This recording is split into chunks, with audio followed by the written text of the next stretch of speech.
this working? Alright, looks good.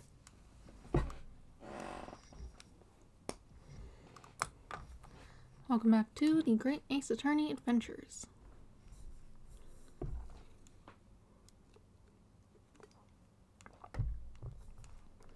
Last we left off, I believe we had come to a break in the trial of episode 3. But it had been late at that point, so I decided to stop there.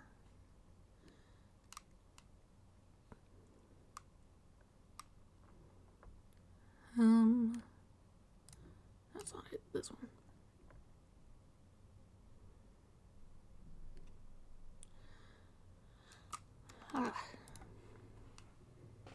Start this up and we'll get into it then, I suppose. Capturing properly. There it is. I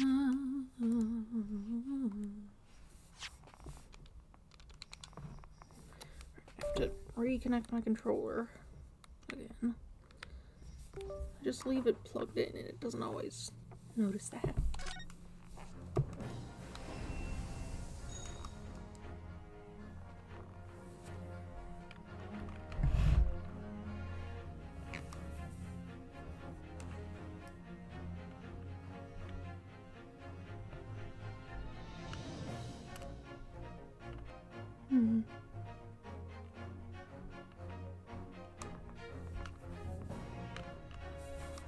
That's not the volume. Everything looks good. Alright. Let's just get back into it then. No honey ball.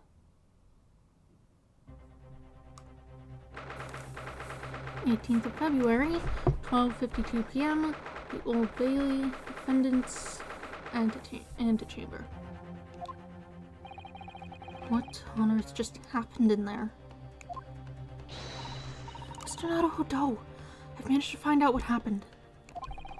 Mrs. Sato. I was told it was an advanced form of smoke grenade, a type of exploding device that releases smoke. A smoke grenade? It sounds like the sort of thing ninjas use. They're just making sure everything's safe now. I think the trial will start again before long. That's right. But who would have done something like that? The police managed to catch someone who was trying to flee the courtroom, apparently. Flee the courtroom? Why? Alright, because we were accusing some unknown party at the moment. Some young lady that the defendant says had been around. And he claimed that she might be in the room. Well, it's a young girl of around 15, I hear. A young girl? Then could it be the other passenger that Mr. McGilda was just talking about? My thoughts exactly. So, he wasn't lying. Oh, well, what's become of Mr. McGilda, actually? There are so many things I need to ask him about, but he's not here. I think he was summoned to the prosecutor's antechamber to answer questions. Along with the young girl. Who is she, I wonder? And what was she even doing here at the trial? She was taking a huge risk, and for what possible benefit to herself? There's another matter that's troubling me. And what's that? The 20 pence.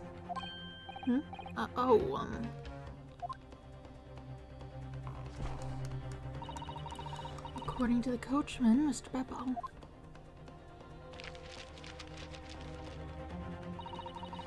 He took 4 passengers that night at a fare of 5 pence each. That comes to a total of 20 pence exactly. But now it seems there were in fact 5 passengers. Which means the figures don't seem to add up again. Sounds like she maybe just snuck on.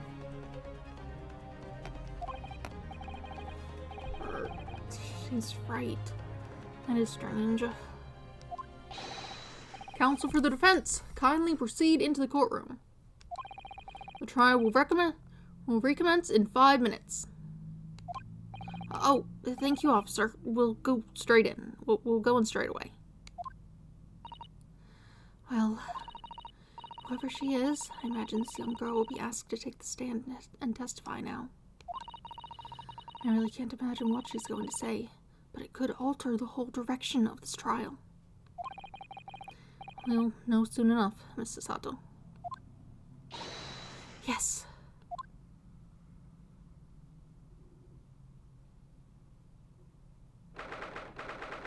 (18th of February, 1 p.m.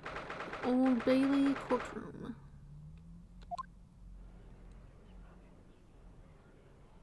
Alright.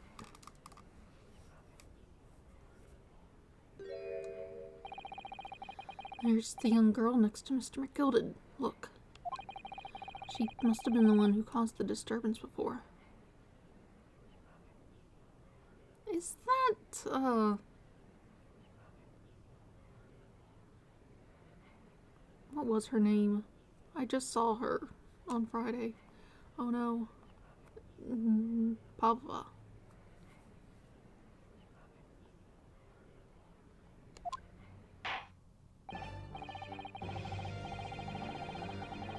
Well, after that rather eventful recess, the court will now resume the trial of Mr. Magnus McGilded. Now then, Lord Van Zeeks. My lord, I believe you have established the cause of the smoke which veiled proceedings earlier. Seems to have been an advanced form of smoke grenade, the sort typically employed by the army. Good gracious, the army! What in the devil's name? It was an elaborate attempt by a young girl to cloak her escape from the public gallery, but she was caught. Now occupies the stand. Your name, girl?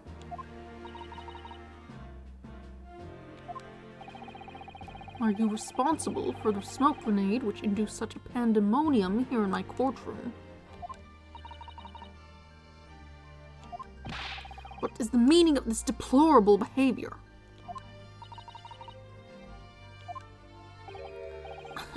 If I may, my lord. Yes, Mr. McGilded. I think perhaps I ought to explain here. Why it is that this wee lass here... Why it is that this wee lass was here in the first place. What? Oh, I see. Why it is that this wee lass was here in the first place. And why she tried to bolt like that. It's all tied up with the events of that night, so it is.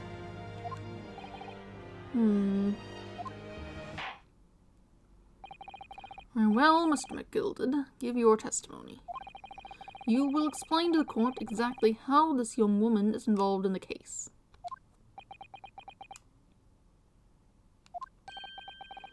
Just what did happen that night? It's not like a defense lawyer needs that information or anything.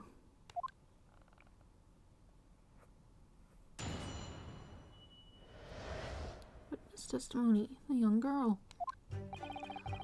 On the night in question, I took the back seat in the omnibus and promptly nodded off. And begorra, a loud thud and a wee scream woke me up with a fair start. There was a fella collapsed on the floor at my feet, so I sat him up on the seat across from me. Then I turned to find out where that scream had come from, and bless my soul, what did I find? There was a child in there, all curled up in a ball, hiding her wee self away.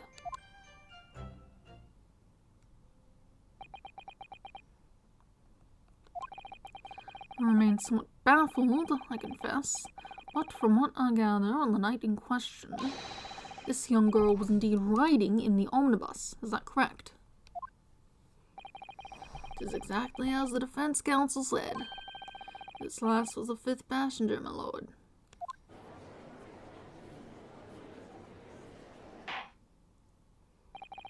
Very well. The defense may now cross-examine the witnesses. Are you ready, counsel? Yes, my lord. Or rather, no. I have no idea where to start.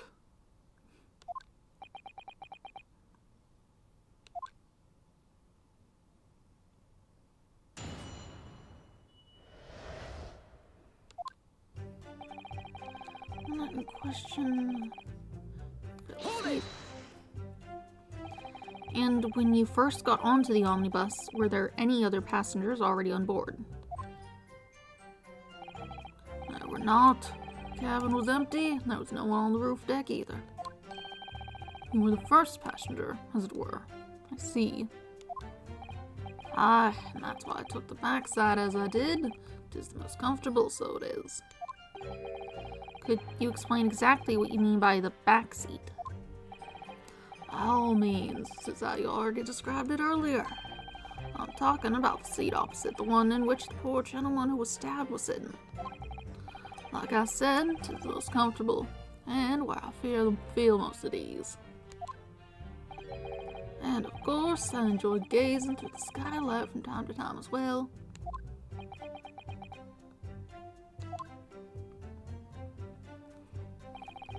Then begorra, a loud thud and a wee scream woke me up with a fair start. Hold it! A loud thud, you say, and a scream.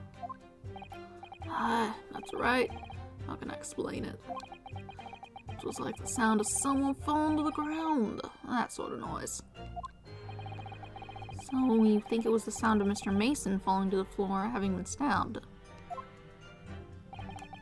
Well, now, you'll remember I was asleep at the time, so I wouldn't like to say. And when the sound woke me up, I opened my eyes. There wasn't a soul to be seen in the carriage but the fellow on the floor. You didn't see anyone. But at the same moment, you did hear a scream. Oh, from the seats above you on the roof deck, I presume? Not above me, no, my lord. It was from inside the cabin.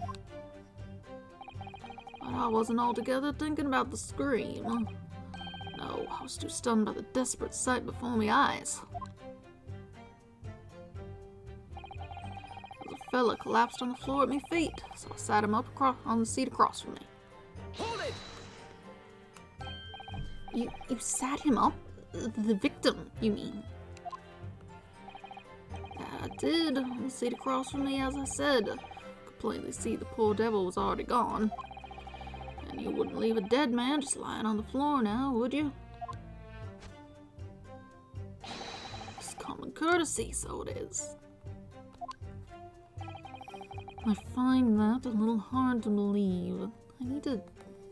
That's not his... I find that a little hard to believe. I don't know. I need to make sure he sounds distinct from Edgeworth, because I feel like he's going too close to that.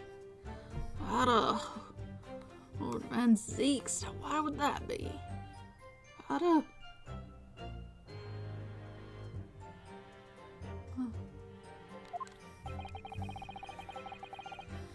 You wake to find a man lying dead at your feet in a carriage. Any normal person would hail the cabman. Any upstanding member of London society, that is.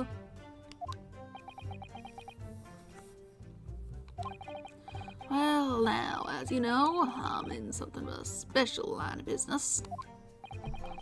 The business of lending money at exorbitant rates of interest. Unfortunately, my lord, not everyone is thankful for the help I offer them. Some would even see me dead. So I do try, where at all possible, to avoid getting myself in a tangled trouble. Are you suggesting you were just going to leave the man there? Heavens alive, no! I was always intended to report as all was. Only I had a mind to find out the whys and wherefores first. But whys and wherefores. Right you are. There were some details I wanted to understand before anyone else got to meddling. That wee scream I heard, for example. Wouldn't your good self do just the same? Yes, the scream he said he heard at the same time as the thud of the victim collapsing. And I turned to find out where that scream had come from, and bless my soul, what did I find? Hold it! I'm afraid I don't understand. I'm sure you told the court that there was no one else in the carriage except yourself and the victim. So I did, sir, so I did. As far as I could see, that is. What do you mean by that? Well, now, to the queer thing. The wee scream I heard as I woke up. It came from, if you'll excuse the vulgar expression, under me backside. Good gracious! Under your backside? And when I lifted the seat on which I'd been sitting, I found there was a wee cubbyhole there for storage. No, we can examine the omnibus ourselves, remember? I did that last time. I remember finding that. Yes, of course, the whole bus was submitted as evidence. This would be a very good time to have a thorough look around inside. I did it already, it's fine. And that's when I found her. There was a child there, all curled up in a ball, hiding her wee self away. Hold it! You say she was hiding herself. So if you were on top of the seat, she must have been there before you got in.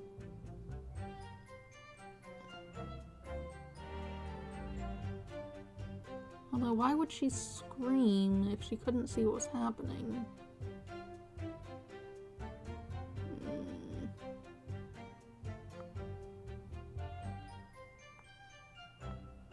I'm not sure. I'll have to figure that out. You'd say she was hiding herself. Ah, that's right. It was hard to see in the dim lamplight, but she was all curled up in a wee ball. When our eyes met, well, my heart nearly stopped beating in my chest. Ugh, you're really overreacting this. Still, all in all, I pulled her out from under there and sat her on the seat opposite so I could have a wee chin wag with her. The seat opposite? That's right, just next to the dead gentleman there. Why would you do that? You sat this young girl next to a corpse, sir. Well, as I'm sure I mentioned, a gentleman in my position can all too often find himself in mortal danger. So, I needed to find out just who this urchin was, you see.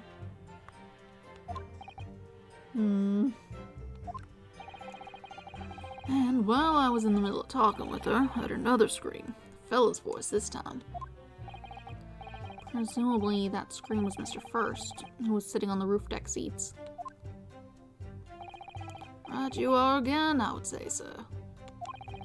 Looking down through the skylight, you must have seen this young girl and the gentleman with the knife in his belly. In other words, the previous witnesses did not in fact see you at all, Mr. McGilden. What they believed to be yourself and the victim was in fact this girl and the late Mr. Mason.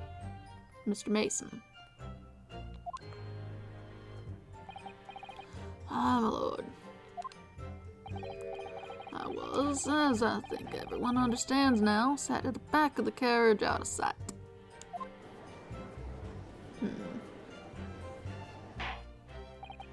It is certainly plausible. The defendant is somewhat diminutive in stature, and readily confused, perhaps, with this young girl. After that, of course, with the scream from the gentleman over us, the driver realized something was wrong and pulled up the horses. Thank you, I've heard enough. The events as explained are clear in my mind. However, at least one conundrum remains. Who is the girl?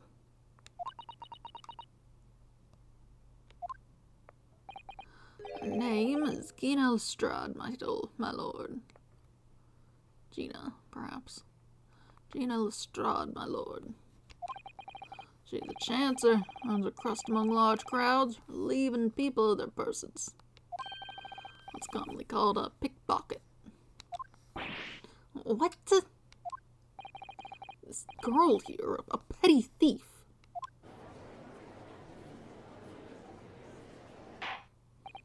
Order, order! Is this true, Miss Lestrade?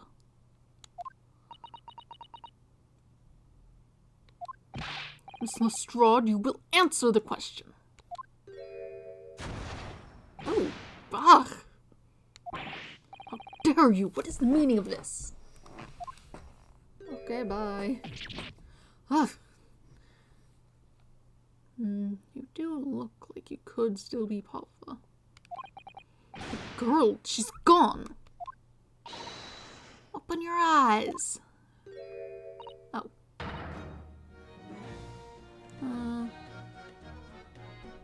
She didn't speak like that, though. Maybe it's just two pale blonde ladies. That might just be it. I'm over here. Good gracious, how? What was the point in that little sidestep? I know what I know what you lot are thinking. Grown-ups are all the same. This dirty little dipper, you say, slipped up and got caught on the job. She got herself backed into a corner, so she knifed it in.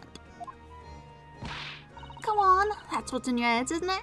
Ain't it? No, not at all. This is a court of law. We're here to determine the truth, not cast... Hey!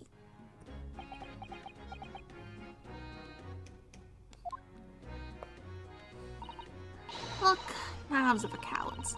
Only thugs use weapons like that. And all I need for what I do is these fingers. And your smoke gun, or whatever that is. I'm a professional, alright. Maybe not in your eyes, but I got pride in what I do.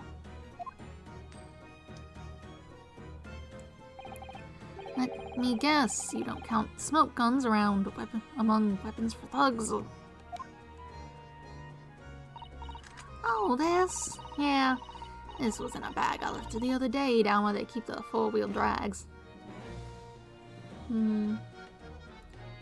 It's got that same symbol that, Sholmes' stuff had. I don't know if that means it's his or just the same manufacturer. Not sure where you'd get something like that. It's nice, isn't it? I like the pink best. Oh, do not wave that thing in my direction again.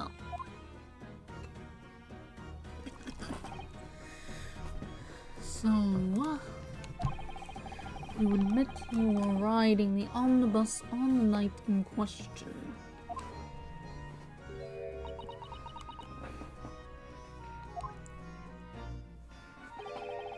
It's alright, lass. You can tell them the truth now.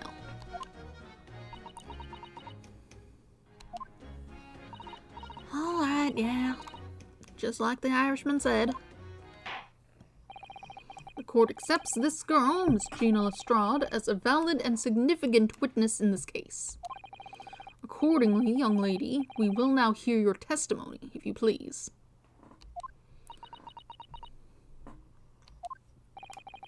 You will tell the court exactly what happened in the omnibus on the night in question. Alright, if I have to.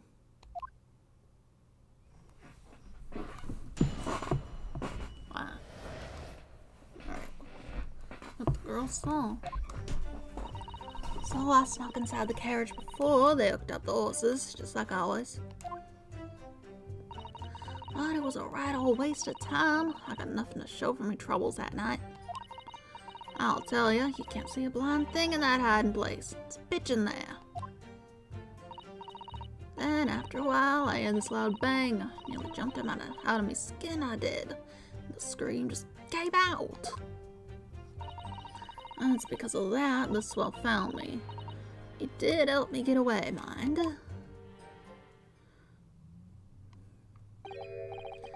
Yes, he let you go.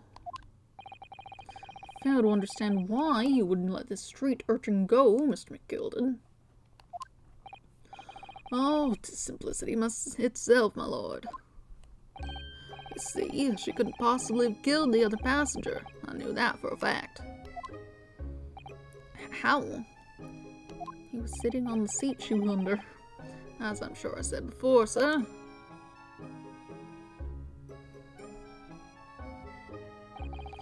I was sitting right on top of the place where she was hiding herself.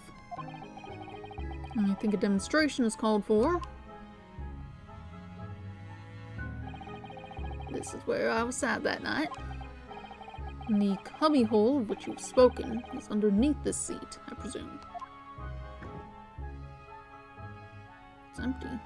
There'd been stuff in there earlier. Yes, it does appear just large enough to accommodate someone of the girl's stature. Ah, but of course, the wee lass was stuck in there, because I had parked myself on the seat for the duration. Oh, so you see, that's why I let the lass bolt. I knew that if the police found her there, they'd automatically assume she'd done it. But I couldn't live with myself if a young life was ruined when all the time I knew she was innocent. Even though you must have realized your action would result in your own innocence being called into question. Not at all, my lord, not at all. I knew in my own heart that I was innocent. So I thought it was worth taking a punt on my own good name for the sake of this less fortunate lass. My goodness. What a perfect gentleman. My lord. This fine example of man cannot possibly be guilty of a heinous crime like this. I'm ashamed of myself for ever doubting you, sir.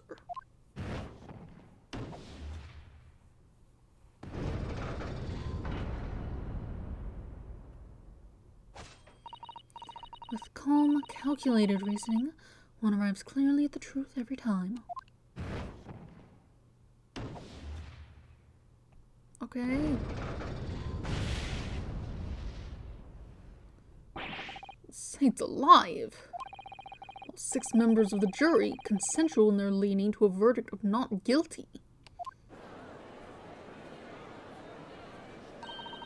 Mr. Naruhodo, this... well, it must mean... It must mean what? That we're victorious! We won? Are you sure? Objection!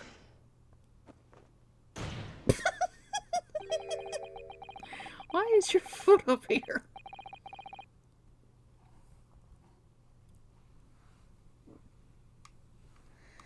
If the sight of my iron-heeled Wellington offends, pray do forgive the discourtesy.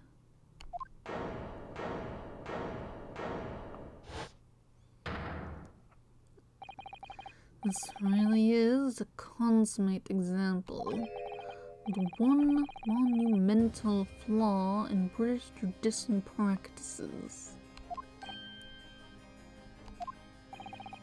Where evidence and reasoning should be paramount, emotion rules the day. Emotion. The witness's last statement gives us very clear insight into his true nature. What do you mean, his true nature? Do you really think Scotland Yard would have made such a glaring omission? After the incident, the omnibus was comprehensively searched by officers of the police.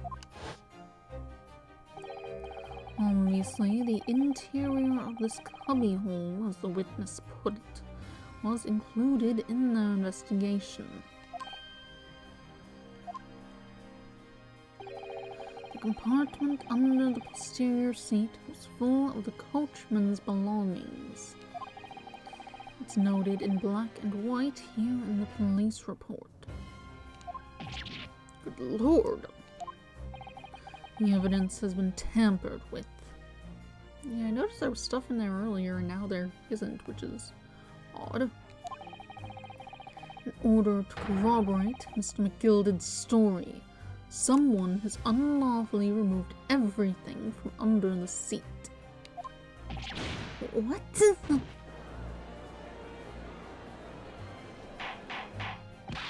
Order! Order!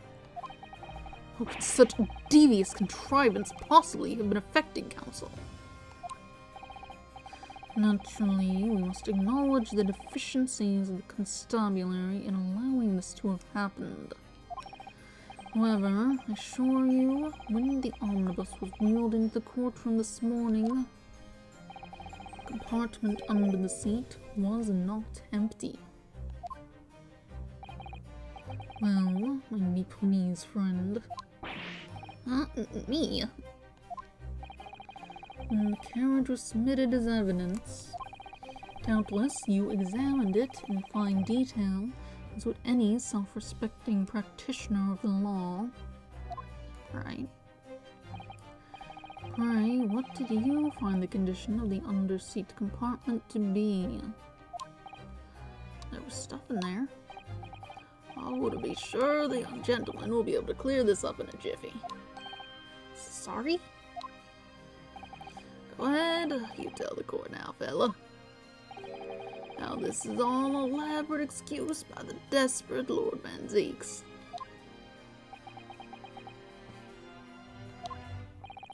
Well, counsel, do you have something to say on this matter? How am I supposed to answer? What can I say about the state of that little compartment under the seat in the omnibus?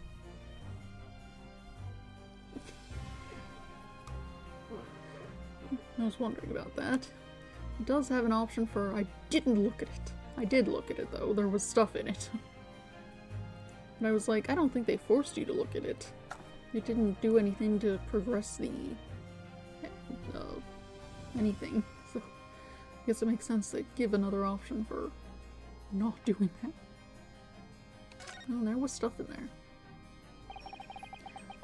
I really don't know if giving this answer is helping my cause as counsel for the defense.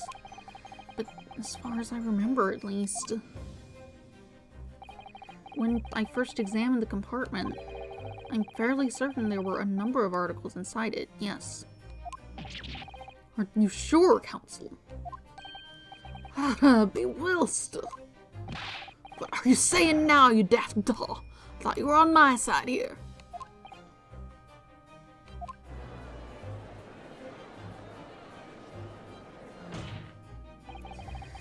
What game are you playing?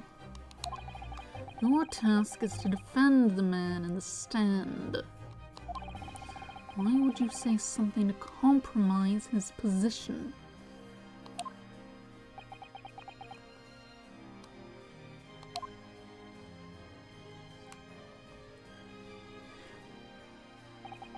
As the advocate for the defense in this trial, I confess I'm still not entirely sure where I stand. But it seems to me that I should state what facts I do know as clearly and honestly as possible. Interesting. It's not altogether pleasing, fella.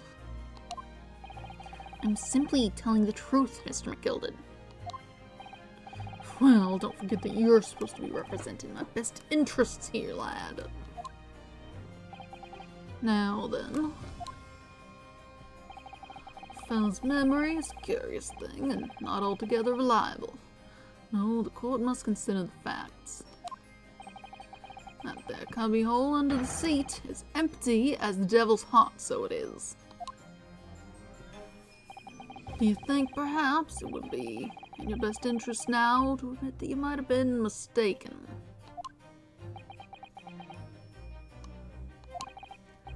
Golly, why do I feel like something's not right here? Should like the jury to weigh in on this matter, I think. Should you be drinking alcohol at the court? That seems bad. I mean, the other guy is also, I guess, so he's like the prosecution, so.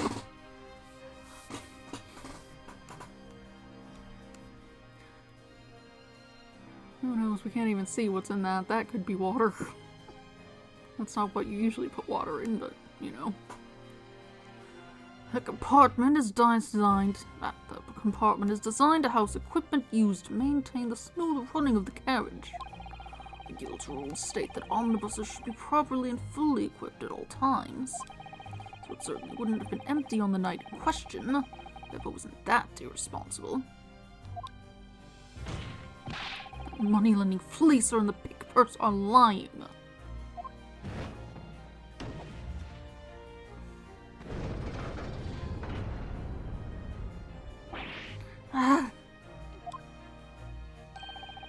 I can't believe I was nearly taken in. The stinking rich always stinkers. Though the Macau was a lot of them. What? Oh, no. I don't remember if those were the voices I gave them before. I didn't check over the VOD. It's a trick. Of course it's a trick.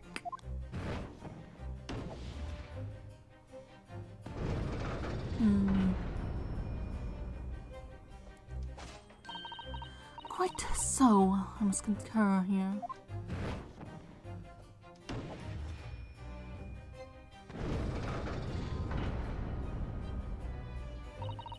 With calm, calculated reasoning, one arrives clearly at the truth every time. Yes, but every time a different truth, it seems.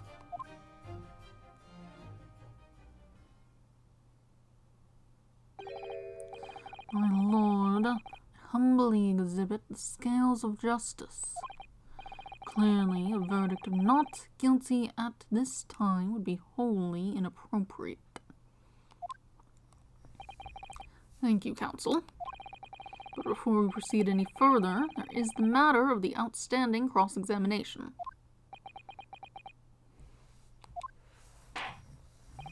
Counsel for the defense, begin your questioning of the witness, please. Yes, my lord. What just happened? The whole balance of the trial just shifted almost beyond recognition. The Reaper of the Bailey is at work, it would seem.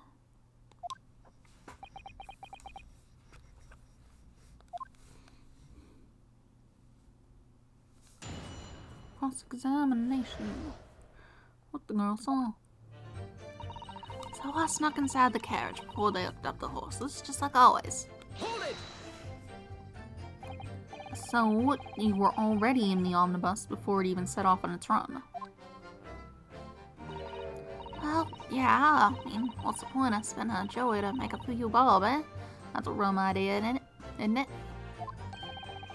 I suppose she means there's no point spending money to make money. It actually makes sense. Counsel, may I remind you that this girl is a petty thief. Kindly refrain from entertaining her tenants. Well, that does clear up the little mystery of the fares and all. For paying passengers at 5 pence a piece, making the 20 to which the cabman testified, and one little scapegrace riding for free. A red conk of a driver always goes for some grub before his last run, see? So that's when I slip into the carriage and get myself hidden under the seat. Nice and easy, right?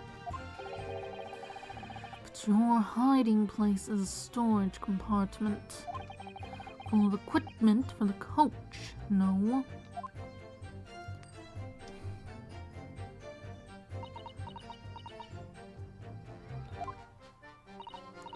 Yeah, there's brushes and buckets and whatnot in there, sure. Always chuck all that out and cram it in a corner somewhere. No one ever seems to bother much. And yet, according to the report filed by the police officer first arrived at the scene, the apartment was full of such paraphernalia. Well, I don't know nothing about that. Like I said, I moved all that stuff out so I could hide under the seat. That's all I can tell you. Seems we've reached the end of that line of inquiry. Continue.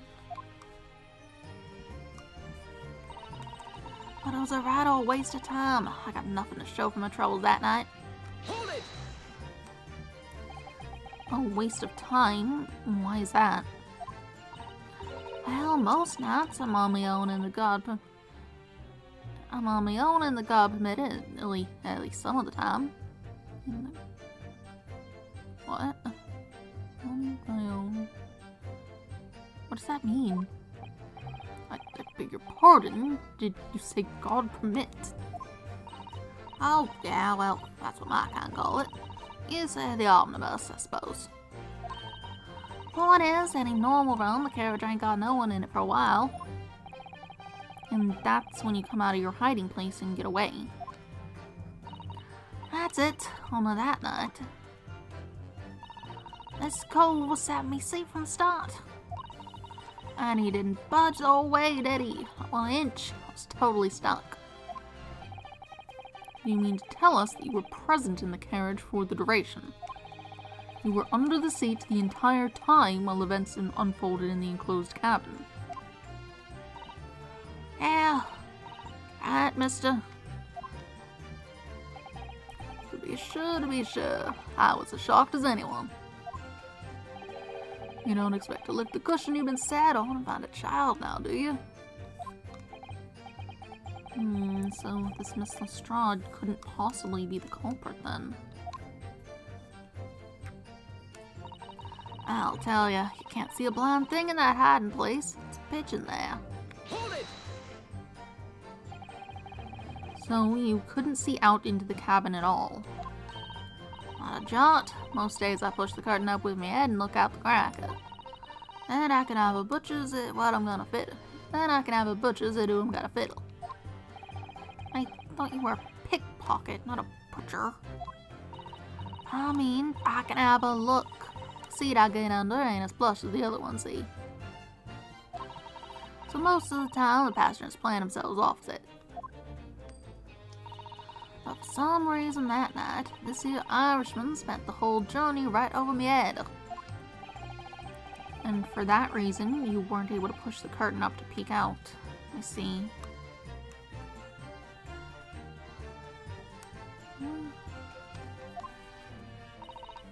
Truth is, I ain't too happy in small dark places. Feels too much like being thrown in the clink. But it's the only place to hide in them carriages, so it's Hobson's choice.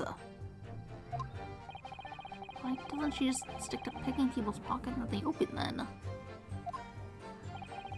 I'd say there's some reason she's not letting on, judging from her demeanor. Hey.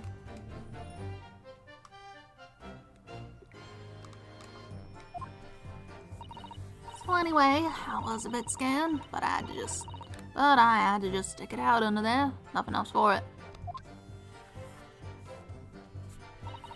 Then after a while, I heard this loud bang. I nearly jumped out of my skin, I did. And the scream just came out. Hold it! When you say a loud bang, do you mean the noise of someone falling to the floor? Could have been, I suppose. I don't remember so well. Point is, it made me jump. And you let out a scream involuntarily.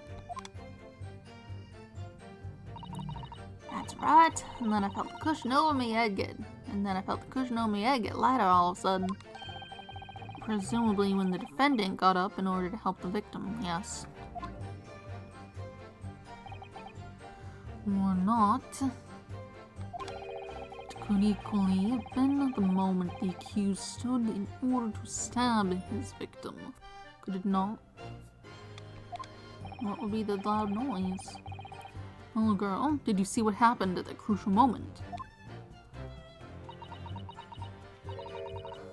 I saw it. I pushed up the curtain and had a quick butcher's while I had the chance, didn't I? The Irishman was sitting up the bloke would have fallen on the floor on the seat opposite. That matches Mr. McGilded's account, of course. Then, the fellow suddenly turns around and looks right at me. I sunk back down again, but it was too late. I sunk back down again, but it was too late by then. I should have never risked looking. It's because of that, the Sword found me. He did help me get away, mind. Hold it! And when Mr. McGilded discovered you, he pulled you out from your hiding place. I was scared stiff, I was. He dragged me out and sat me down on the seat and all. Next to the victim, Mr. Mason. Yeah, the bloke had a knife in his guts. He was still bleeding.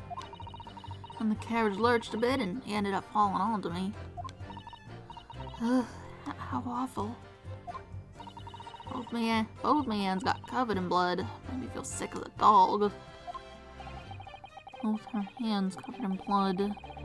That must be what the rooftop passenger saw. After that, I believe you talked with Mr. McGilded for a while. Is that correct? He asked me some stuff. Wanted to know my name and what I was up to and that. And I heard something from up above. Someone screamed. Yes, Mr. First on the roof deck, one would presume. Well, I didn't want no one seeing me face, so I didn't look up.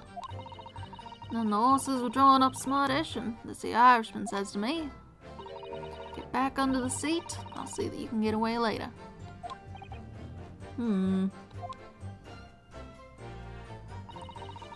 All 6 members of the jury had decided the defendant was innocent. For one brief shining moment, yes. It's clear that they are all still very unsure. If we could just find some conclusive piece of evidence among this new testimony, I'm sure we would cinch the verdict we want. Yes, I think you're right. And this niggling feeling, something's bothering me, but I just can't quite put my finger on it.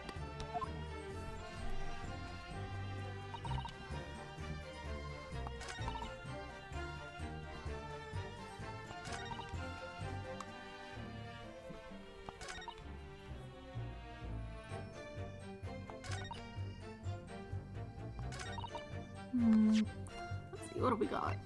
An autopsy report, stab wound, not super useful.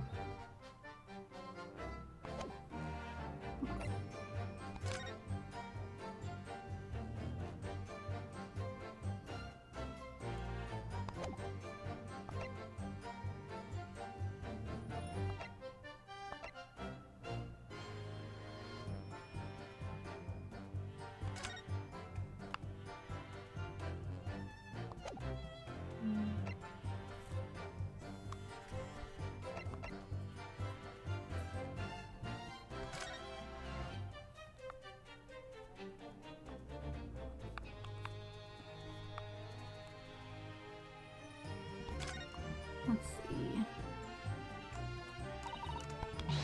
Open the door. Yes. Blood on the ground.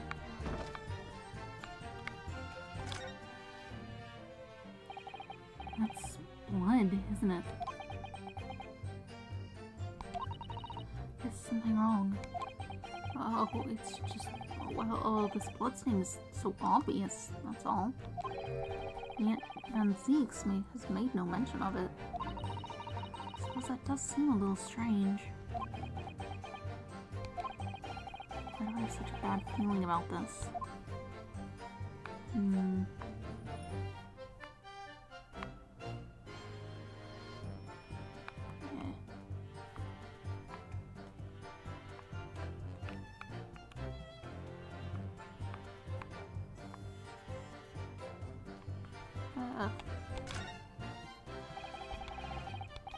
When we saw it, it's actually rather hard when you sit on it.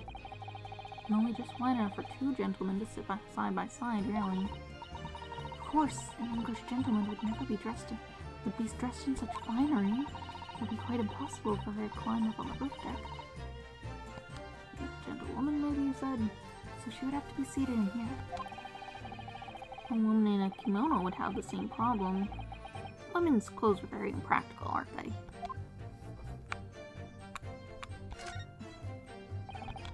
See, it has a handle. Empty now.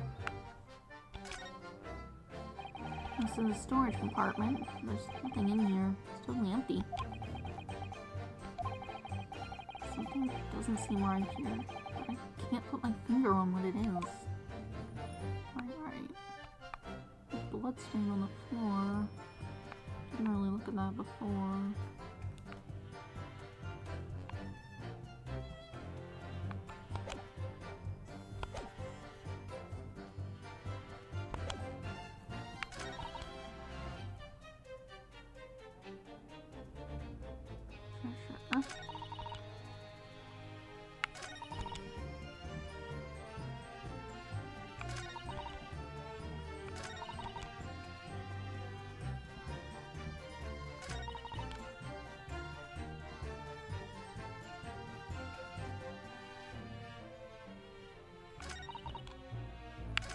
Sure. Let's see. Fine. Dark. Nothing against that. What are we looking to communicate? Something is just off. We're trying to prove the innocence of this guy. But it doesn't sound like she could have done it. So that doesn't help.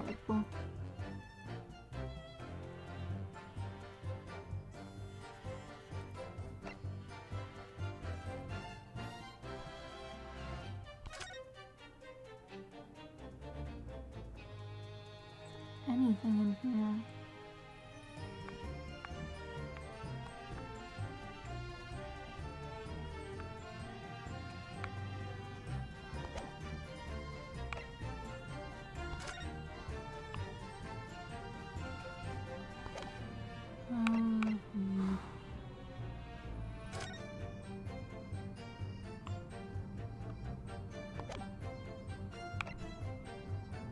That's not very useful.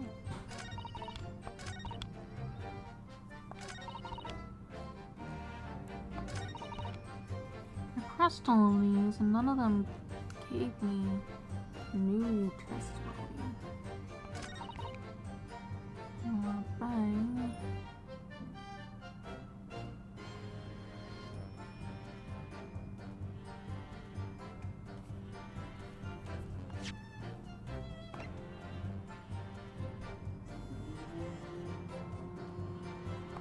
Bang confuses me.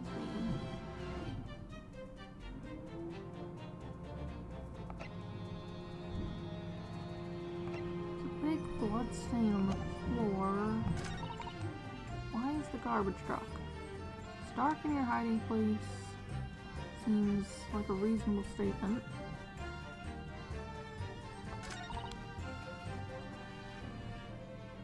We didn't get anything because things were busy. Understandable.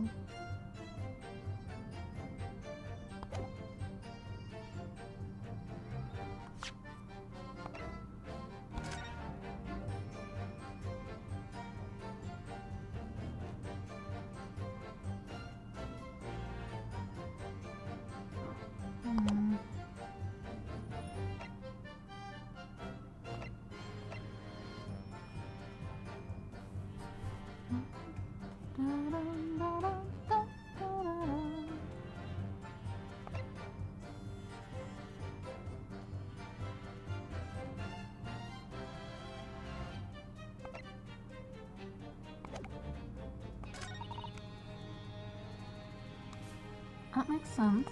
Understandable. Sure. Dark. Loud noise and then he screamed.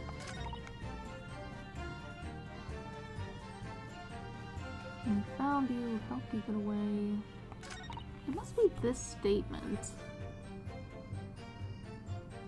Hold it! You see a loud bang and fall into the floor? Could be. You don't know. I don't remember so well. Did you jump?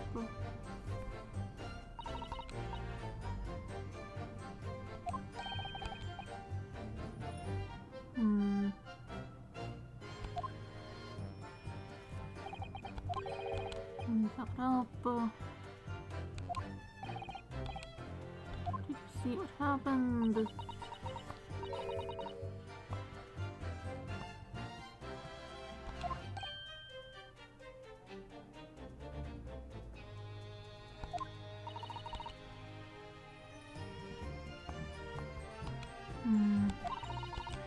Sitting in the bloke up, falling over, fall on the floor.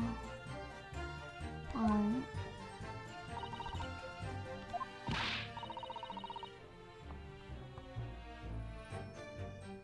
He sees you.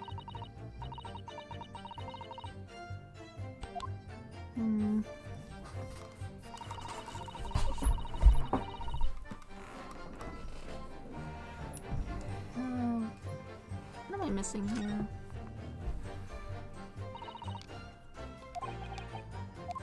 Brief shining moment. All very unsure. Some conclusive piece of evidence among this new testimony.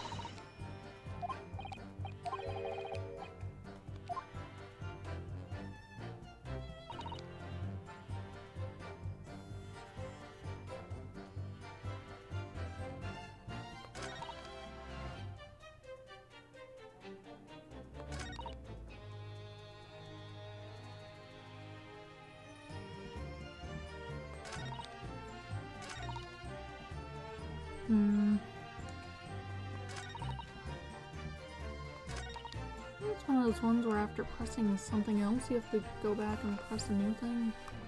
Or one that you would have already done. Doesn't make sense. Okay. New piece of evidence. Carriage has horses. Understandable. You got in there beforehand, so you were there the whole time.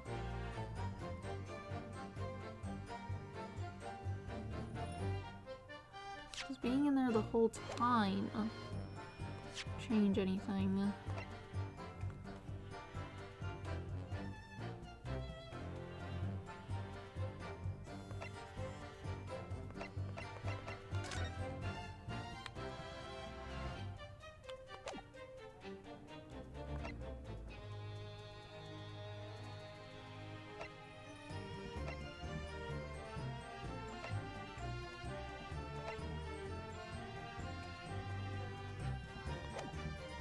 Hold it!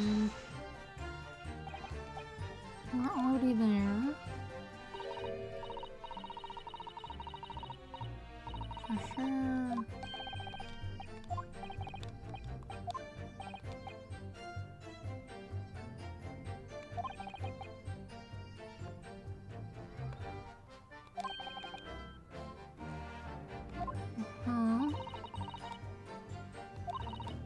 This seems equipment.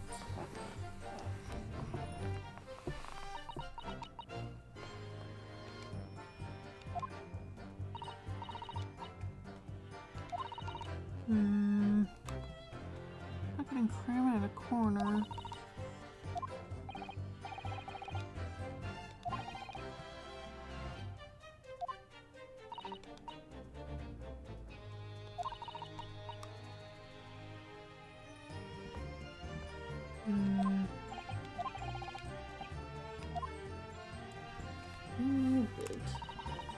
If that were to be true, that would mean someone else put it back at some point.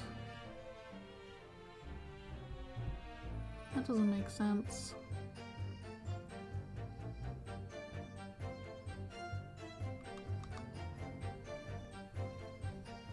Hold it! nothing. Waste of time.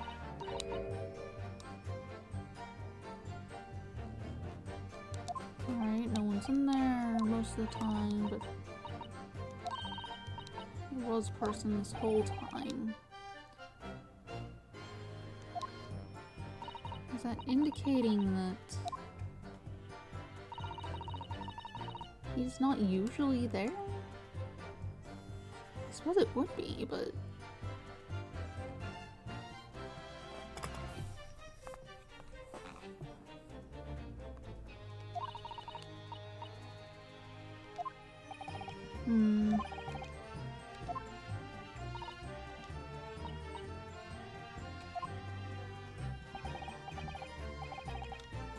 Alright.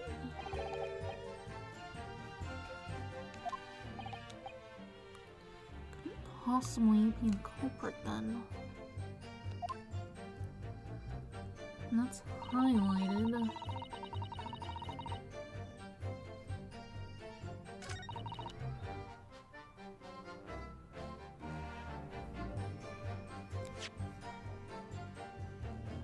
Nothing. It's not like new things to look at on these, are there? Let me see, let's open it up. You don't need to see things every single time. So like... Oh, that's right, it's illegible.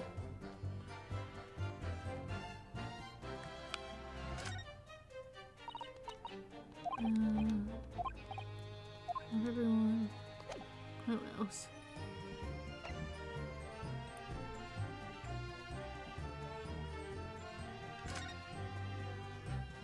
Mutation suggests it's quite valuable.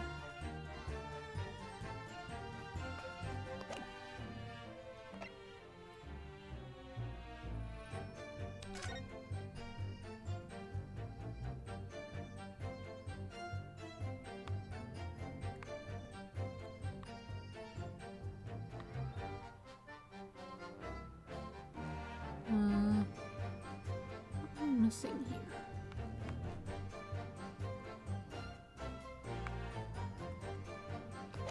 There's blood on the floor. Nothing to show.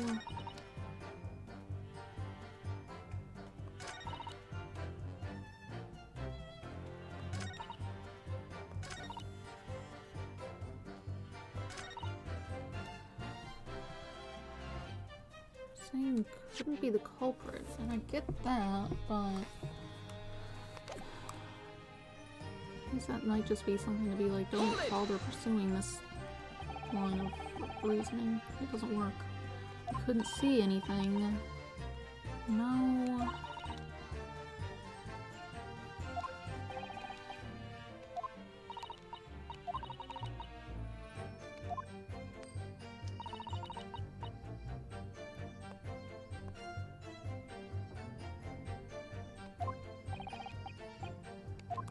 Huh. News. Well, no. You didn't say that before. Rude. Excuse me. Whatever. Is something wrong, Mr. McGilden? Oh, I do apologize. Was there something the matter? Something the matter, Counsel? I'm just wondering if Miss Lestrade's last comment made something occur to you, perhaps? You seem to be thinking something to yourself. Oh, no, it was nothing important. I was feeling bad for the poor lass is all. I remember feeling desperate myself as a young lad, shut up in the dark. It was terrifying, so it was. I see. Yes, I'm sure we can all sympathize. I'm still scared of the dark now. And I don't know about yourself, but I find that the darkness seems to make everything you hear just seem that much louder as well.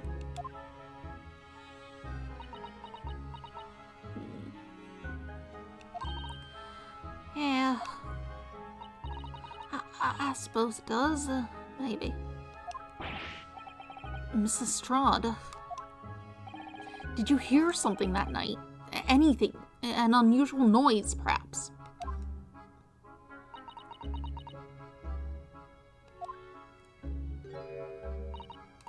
Nah, not really. All I could hear was the Irishman snoring. But jabbers, there's no need to tell the whole world about all me foibles, you little scamp. Ugh. What a pity. Only Miss Lestrade had heard something. Might have given us a new vital clue. Yes, what should we make of that last statement of hers? It's important.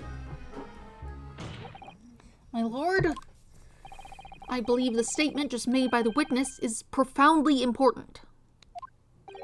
Profoundly important? But all she said was that she heard nothing. Yes, which is the profoundly important point. I'm almost sure of it. I'm almost sure that I don't understand the inner workings of your Eastern mind, Counsel. Nevertheless, Miss Gina Lestrade, you will supplement your formal testimony by repeating that last statement, please. What? Supplement? What are you on about? Don't give me all your fancy talk. I know what you're trying to do. It won't work on me. That's right. Insult the judge.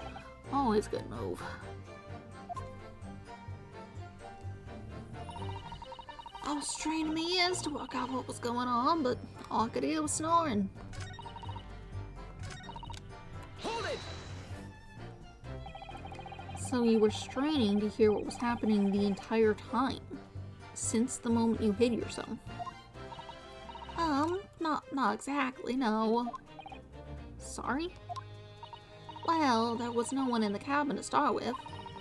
I could just push the curtain up and have a butcher's to see what was what. But then, when I saw this swell getting on, I got my head down so he didn't notice me.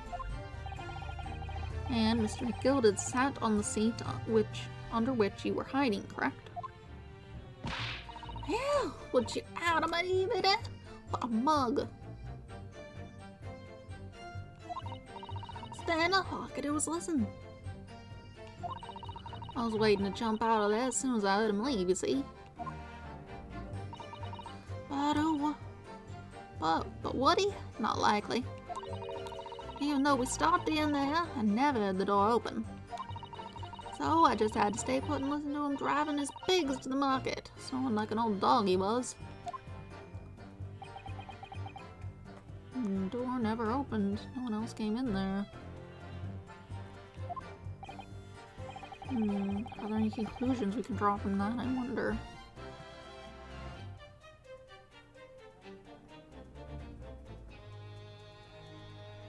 The door was locked at some point. Actually, it also doesn't make sense since the other guy needed to get in there. Miss Lestrade, what you have just told the court is clearly at odds with the facts. At odds? Are you sure, man? Absolutely.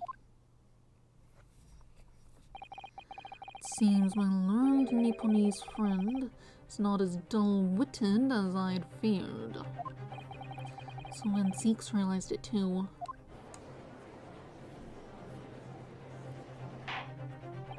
Counsel, I must insist that you bolster your claim with evidence, or some complicit party's name at the very least. Yes, my lord. I expect you to demonstrate this alleged contradiction to the court. According to Miss Lestrade, while she was hiding in the omnibus that night, she heard nothing but the sound of Mr. McGilded snoring. Think, Ryunosuke, think. There's something else she should have heard. Very well, my lord. Allow me to elaborate. On a particular sound that Miss Lestrade could not have failed to hear on the night in question. The sound very clearly explained by the presence of the following person. Take that! Twice fired Mason. Yes, my lord. The sound that Miss Lestrade could not have failed to hear is that of the victim, Mr. Mason, boarding the omnibus.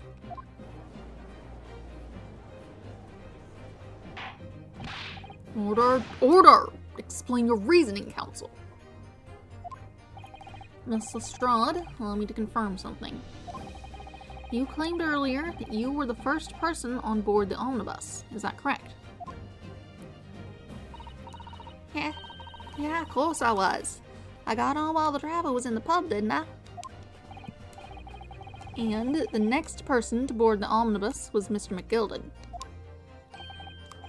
But it was not a soul within the cabin when I climbed aboard. At least, not in plain sight.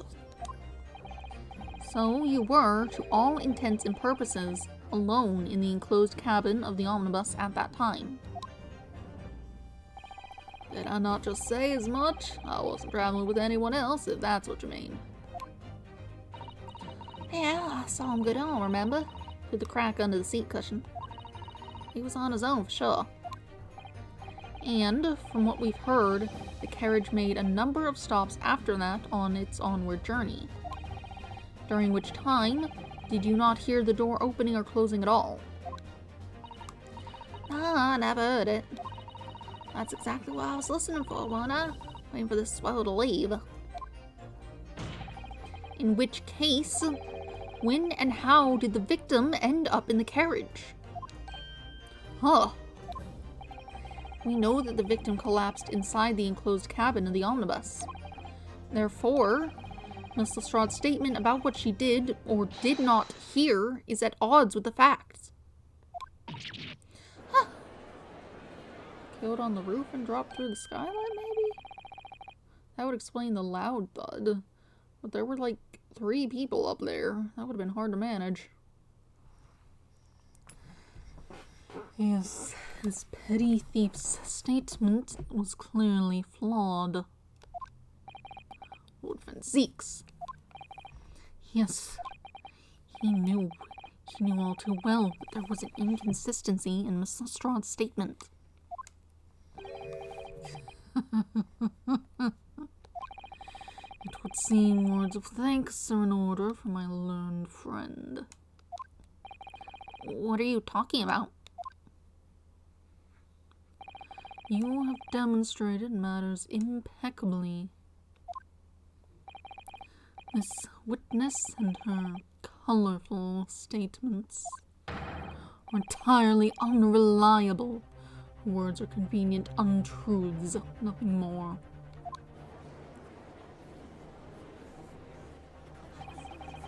He's dead, right?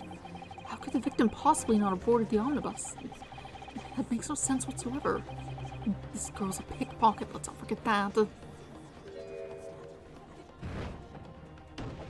Oh?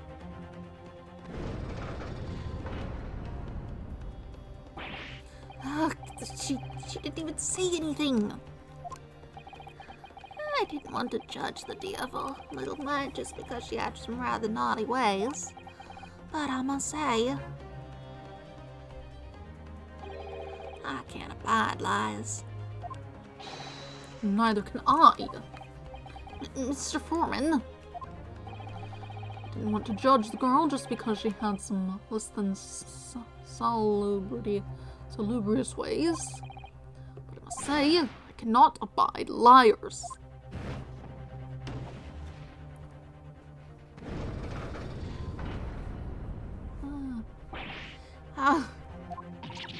Mr. Naruto, that's 5 jury members leaning towards guilty.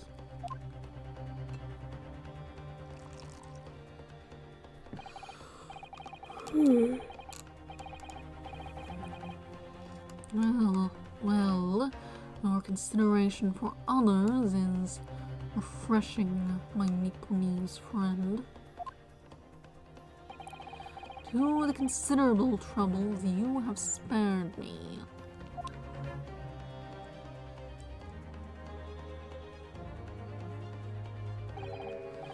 Yes, Very refreshing.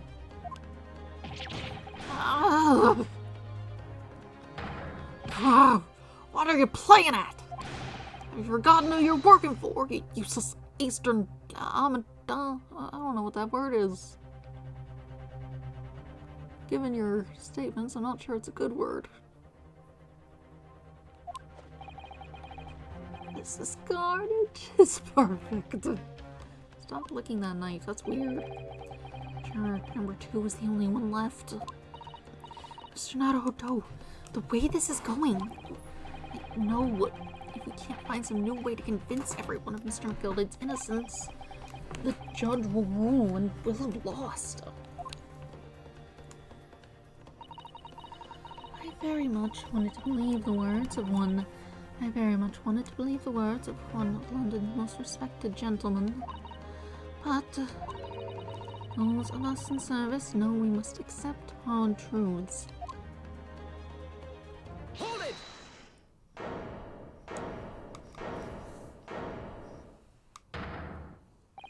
Yes, the witness's last statement seems to have revealed a critical inconsistency in her story. However, if we consider the possibility that her statement is in fact the truth, it may shed an entirely new light on this whole case. What are you saying? Counsel! I'm sorry, sir. Whatever do you mean? Counsel, I will not tolerate you attempting to prorogue my education. Prorogue? Oh, I don't know that word. I guess due to the setting of the past, whenever precisely it is, they're using some older words that are not really in common usage anymore, but it's just like, I don't know that word actually.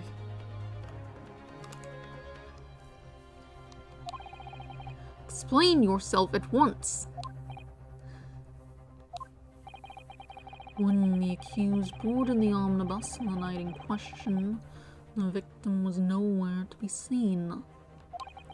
Subsequently, the carriage door was not heard opening a single time, as testified by the witness in the stand. And yet, the victim's body was found inside the carriage. If this petty thief's words are to be believed, how do you explain the victim's miraculous appearance inside the cabin of the omnibus?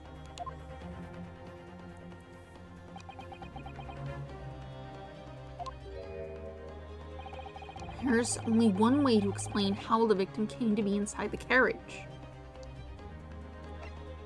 There's another entrance.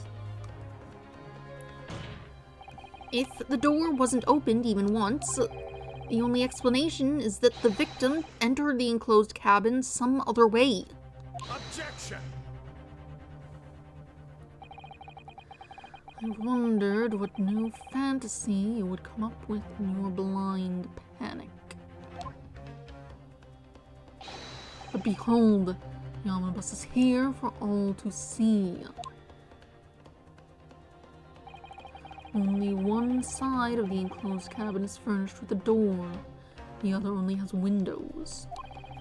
Fixed windows which cannot possibly open. In short, there's no entrance to the cabin other than the door. Objection! No. But there could be. There's one possibility you haven't considered. Really? Yes, one other way inside the inside that isn't the door. Another opening, the use of which allowed the victim to appear inside the enclosed cabin.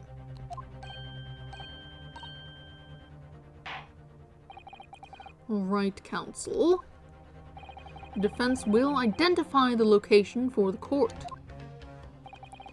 Here's the omnibus on which the incident occurred. Where on earth is this entrance by which you propose the victim entered the cabin? is this thing? The skylight. Look at it.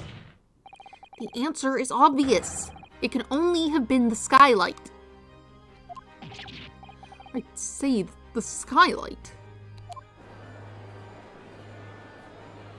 Objection! Your ludicrous proposal almost has me lost for words. However, Objection! the skylight may well be large enough for someone to pass through. Objection! So you claim. But do you have a shred of evidence to support your addle-brained theory that it's big enough to fit a person in? Just climb in there. It's right there. You can do it.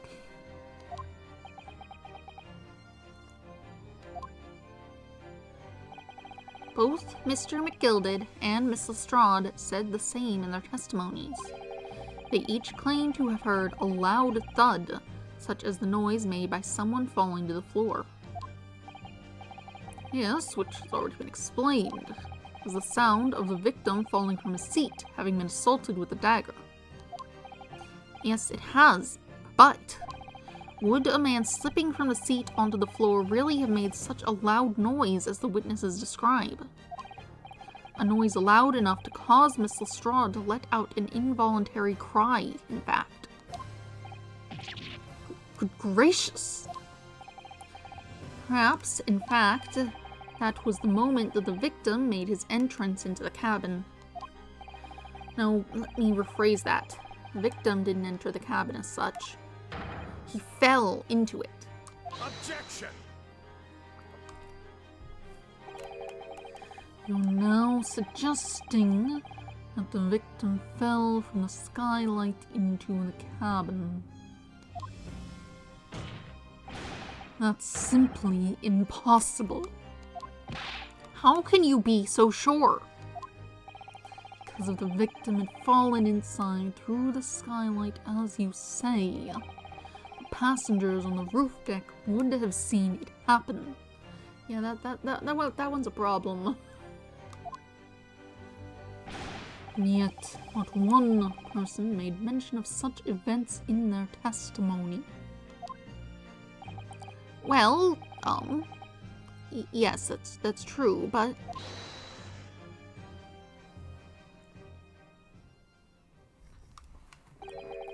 might a humble fella make a wee comment here. Mr. McGilded. To be sure now, the two fellas who were sat on the roof that testified for said nothing of the victim falling through the skylight. But it seems to me, my lord, that it is not so much of a case of them not saying, but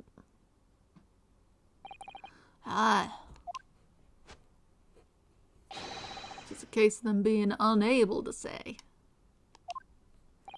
What?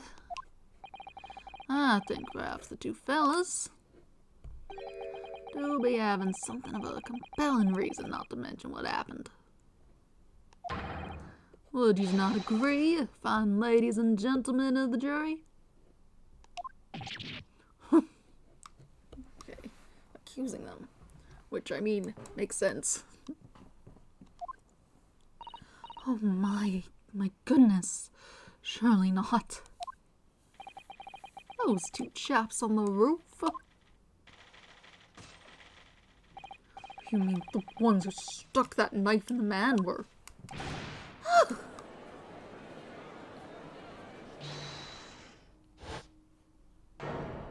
Oh, you're just right back in here. I guess you've just still been here the whole time, off on the side somewhere.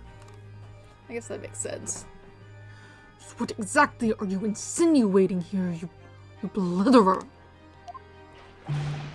You rotter, he said, you rotter! What are you insinuating? What are you doing? It's a flaming outrage. I have a good mind to give you a blinker in a minute. He'll give you a shiner in a minute, he said. And so will I. Mr. Fairplay, you're effectively accusing me, a city gentleman and a well-respected banker. And may me, the very angry hat. Suggesting that someone like me could have stabbed that man in the guts. It's a disgrace. It's scandalous. I protest. I protest in the strongest possible terms. That's right, I protest too. But you rotten scoundrel.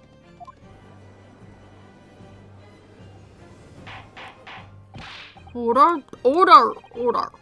This is not the time, witnesses. I will not permit this wanton invasion of the stand. Return to the anteroom at once.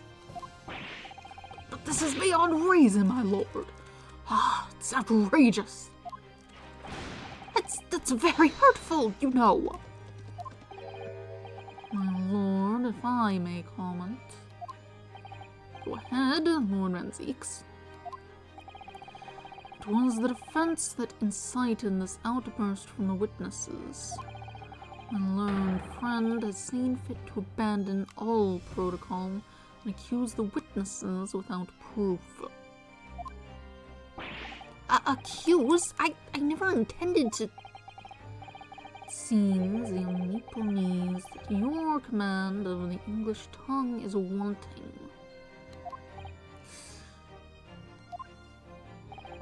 You proposed in this court that the victim fell through the skylight from the roof deck of the omnibus.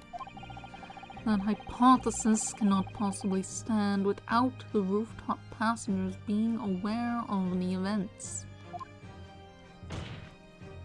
You have branded these gentlemen liars. You have intimidated their criminal guilt. Intimated. You've intimated their criminal guilt. In our British courts of law, that is what is termed a baseless accusation. I know I was rash to put this idea forward without any actual evidence, but you can't just dismiss it without a second thought. What are we wasting time for? Get them to testify. I thought there was something fishy about that hat from the moment I laid eyes on the fellow. We have to see this matter through now, one way or another. If there's filth and rubbish in our midst, we must dispose of it at once. Ooh. What's happening, Mr. Naruhodo? The spectators in the public gallery they're in a complete frenzy.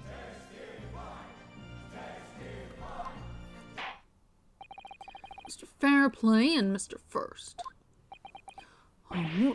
My lord, you will take the stand again and make another formal testimony in reference to the indictment brought by the defense. Yes, my lord. I didn't come here for this.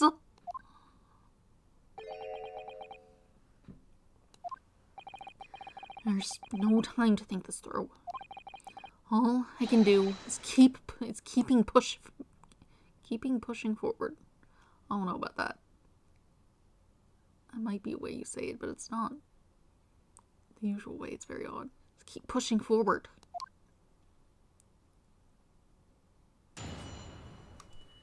Alright. Refuting the accusation. We were the only two people up on that roof deck, dead or alive, I can swear to that.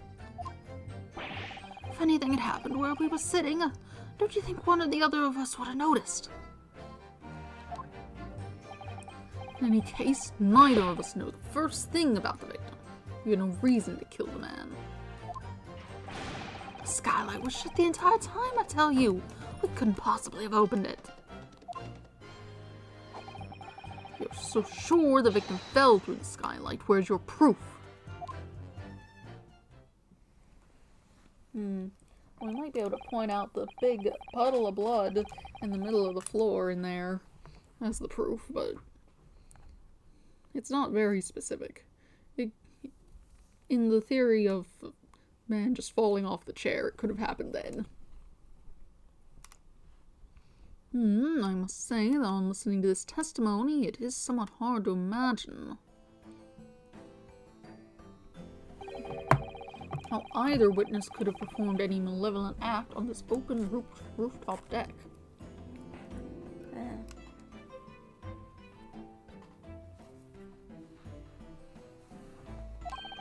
Without the other noticing forthwith. That's right, you see. We're innocent, I tell you.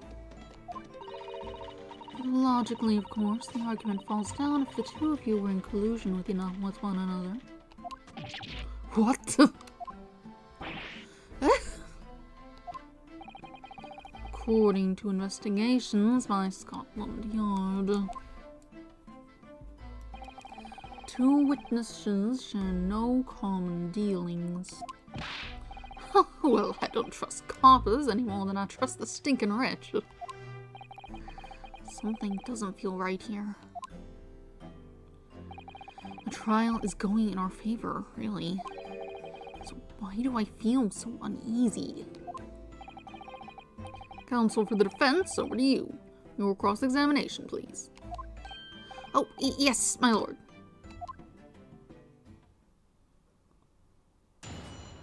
Alright. Refuting the accusation. We were the only two people up on that roof deck, dead or alive. I can swear to that. Hold it! So, at no time did the victim, Mr. Mason, climb up to join you on the roof deck. Absolutely not! The Dickon!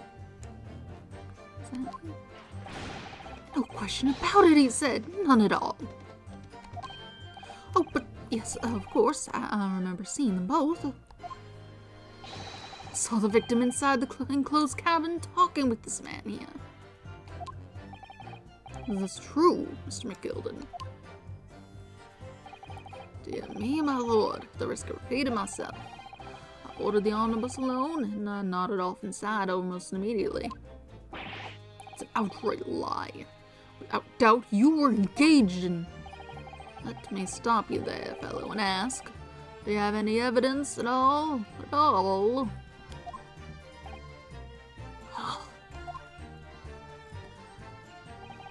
It is all about evidence in the court these days, so it is. You do welcome to remember that.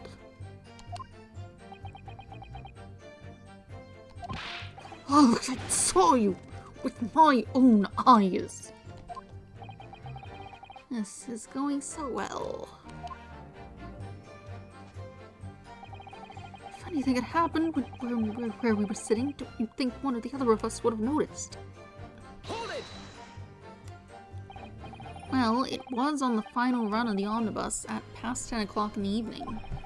It would certainly have been quite dark, perhaps too dark to see clearly. Is this some kind of a lock?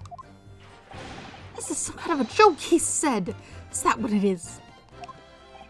Or perhaps one or the other of you fell asleep briefly. You fair dinkum, sir. Are you serious, sir? That's what he said. It's impossible, I tell you. I'd give you the keys to the vault if you could fall asleep in that bitter cold. If you did manage it, your eyelids would freeze shut and you'd never open them again. That's extreme. It was extreme, I tell you. We had to put up with it because this man had locked the door. Any true gent would have unlocked it and let me in when I knocked. I'm dreadfully really sorry about that, young fella. But you see, I was away with the fairies and I didn't hear you at all. It's a lie. I saw you through the glass. You were talking to someone. Now, it was a cold night, so it was. People do be seeing things that aren't real in the cold. Does hardly surprise me. Seeing things. believe we have reached an impasse here on this particular point. Oh, you! Don't take it personally now, lad. If I'm a suspect in this case, then it's only fair that you and that other fiend are too. Open and free competition is what a capitalist society is all about. This isn't a competition, and I should like to be involved in, really. In any case, neither of us know the first thing about the victim. We had no reason to kill the man. Hold it! So, you had never met Mr. Thrice-Fired Mason before? Oh, no! Not once, never! He'd never met the man before, he said. Never. And you, Mr. First, had no prior dealings with the victim either.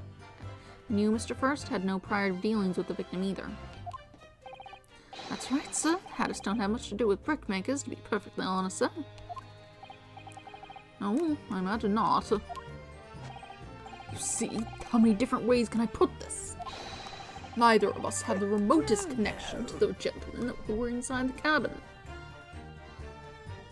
Excuse me. Mr. McGilden? Yes, counsel. What can I be doing for you? Doing it for? Did the witness's last statement give you pause for thought somehow? Not the remotest connection. Is that right now? I wonder. What are you insinuating now? Ah, Mr. Fairplay. It's been too long, so it has. Ugh. If I'm not very much mistaken, I believe 'tis fast approaching, is it not? Your repayment date. I beg your pardon. You borrowed 20 guineas from me, sir. At an unconscionable rate of interest. You tricked me. It's extortion. Well, now, is that a touch of begrudgery, is it? The sort of begrudgery that might motivate a fella to pass his crimes off on another.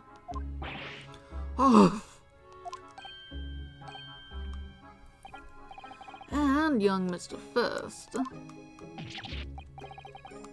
Me, sir? What do you want with me, sir? You do be making hats for a living, do you not? That there top hat sliding about on your head. Is that one of your own creations, is it? Oh, well, I'm still just an apprentice, you understand. I'm learning to find the perfect fit for whatever fine gent walks through the door. The perfect fit, is it? Well, it's a very distinctive design, so it is. Many customers like it, I tell you. They like a distinctive touch. Customers? Such as Thrice-Fired Mason? I'm not sure how much sold a guy a hat one time is a connection to be pursued.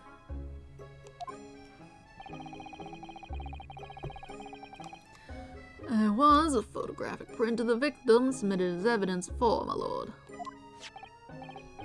Oh, this, you mean? I can't help thinking that poor fellow's hat looks distinctly familiar, wouldn't you say? Oh! That's one of my hats. That it is. So it would seem the brickmaker was a customer of yours. The sort of customer I'd wager you could have had a wee quarrel with over the distinctiveness of the goods. I mean, if you still bought it and wore it around, it can't have been that bad. Oh, no, sir. Absolutely not, sir. Well, there's really nothing more to add. It wouldn't be right to say that the two fellas here haven't the remotest connection to the victim, you see.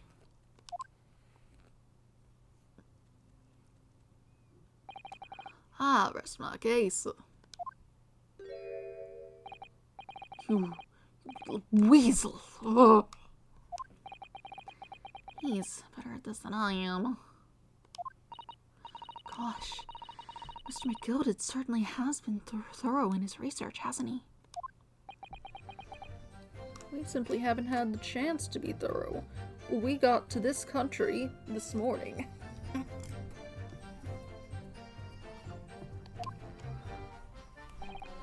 Please don't let me little interruption hold up the proceedings.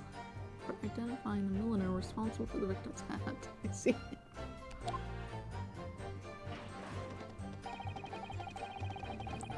Skylight was shut the entire time, I tell you. We couldn't possibly have opened it. Hold it! Are you quite certain about that? That skylight was shut the entire time. I'm going to lose my block with you in a minute. He's going to lose his rag with you in a minute. That's what he said.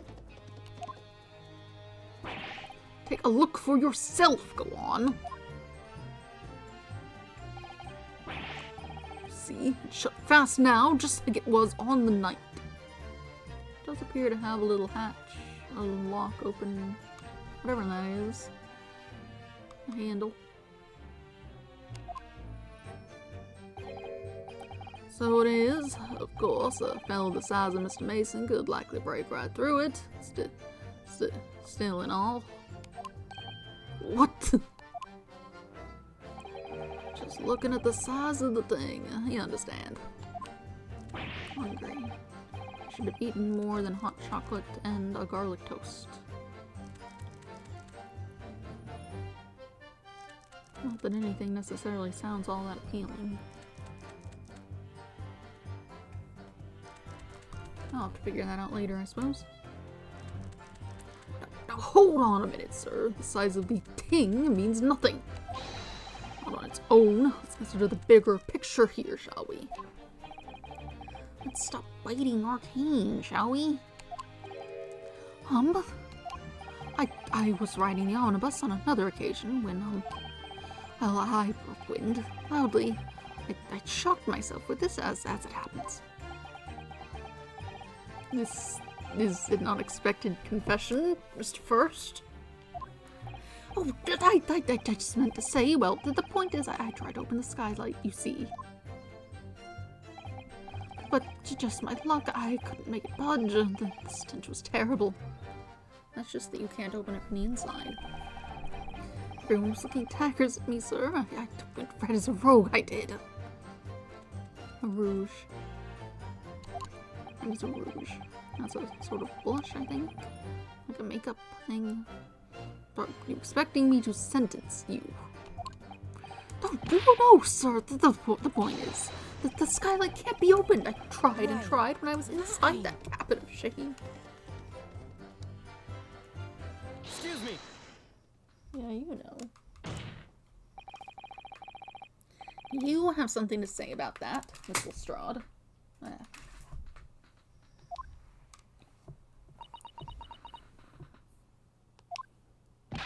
Miss Lestrade.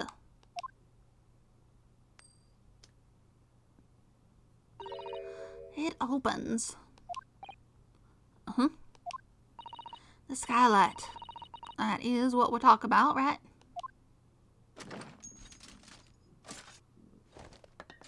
Don't do that. All them skylights open dead easy. More easily than you can load that weapon. It's a lie, I tell you. Otherwise, when I broke wind, You can't do it from the inside, you mug. Oh! Look, a few weeks ago, I was up on the roof deck of one of them drags.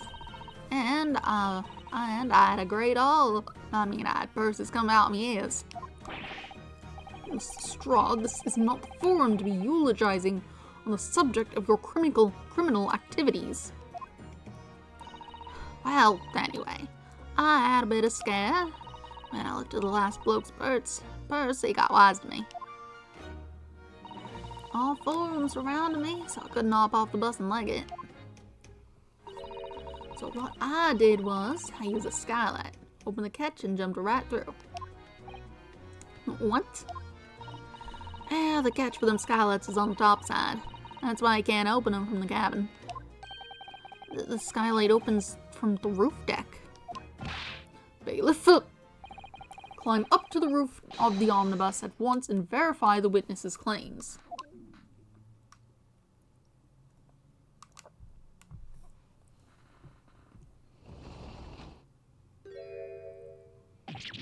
Oh, my hat! See?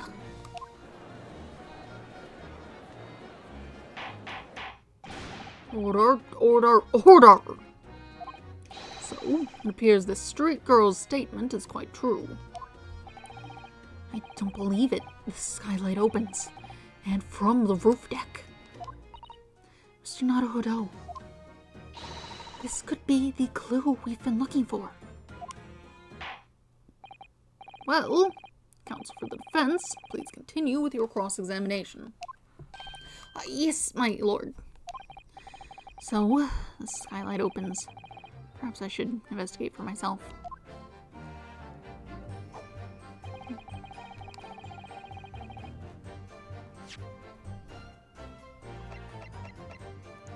Hey, look at the skylight yourself, you say.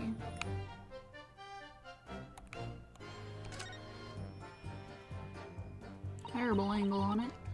This is the roof deck of the omnibus. Must have a wonderful view of the streets. Oh.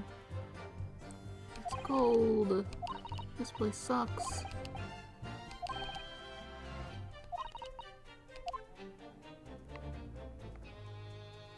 Take a look at it yourself, they say. Maybe. So the skylight was fastened shut before. But now the catch has been undone, we should be able to open it.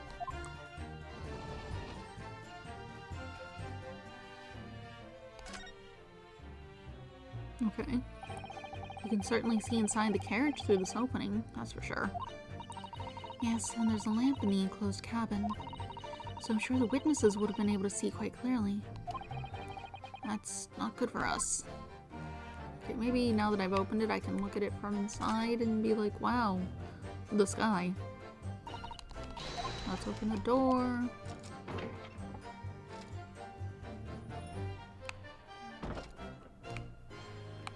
Oh, there's blood there.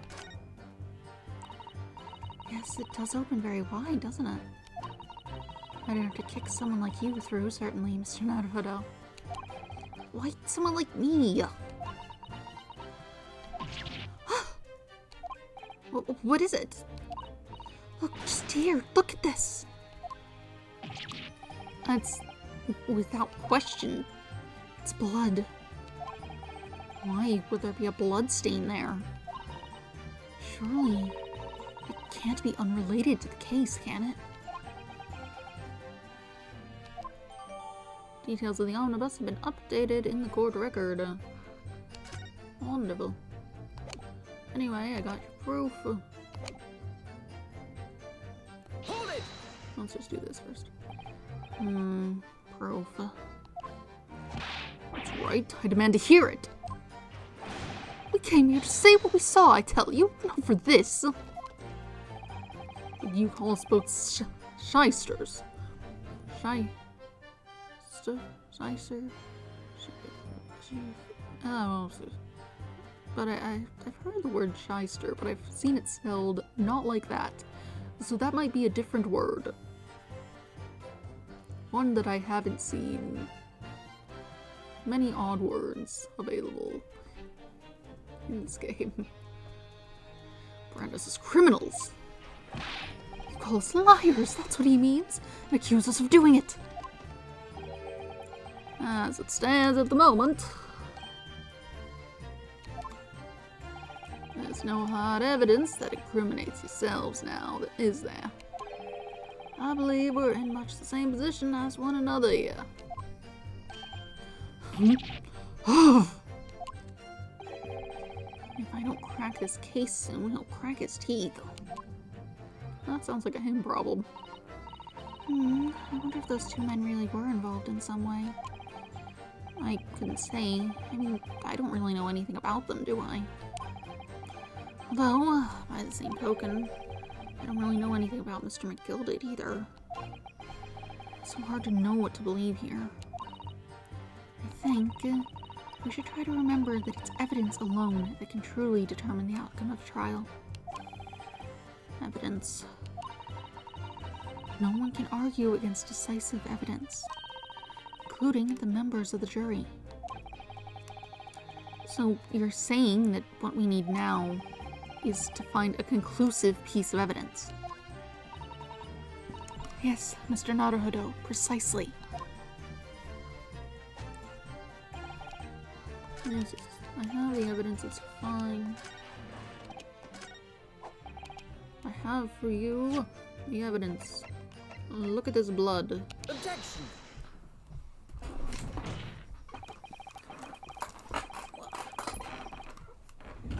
On the night in question, the victim was fatally stabbed in the stomach.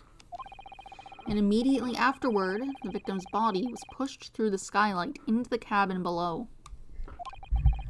Those are the facts, and the irrefutable proof remains clearly visible in the omnibus that stands before us today in this very courtroom. What the? That's utter humbug.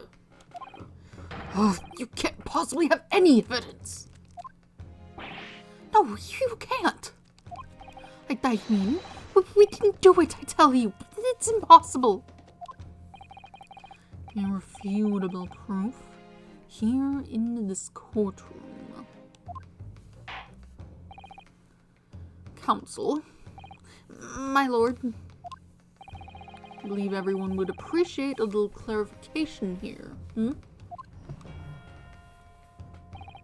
Where exactly within the omnibus is this evidence to which you allude? We will point out what it is that proves the victim fell from the roof deck through the skylight. Look at this. Blood. Got it! By Jupiter! It's that. Blood.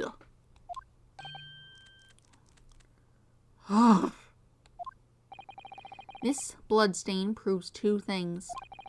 Firstly, when the incident occurred, the skylight of the omnibus was open. What? And secondly, the victim was already bleeding when he fell through the opening. Oh my.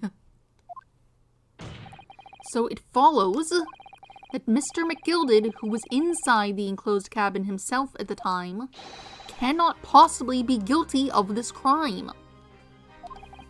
No.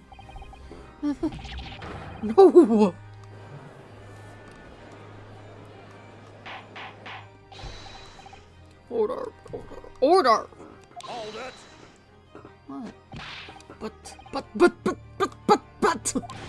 But the blood could have sprayed up there when the fellow was stabbed inside the cabin.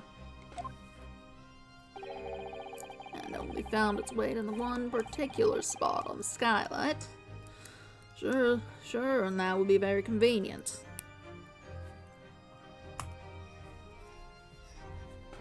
I think I did his voice bad.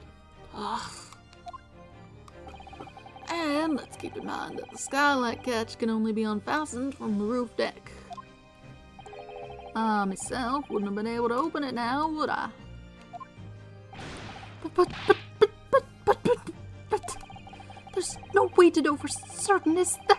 If the gent really fell through the skylight, I mean. Why don't you have a good look at the floor of the cabin between the two seats, Miss First? 'Tis all too plain, if you see.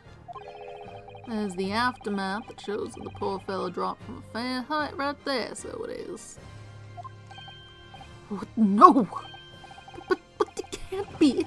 It's all lies! Hold it!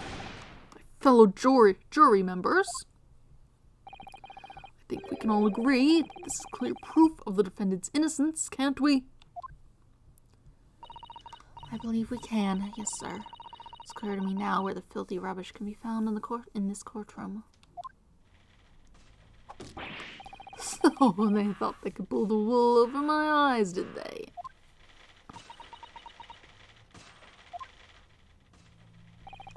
I won't tolerate any of the guilt's carriages being sullied with blood. I won't tolerate it. Oh, I always knew that nice gentleman who gave us that delightful pie couldn't have done such a thing. On three, then, everyone. 1, 2, 3. Objection! Oops. You have complaints. A chilling performance, Mr. McGilded.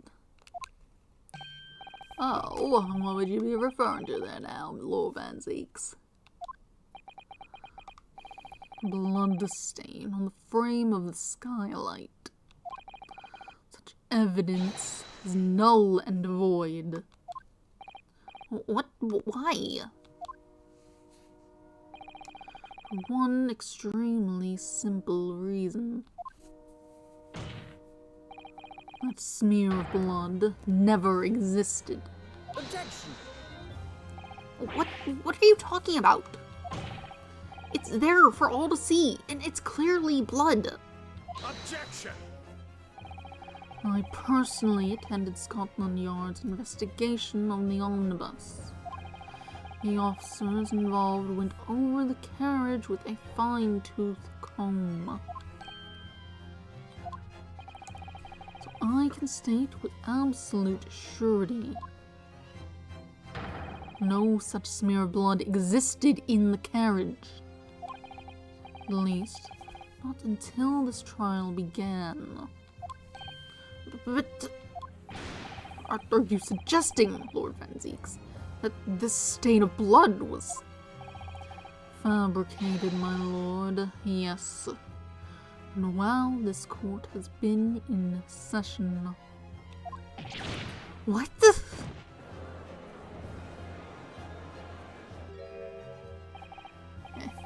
What a palaver. I must say, I didn't expect such crude reasoning from a prosecutor of your standing, Lord Van Zeeks.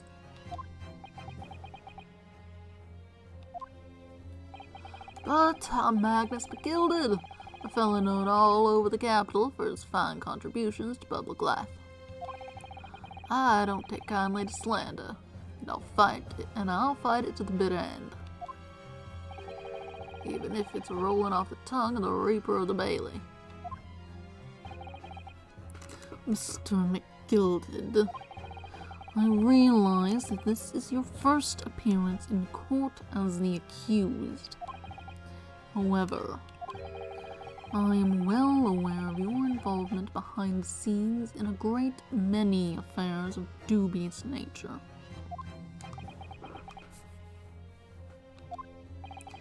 You're very adept when it comes to avoiding getting your own hands dirty.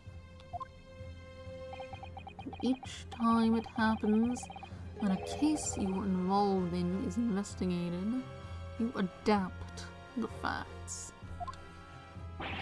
Adapt the facts? What does that even mean? When you wield a fortune the size of Mr. McGilden's, however ill-gotten it may be, nothing is impossible. Tampering with evidence, manipulating the scene of crime, bribing witnesses. I toast your ability to concoct the most convenient of stories, sir. Tut, Lord Van Zeeks. This will not do, to be sure. But now, counsel. Huh? Oh, no! I think it's fair to say, this does all sound like a rather far-fetched excuse by a desperate man. Blood on the skylight didn't exist, you say?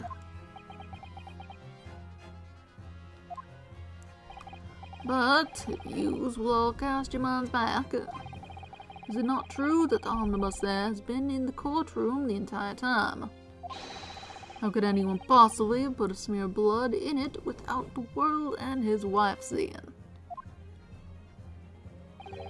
Isn't that right now, counsel? It's true. The omnibus has been in full view the entire time the court has been in session. My learned friend. Here's to hearing your opinion on this matter, in your own words.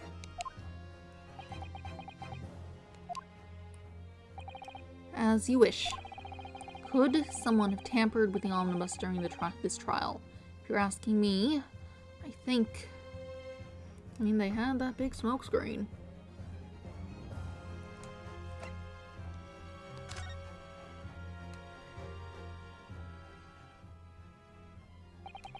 As a defense lawyer, it's my job to advocate for the defendant as best I can. But still, I feel as though there's something even more important at stake here. There is no evidence to suggest that the defendant did as my learned friend suggests.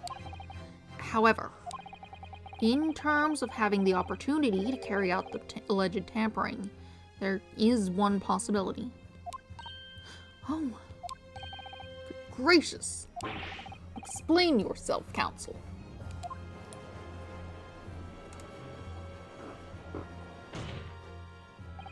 Yes, there is. Seems my learned Nepalese friend had no intention of running from this deceit. Deceit? I'm sure everyone still remembers clearly the recess that we were forced to take. As a result of the smoke grenade fired by the witness currently in the stand, Miss Gina Lestrade.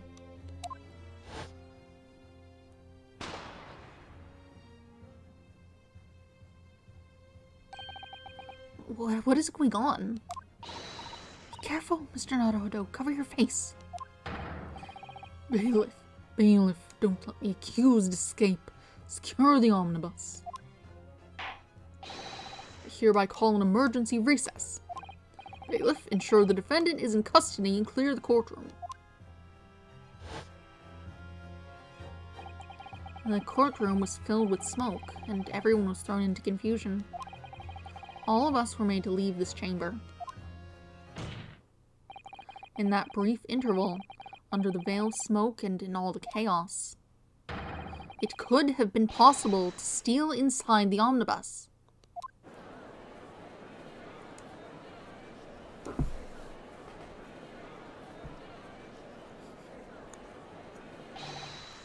Are you wise? What are you trying to pull, you rotten, feckless gouger? Feckless gouger? You're supposed to be defending me. It's a wicked plot. It's a plot to undermine me, so it is. Objection! Whatever you think this is, it changes nothing. The facts are the same. After this courtroom was evacuated earlier as a result of the smoke grenade, a number of inconsistencies materialized in relation to the omnibus. Inconsistencies such as, to start with, storage compartment underneath the rear passenger seat.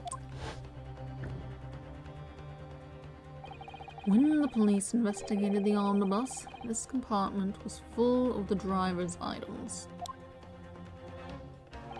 Secondly, we have the smear of blood on the edge of the skylight. As I have said, that was not present at the start of the trial this morning.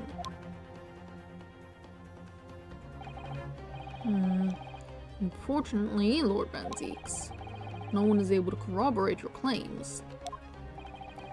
It's true.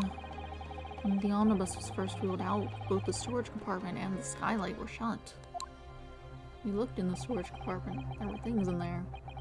Accordingly, I'm afraid to say, we cannot establish with any certainty if this evidence is the result of tampering or not. Indeed, my lord. No doubt there was not a single person who saw fit to verify such things. What do you think? Sorry? About the omnibus. Is there anything else unusual about the omnibus?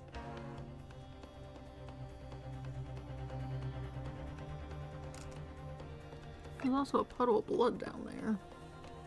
That hasn't really been brought... Well, it was brought up briefly.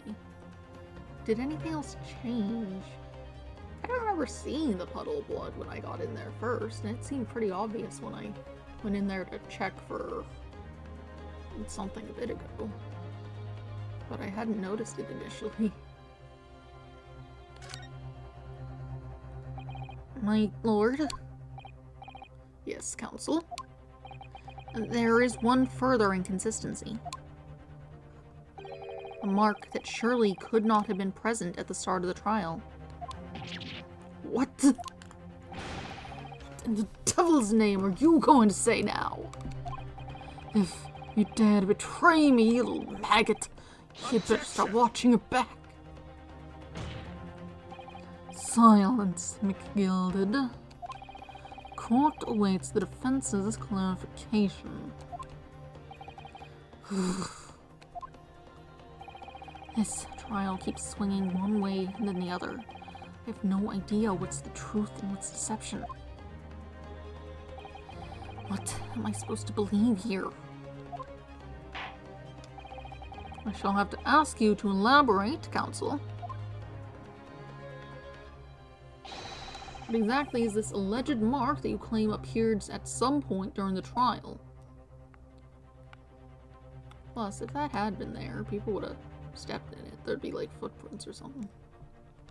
Got it!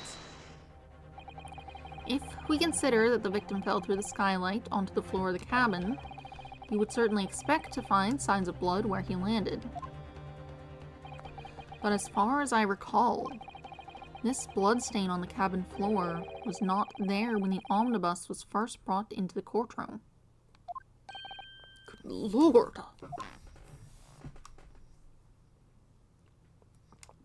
Shouldn't it be noticeably fresher or something?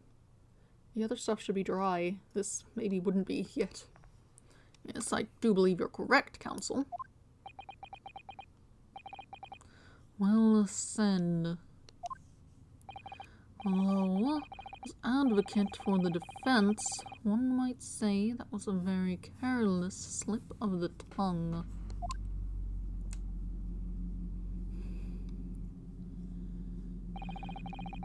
I believe that bloodstain on the floor is a decisive piece of evidence.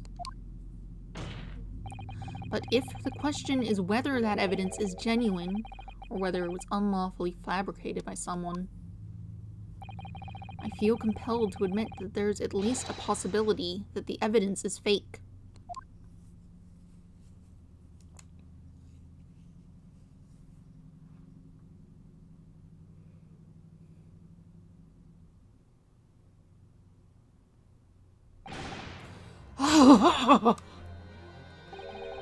This trial is over.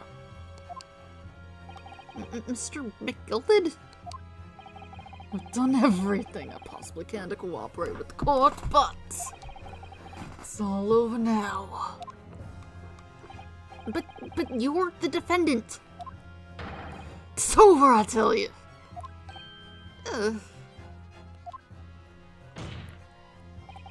Memory, recollection, what people think they saw. It's all nonsense.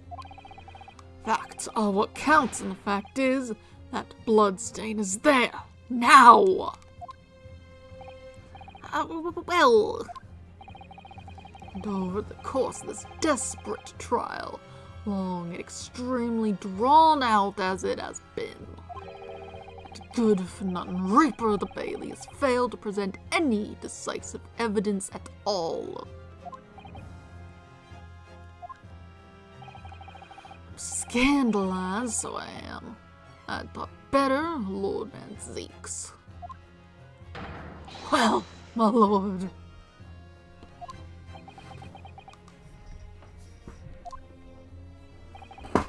I must concur with the defendant. Unaffirmed recollections of an individual cannot stand as evidence. Is that not what a witness testimony is?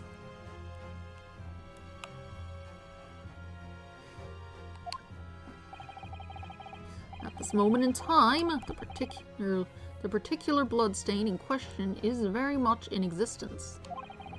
And in the absence of any credible method by which to prove its alleged previous non-existence, I regret to say that it would be improper for this trial to continue. Your lordship can't be serious. Lord Van Zeeks, what's your position?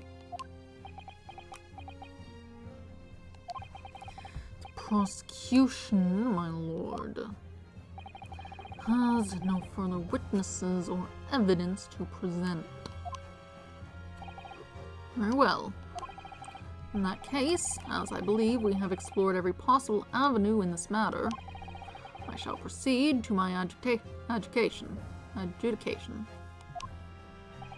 As a formality, I am of course obliged to confirm with the defense first. What formality? As things stand at the moment, it would seem that Mr. McGilded will be found not guilty. Yes, which would mean we've won. Is that really the right outcome here? Is it really alright for the trial to come to an end now with all these unexplained inconsistencies? Counsel for the defense, your closing statement, please.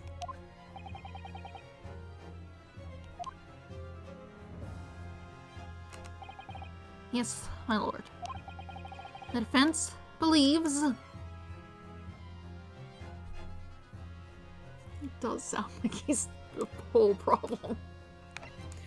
This is not a thing a defense attorney should do, I think. I think this is not a thing they're allowed to do, even.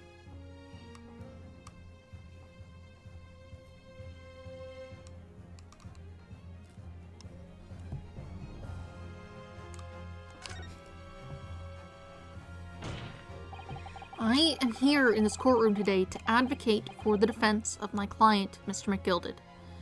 However, at this moment in time, I cannot in all good conscience attest fully to the defendant's innocence.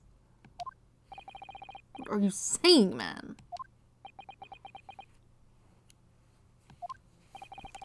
Without any question, there is no conclusive evidence to prove that the defendant is guilty. However, there is also no conclusive evidence to prove that he is innocent. Good gracious me! The controller off the desk, apparently. It vibrates. Order! This is unprecedented behavior, counsel. A defense lawyer calling the accused's innocence into question. Are you of sound mind?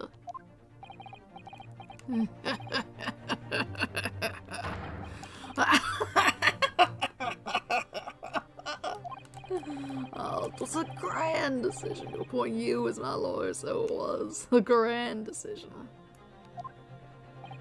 What? I must say, I didn't expect quite such an exciting spectacle at the end there, but still. Here, have this for your troubles. Ah! Your job here's done, fella. And some fine work you've done, so you have. What do you mean? This is just as the right honorable gentleman so succinctly put it afore. The trial can't go on anymore.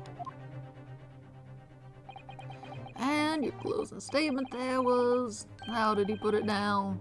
Nothing more than a formality.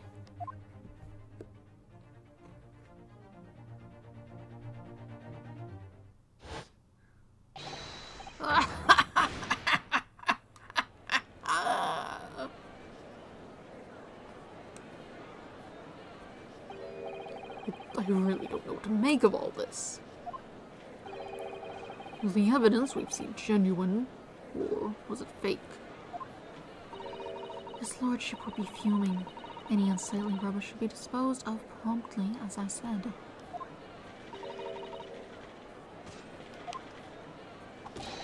Stinking rich are always guilty of something, you mark my words. I feel terribly ashamed that I ever doubted that lovely man who gave us the lovely park.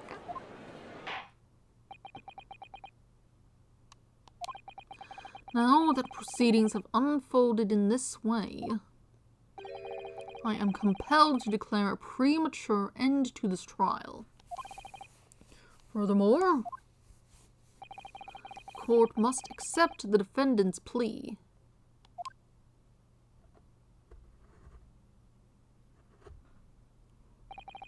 Ah, thank you kindly, my lord.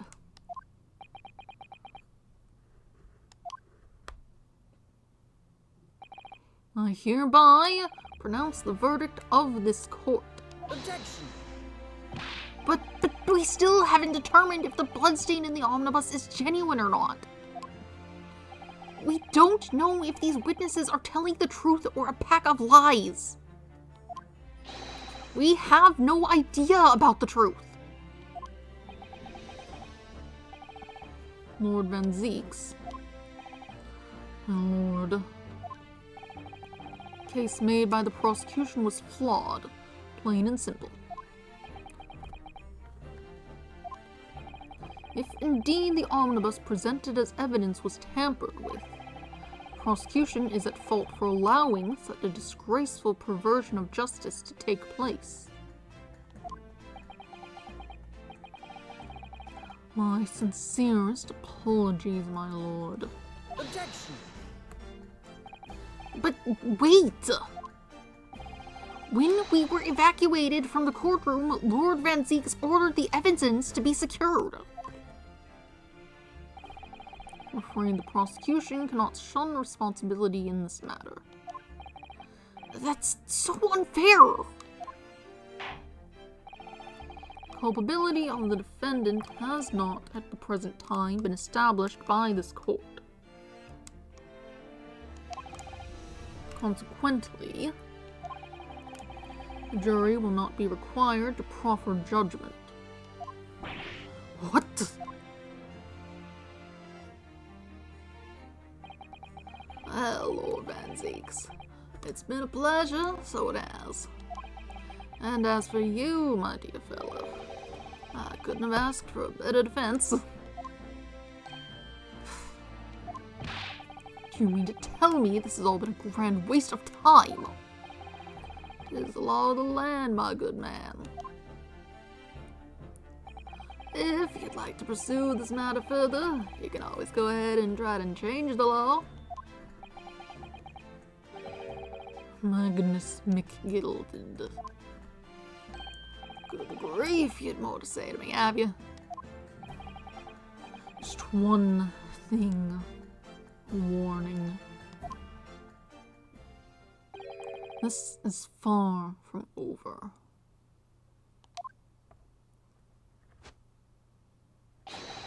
Well, something to be looking forward to then.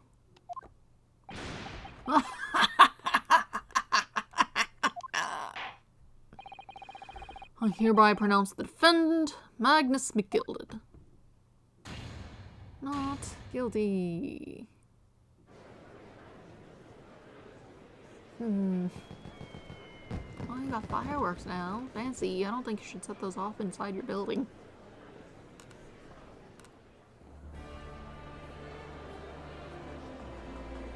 I can't believe it. It's an outrage. They should have examined the evidence more. What are you talking about? The man's been cleared. He's innocent.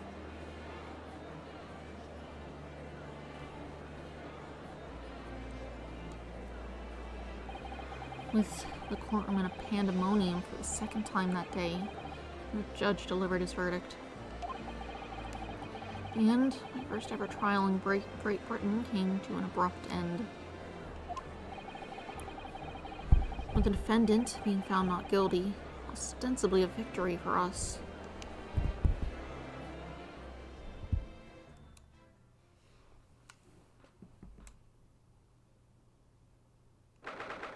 18th of February, 5:14 p.m. Old Bailey, defendant's antechamber.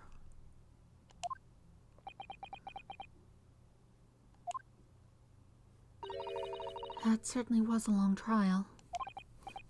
Yes, it was. Your first ever trial on foreign soil, and your first victory, was a wonderful performance. My heartfelt congratulations. And to you, Mrs. Sato. Thank you for your assistance. I suppose we should be happy. The trouble is, we're still completely in the dark about what actually happened. Well, we didn't have enough time. But isn't it wrong? I mean, who was actually responsible for Mr. Mason's death? We don't even know that. The sole aim of the defense is to obtain a verdict that exonerates the defendant. You carried out your duty to perfection. Aye, that you did.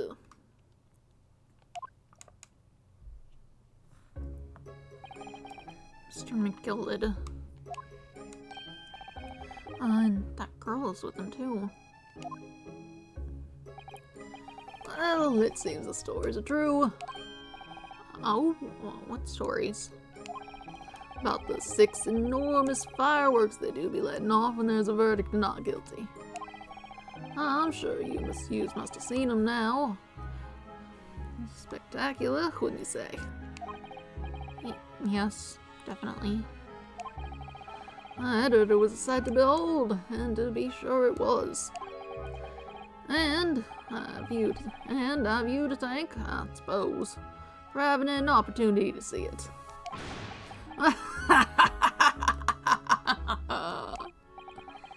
Oh, I don't know about that. I'm not sure I really did anything. What on earth are you saying, fella? How did I walk out of there a free man, then? I don't think it was so much thanks to me as down to your planning. You're a straight-talking fella, aren't you? I must say, you had me astray in the head there once or twice. But you're young and headstrong. And 'tis water under the bridge. I have no idea if I'm pulling off an Irish accent. I think the answer is probably not in the least. I don't know. I can't think of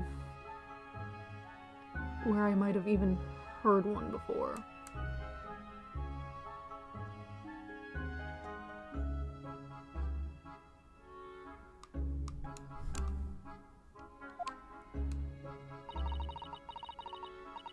Congratulations, Mr. McGilded, on having your name cleared. Nothing's resolved.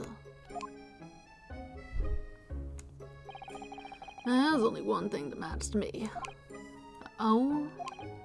Aye. They've all seen that I didn't do that odious and, obstinate deed. 'Tis grand, is it not? I suppose it is. Now, the fine fellows of Scotland Yard can take matters in hand and sort out any wee details. They'll see it for what it is. They'll get to the truth. I've absolute faith in them, so I have. After all, I do be providing a good number of their wages with all the taxes I pay.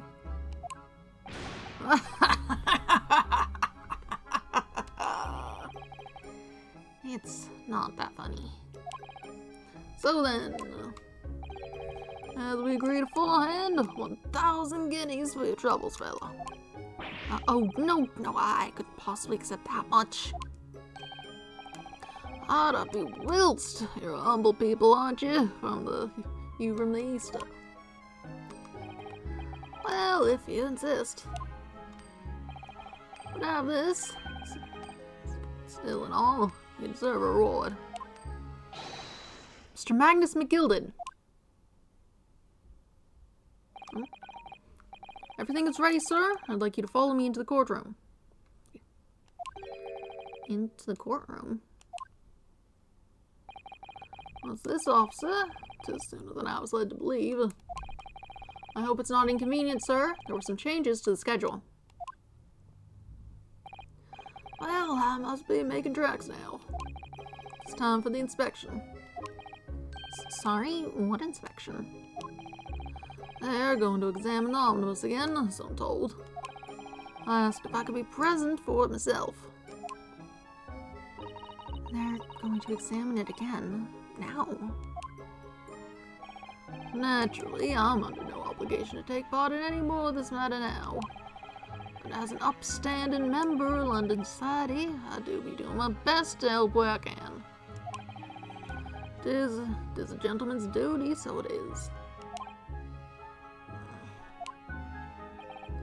So then, fare thee well. It was an absolute pleasure meeting yous. I hope you have a whale of a time while you're studying here in Great Britain.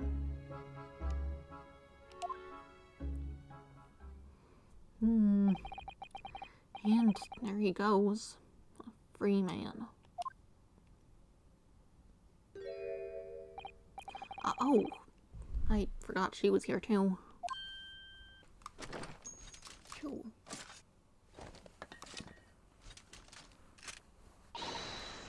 Don't move.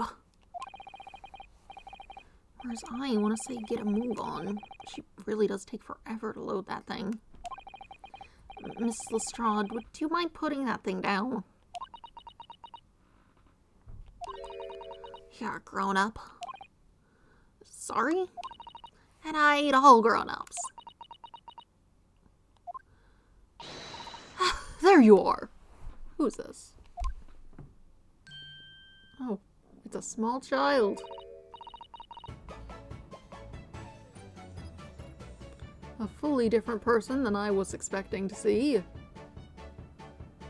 I thought it might be, Shoals or something. He was in the intro to this chapter, episode, whatever, so I figured he'd make an appearance again, but not right now. Naughty, naughty, naughty, running off like that. That's not a good voice. That's exactly like the grandma. She needs a different voice. Something befitting the small child, I suppose. Naughty, naughty, naughty, running off like that. Is this some kind of picnic? Who is this little girl now? I'm taking that with you as well. I was looking forward to the trial run of my experimental smoke grenade launcher.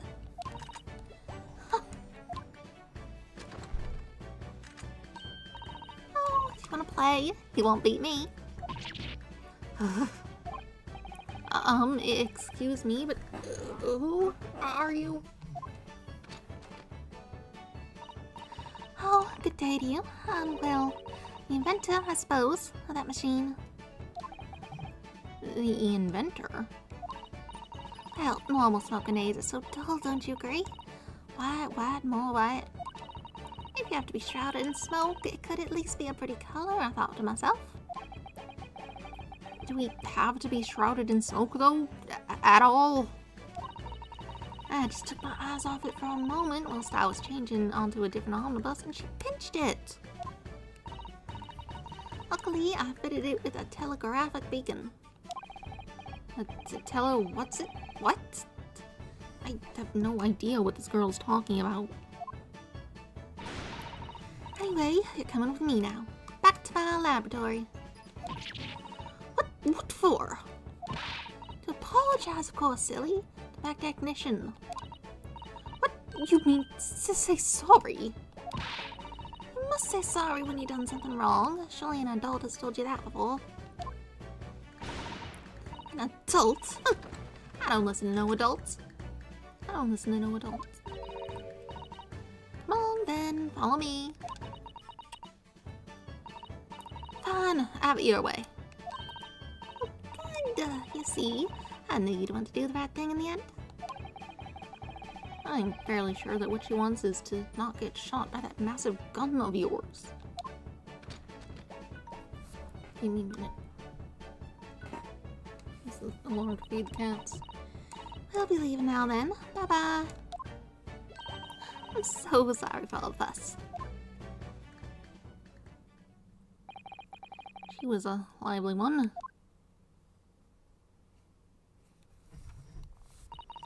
Well, do you think perhaps we ought to be on our way now too? Yes, you're right. But where to?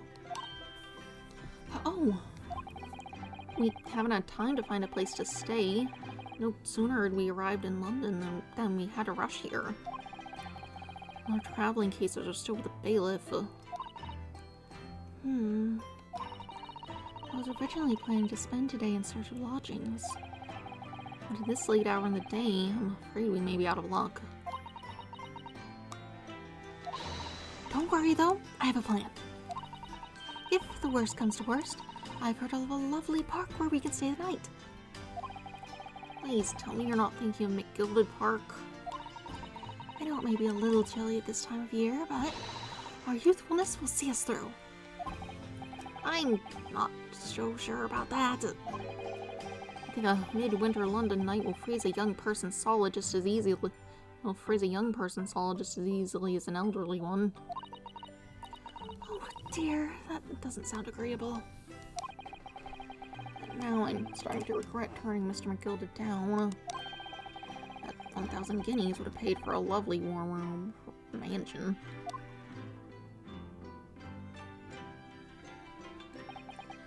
And so, trial to determine my worthiness for the study tour was over by the end of our first day in London. However, as we were soon to learn, there were more trying times ahead. Surely the study tour had included a place for you to stay. It's a bit of a wild concept that it wouldn't. Just as the Reaper of the Bailey had warned, the case was far from over.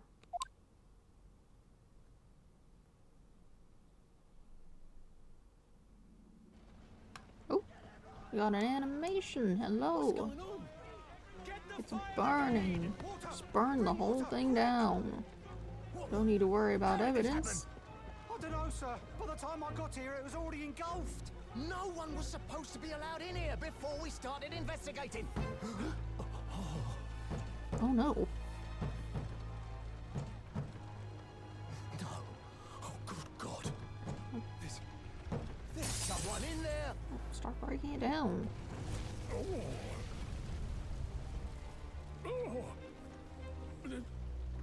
This can't be.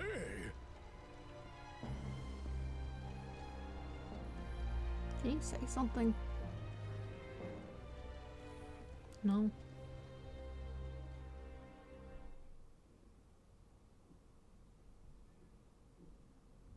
Well,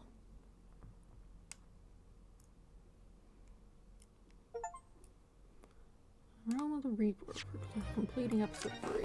Alright. Well, I suppose that's the next murder to investigate. Oh well. But that is going to have to wait till I am back out after feeding the cats. I must feed the cats, get some more water. Use a bathroom. I'll be back in just a bit.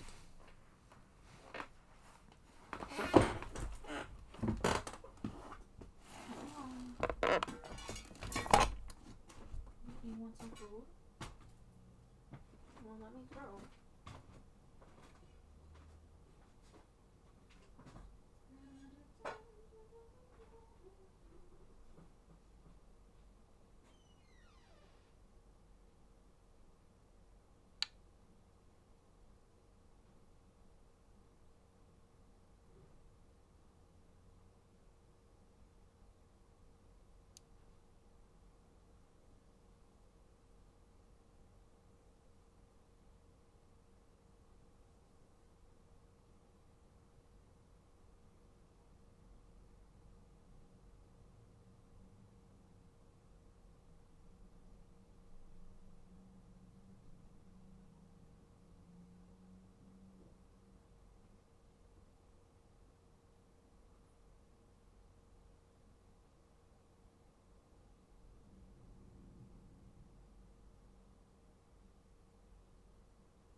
that wasn't too long.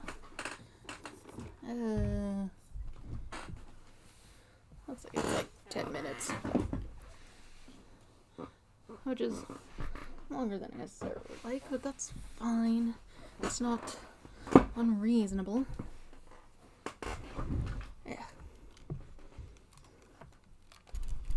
But the cats have been fed, the dog's been fed, because he's got a different schedule for just a little bit, because the holidays are making things weird or whatever. Let's see.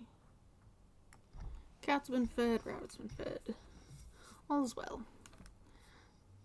Let's get back into it. I suppose we're moving on to episode 4. The Adventures of the Clouded Kokoro.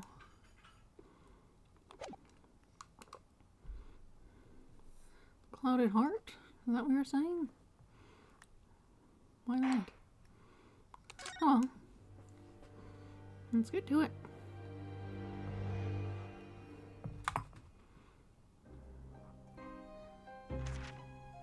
I begin to think, Wilson, said Sholmes, turning his head languidly in my direction, that there is more to this case than that which we have observed.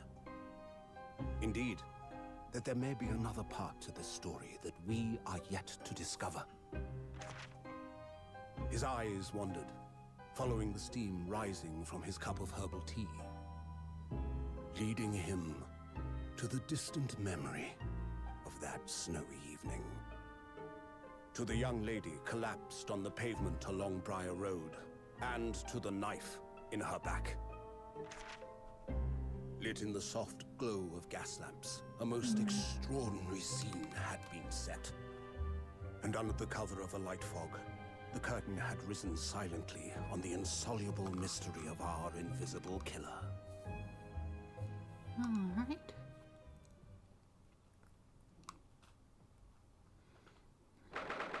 19th of February, 9:47 a.m. British Supreme Court, Lord Chief Justice's office. Did you sleep last night, Mr. Naruhodo? No, not at all. It was an enormous hotel, wasn't it? The rooms were so luxurious, I felt like you were staying in a palace. With all the gas lights twinkling, it was brighter than day, even in the middle of the night.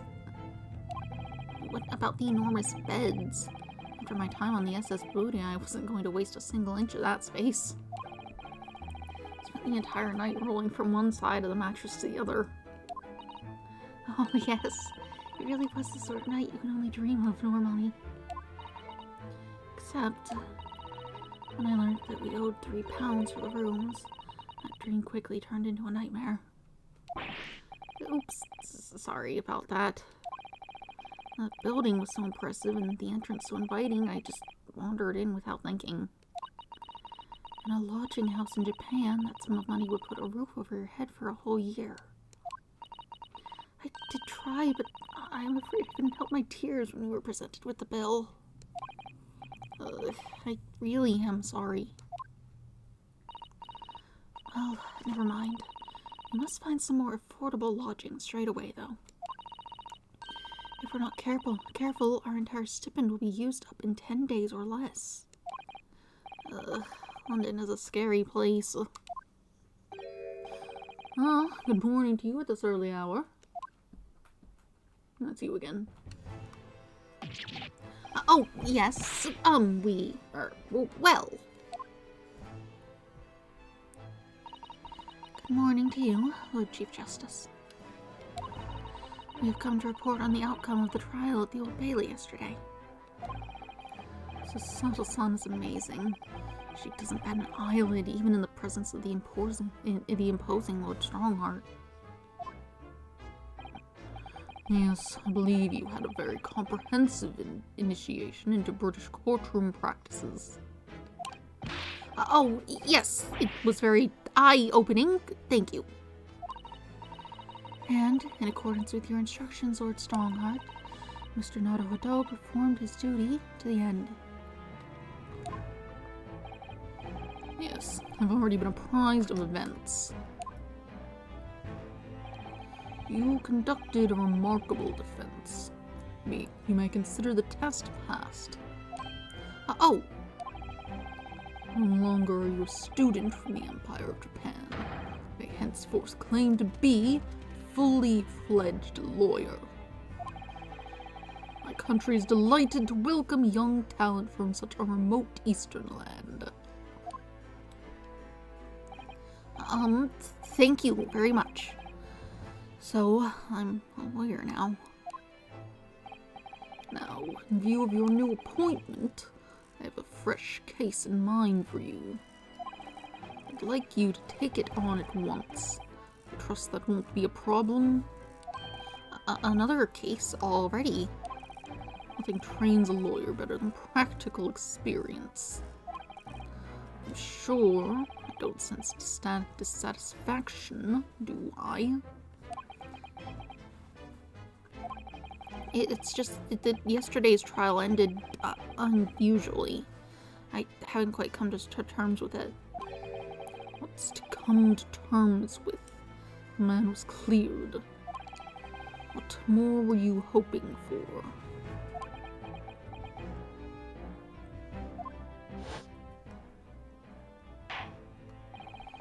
The culpability of the defendant has not at the present time been established by this court.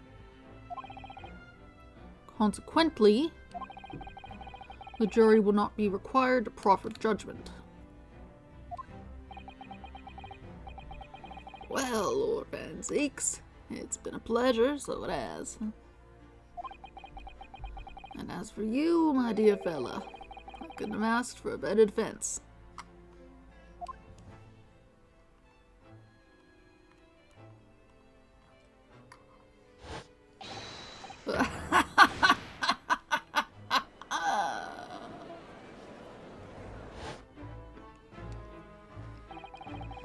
I just can't help wondering if Mr. McGilded really was innocent.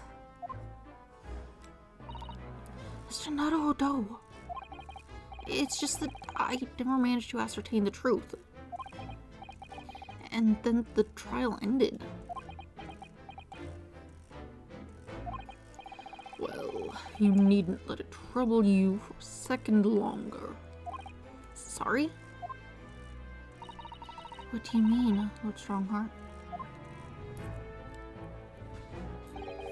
Magnus McGilded passed away immediately following the trial. No! What? Mr. McGilded is dead?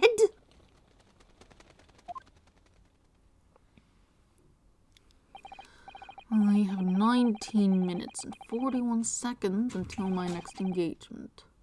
Time enough to talk. Kitty, what are you doing running around like a crazy person? What are you up to? Hi. Hello, my fluffy baby.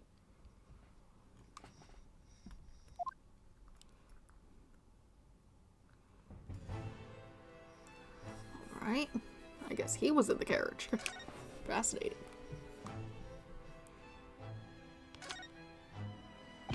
I don't understand what happened.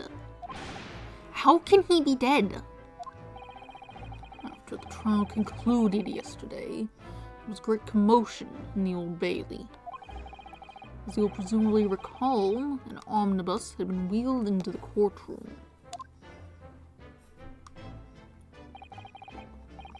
Yes, of course. That was the scene of the crime which Mr. McGilded had been accused of. Precisely. Well, while the bailiff's attention was diverted by some other matter, the omnibus went up in flames. No. How could such a thing have happened?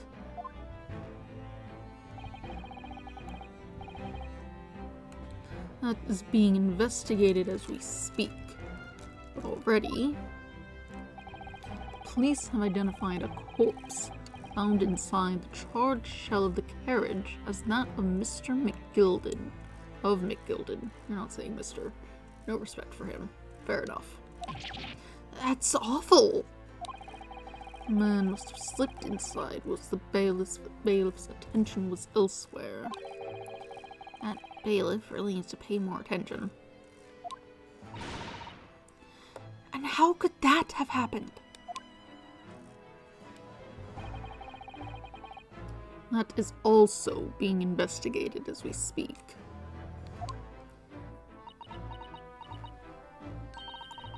Thinking back now, immediately after the trial, Mr. McGilda did mention going back into the courtroom to look at the omnibus.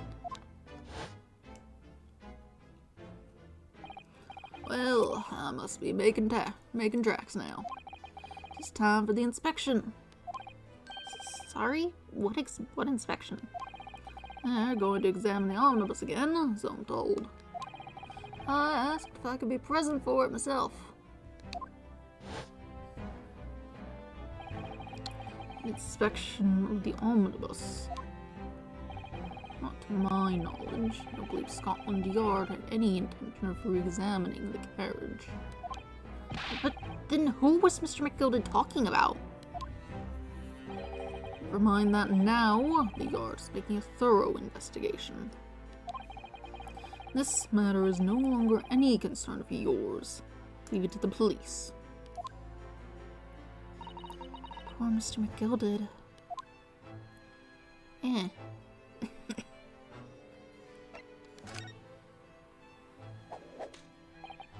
So, how did you find your first taste of our country's Supreme Court? Oh, well, I don't know. I mean, it was... wow. Mr. Naruhodo means that the whole experience was steeped in the solemnity of Great Britain's long history. It's really a world apart from our own judicial system in Japan, which is only a few short decades old. Wow, Susato-san has such a way with words. And you seem to have a way of failing to find the right ones. Mind reading. The judicial system here is the most advanced in the world. Learn all you can.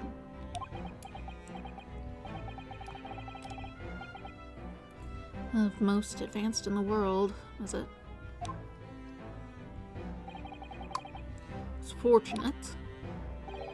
But your very first trial was a simple affair. Simple? That was simple? As I believe I mentioned yesterday morning, it was a trial you couldn't lose. I don't mean to be contrary, Lord Strawheart, but the case was anything but simple.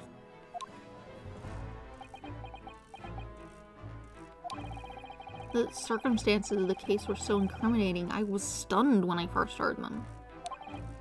In fact, I'm still finding it hard to believe that we've managed to get a favorable verdict.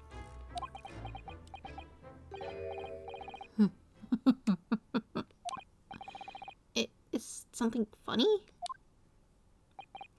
No, my apologies. However, the fact is that you did receive the not guilty verdict you set out to achieve. And that can only be attributed to exceptional talent. Wouldn't you agree?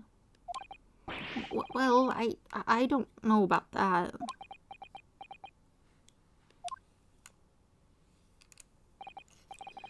Well, never mind.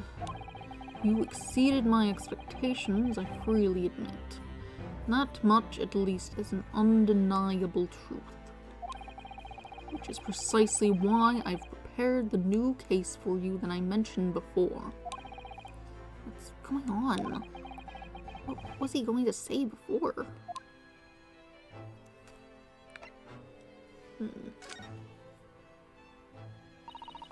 you perhaps give us some more details about the new case you mentioned?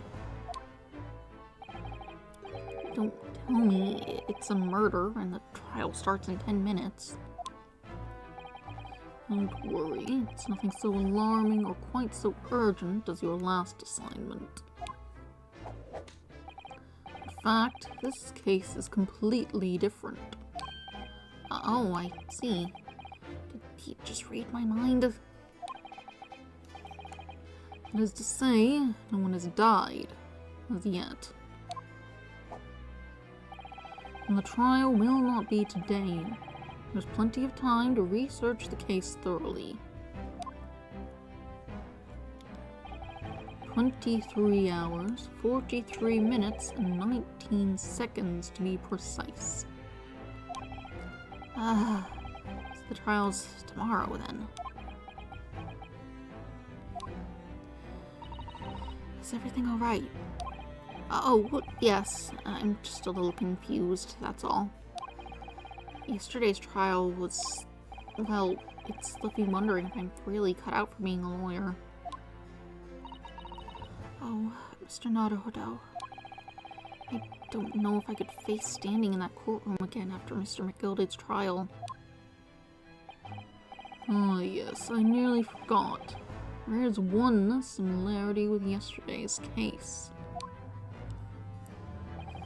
Once again, there's currently no one to advocate for the defense. Oh! If the situation remains unchanged, the trial will start tomorrow with the defendant unrepresented. If that happens, I need not remind you of the inevitable outcome. The most terrible end awaits the defendant. Yes, that's right. Here we go again.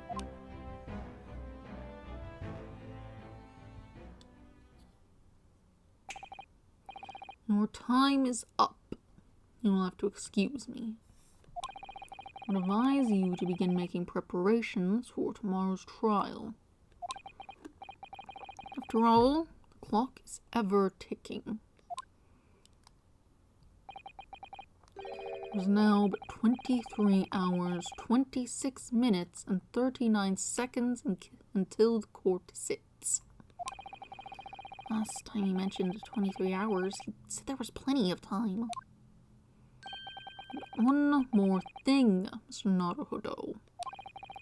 There's something I should like to ask of you. Oh, what's that?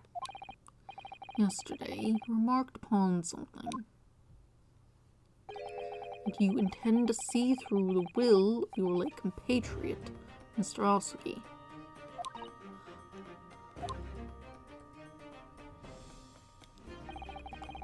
I would be interested to hear what exactly you mean by that. Inside 34 seconds. Well, Cosmo always used to say, you see, that he wanted to learn how the greatest justice system in the world worked so he could change ours in Japan. Now that he's gone, I'd like to work towards that myself, and there's another thing. Oh. Another thing. Continue. On the way here, on the steamship, he said something to me. There's something very important that I have to do. Something very important. And what exactly would that be? He never had a chance to tell me. I suppose he would have done if he'd ever made it to Great Britain. You're out of time. Thank you for an enlightening discussion. Mr. Naruhodo, what's this all about? Mr. Asuki never once mentioned anything of the sort to me. I urge you both to focus your attentions on the matter at hand. I've taken the liberty of summoning the police inspector in charge of the case. Some guy. He'll be able to apprise you of the details. How long has he been there? So, I wish you the best of luck and bid you farewell.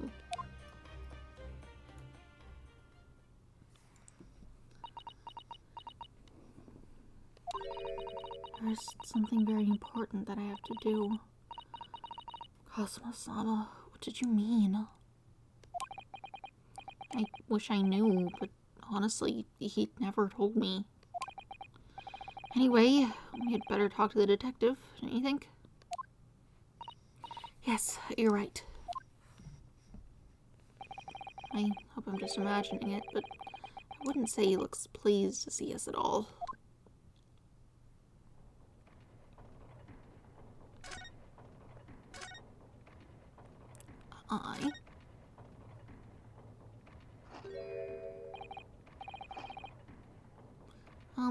Could we trouble you? What do you think?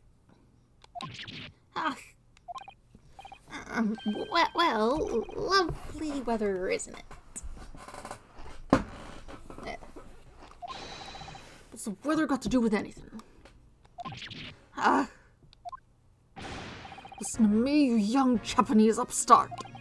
So frippery about the weather doesn't get every English gent eating out of your hand, you know.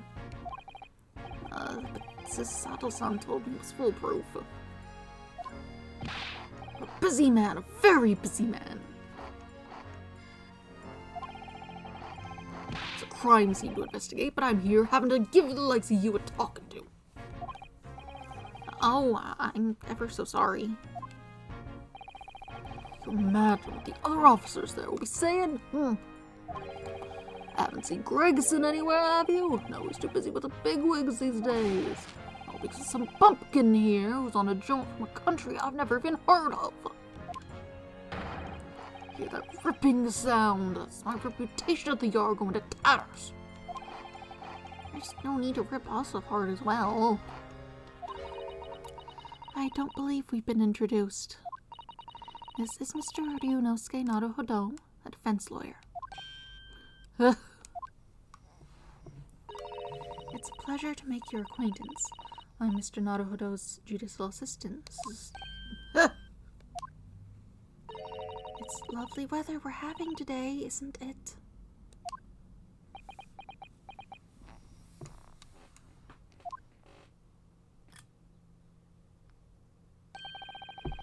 It's unseasonably fine, I grant you.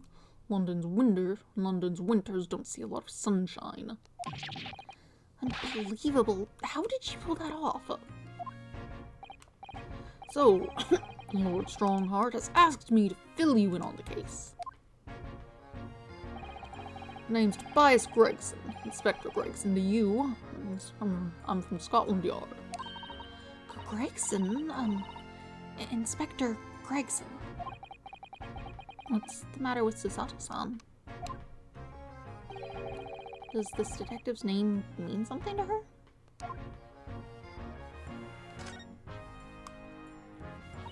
Inspector, are you perhaps the Inspector Gregson?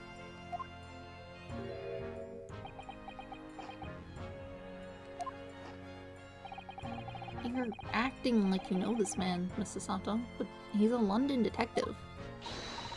Oh, I do know him very well, in fact. Very well? Yes, he features prominently in the adventures of Sherlock Holmes. Oh, in that publication. What's it called again? Rants Magazine? That's right! Inspector Gregson and Mr. Sholmes enjoy a wonderful friendly rivalry. Really? You rival the great Mr. Sholmes? That's incredible. Oh, well, I don't know about that.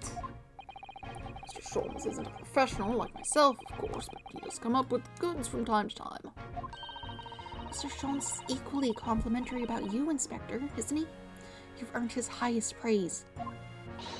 Gregson is the pick of a bad lot of all the Scotland Yarders. Those were his only words. That's his highest praise. Well, Mr. Sholmes isn't particularly known for giving compliments, you see. But he's not. Thanks to that magazine, my name's known all over London now.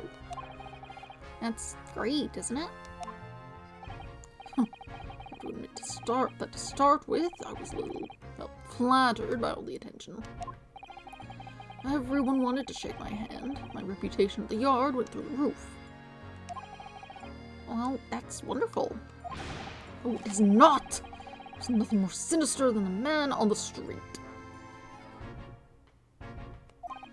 People are always looking at me now, whispering rumors about me under their breath, I'm sure. Rumors? Are you quite sure? It's changed since starting appearing in those stories.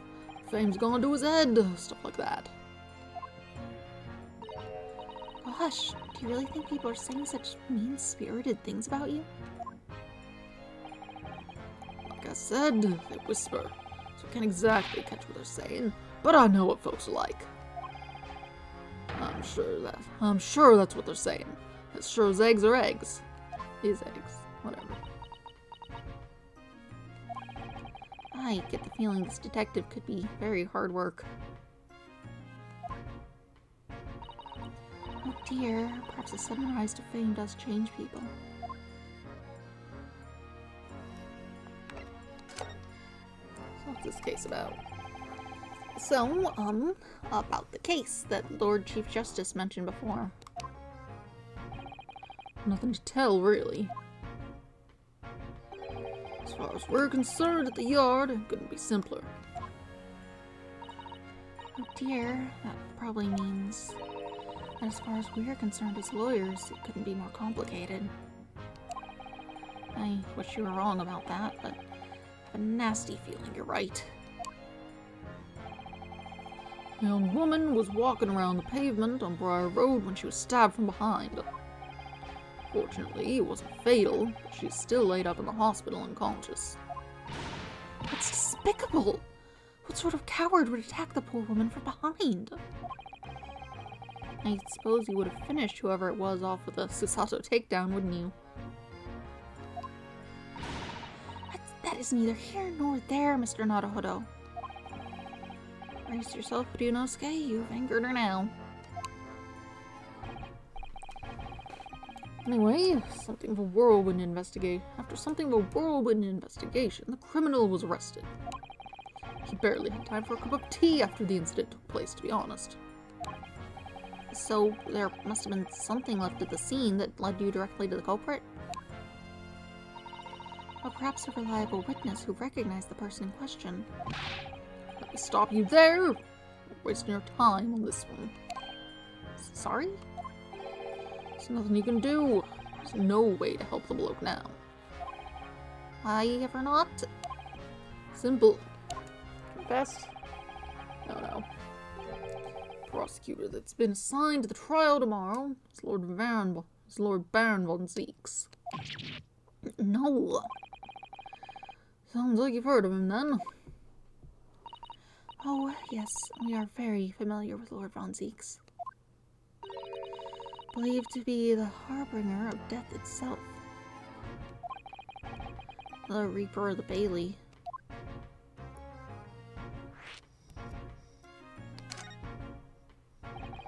Lord Beric von Zeeks, who we faced in court only yesterday. Mr. McGilded told us about him before the trial, didn't he?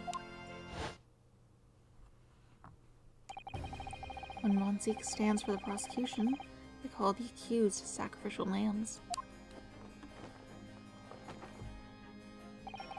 And in every single trial in which he's been the prosecutor, the accused has been damned.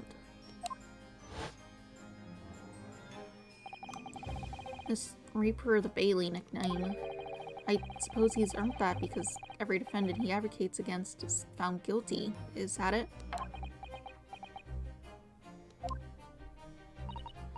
Well, if that's the case, we should inform you, Inspector, that in yesterday's trial against Lord Van Zeeks, Mr. Naruhodo secured a verdict of not guilty.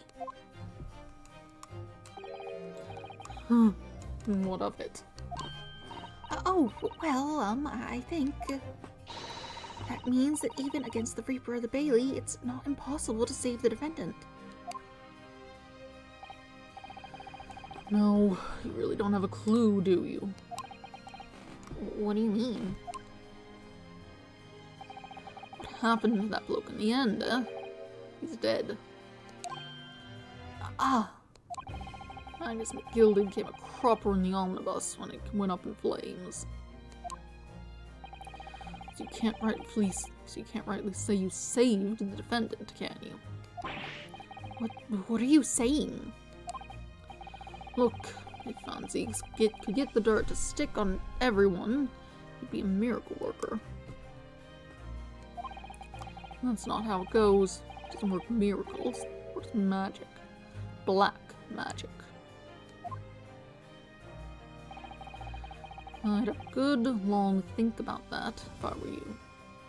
I should have some fries. That might be nice. There's like some in the basement. Could put some cheese on them. Are we really supposed to believe that?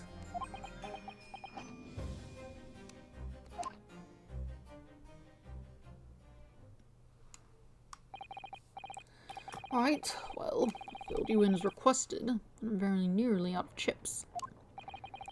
So I'll be heading back to the crime scene now. I'm still carrying out a few investigations there. It was Briar Road, you said, didn't you? Where the incident took place. That's correct, ma'am. And if you head over to the holding cells, you can meet the criminal himself. You've branded him a criminal already? He's as good as, shaking like a leaf in his cell he is. It'll give you a chuckle, if nothing else. He's inmate 53. Speak to the jailer and he'll show you the way. Inmate 53. Thank you.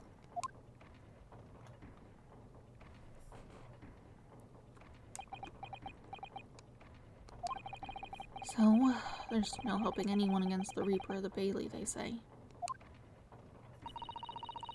Something troubling you, Mr. Naruhodo.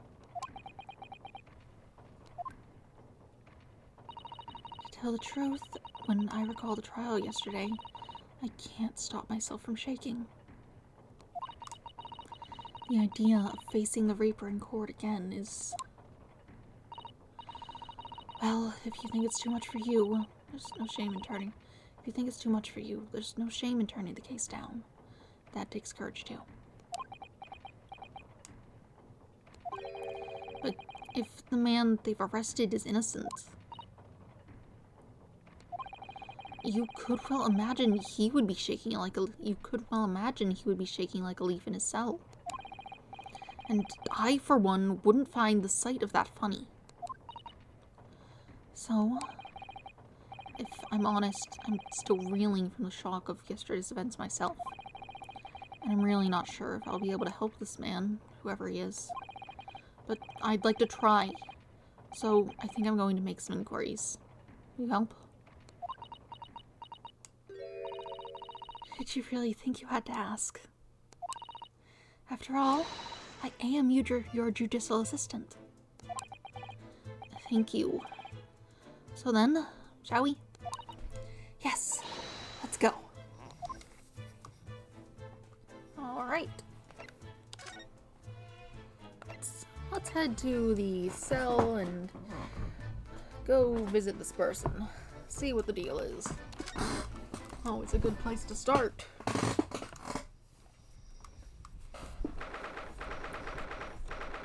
Your window isn't working. 19th of February, local prison, cell 9. So these are British prison cells. Oh, they're ghastly. It feels just like a dungeon. Yes, and having experienced it in Japan myself, I can assure you that our wooden cells feel a lot cozier than these cold stone walls. Oh, don't, Mr. Naruhodo, you're making it seem worse. Apparently, our client is in this cell here. It's so dark at the back there, I can't make him out. Wonder what he's like. Inmate 53, your legal representative, is here to see you. That's right, you're meant to be British. Stop hiding at the back of the cell and show your face at once. My cat is yet with no name. Who is this? Calling me by number. It's utterly, unbelievably, unjustly unreasonable. I refuse to answer. I can't tell. Mr. Naruhodo, what do you think is going on here? I have no idea, but wasn't just hearing things, was I? That tirade of complaints was in Japanese. Oh.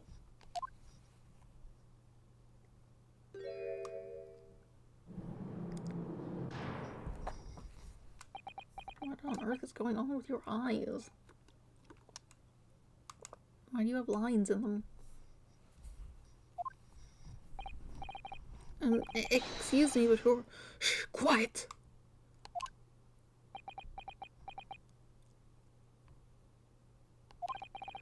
They're all around hiding. I know they are. They're watching, listening even now. I can sense it.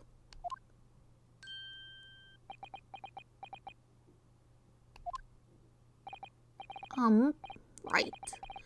So, could I ask... There you are. You've come to curse me, haven't you? Don't try to hide it. You're a ghost.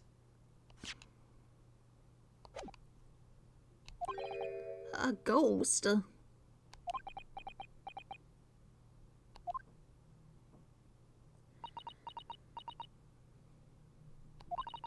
We mean you no harm, prisoner-san.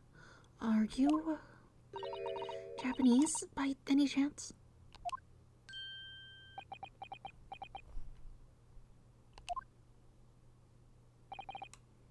This is beyond my wildest dreams.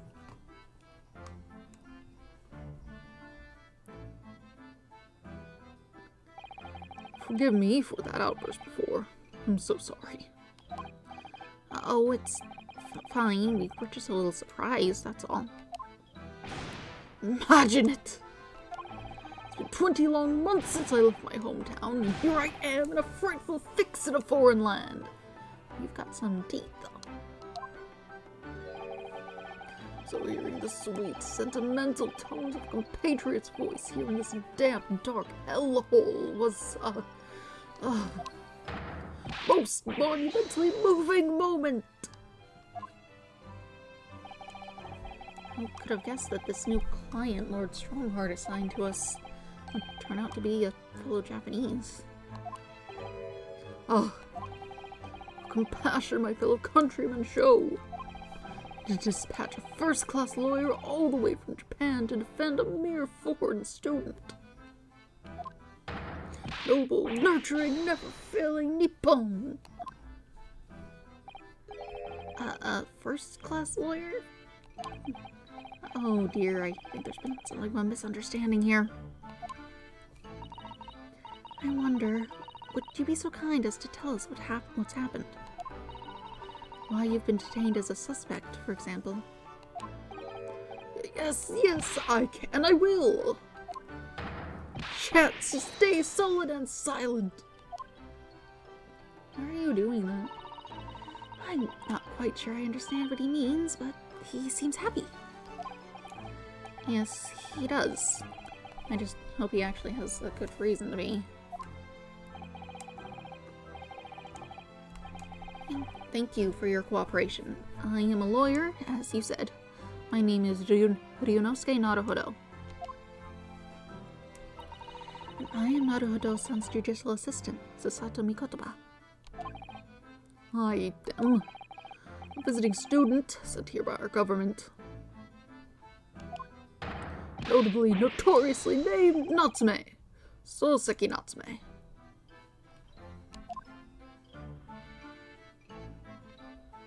Okay.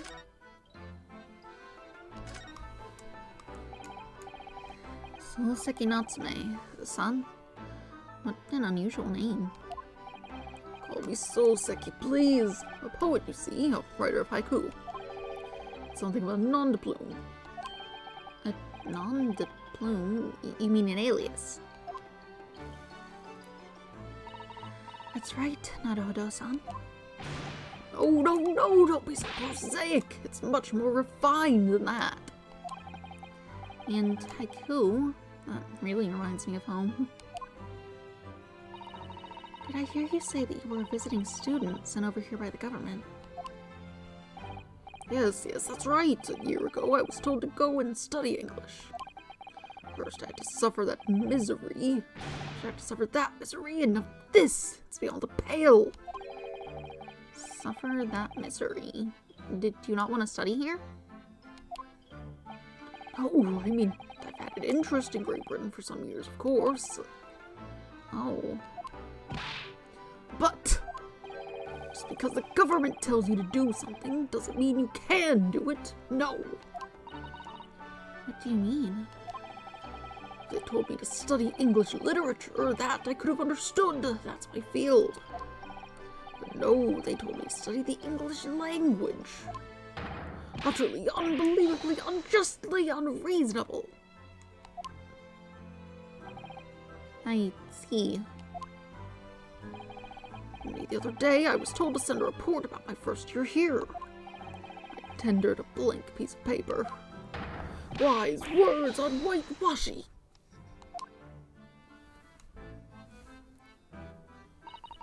You must be a man of great standing. Oh, yes, so I'm often told.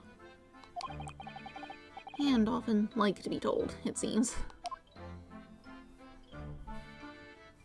Alright. Anyway, someone was stabbed. Why do they think you did it? Could you perhaps tell us exactly why you've been arrested, Soseki-san? I didn't do it! I didn't commit that atrocious murder! Murder? Oh, no, it's alright. The woman didn't actually die, did she? But she was stabbed with a knife right before my eyes. Before your eyes? You mean you saw the attacker? I didn't see anyone. Oh, what? If I'd seen the person who did it, do you think I'd be locked up in here? Oh dear, it seems this case is becoming rather complicated. Why me? Why me? Why did that silly woman have to be stabbed in front of me? It's the curse of London. It's incredibly, inexcusably, irritatingly inconvenient. So, Soseki-san was there at the scene, but he didn't see the attacker. It's vital that we find out more about this case. Right. What did you see? Just generally. It was an accursed evening, just after the snow had started to clear and heavy with fog. I'd been to the bookshop to buy some books, and I was on my way back to my accursed lodgings. Sure the bookshop wasn't accursed too? As I was walking along that accursed pavement, I could make out the sole silhouette of another ahead of me. A woman wearing a green overcoat she was, and just as I went to overtake her, she suddenly let out a little scream and collapsed on the cold, hard slabs of stone at my feet. How terrible. I called out to the woman, but she didn't move. It was like a ghostly, ghoulish, grim graveyard. Slight exaggeration there, perhaps. I was terrified. I had to get away from there. So I ran as fast as my legs would carry me back to my accursed lodgings. That's not good. They'll say it was shameful, I know, to run away like that. Tell me, Soseki-san, was the victim an acquaintance of yours? Don't be ridiculous! Do you think I know any of these fair-haired English? And a young woman at that. I'm diffident, shy, timid, unsure. I can't talk to people. I see. A young woman unknown to Soseki-san. And at the time it happened, who else did you see nearby? Did anybody pass you? Regrettably, apart from myself and the woman, I didn't see a soul. No one? Oh, great. So the victim was unknown to you, So the victim was unknown to you, and there was nobody else on the street at the time. That creates something of a conundrum, doesn't it? What conundrum? Who else could have done the murder?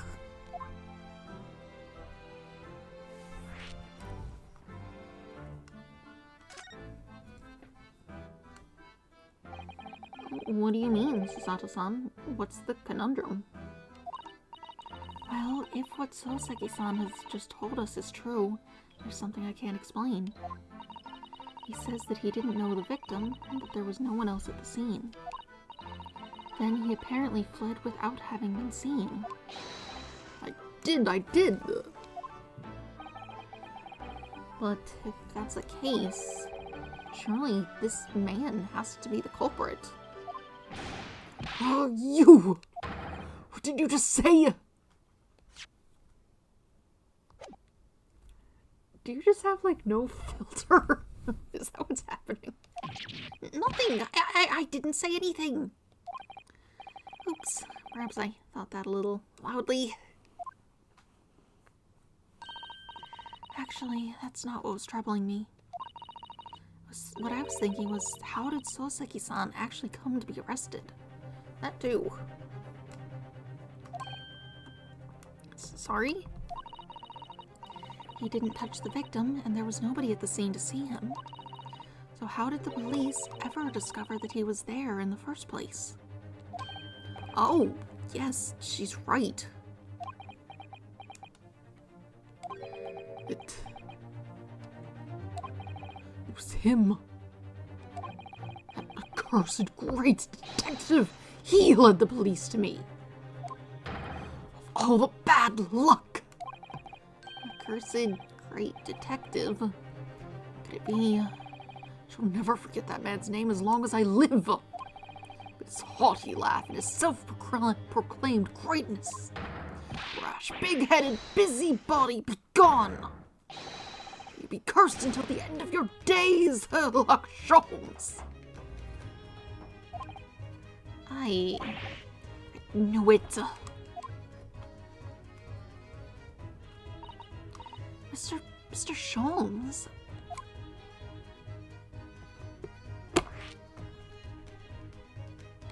Alright. Well, I didn't expect to hear that name from this man's lips, that's for sure. It was the morning after the night. It was the morning after that nightmare had unfolded on the pavement for me. I was gnawing on a sliver of hard cheese when some men suddenly burst in through the door. They started shouting at me. This is the police, put the weapon down. Yes, it was a thin sliver, and yes, it was hard, but I wasn't eating a weapon. Disgusting dietary discrimination devils!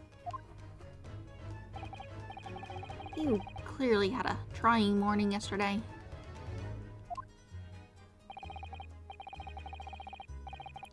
There he was in the middle of all the policemen, running like a Cheshire cat. That's the Herlock Sholmes. It's actually just Herlock Sholmes. He's English. I've since found out that he's a famous name detection here in London. Yes, the great detective is really very well known. His overly sharp mind managed to deduce my whereabouts, apparently. He thinks I'm the knife-wielding madman. Me, this weak, stupid kitten of a man. I wonder what great deduction process led him to his conclusion this time. Do you mean to say that Mr. Sholmes' deduction was the only reason the police arrested you? That would be really most unreasonable.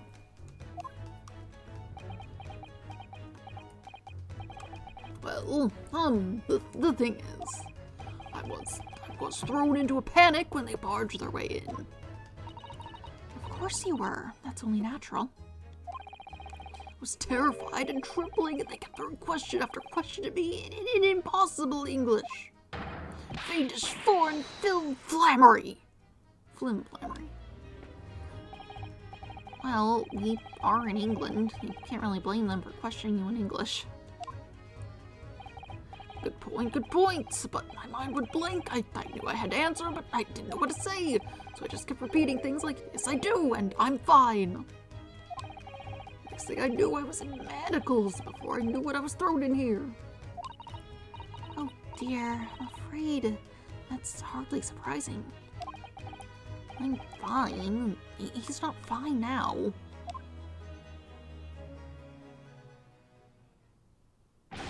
Mr. Naruhodo Esquire! Oh, you can just call me Naruhodo. And when we're speaking English, a simple Mr. is more than enough. Oh, yes, alright. Yes, Dave. They've really got to me. This country's poisoning my mind. But please, I beg you to defend me in court tomorrow. You can tell them what really happened. You'll do it, won't you? Well, Why is it so hard to say yes to me? well, the thing is, I'm just a student like yourself on a study tour. A student? I have defended a case in the Old Bailey. Only the one, though. But at this moment in time, I really don't know what I'm supposed to believe in.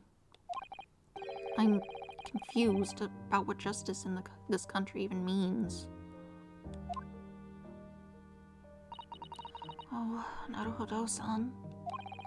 I'm not even the foreign student who was supposed to be here. I'm a sort of locum lawyer, I suppose. But that armband! That's the mark of a defense lawyer from our great empire! It's a keepsake from the man who should have been here. He was my best friend. A keepsake?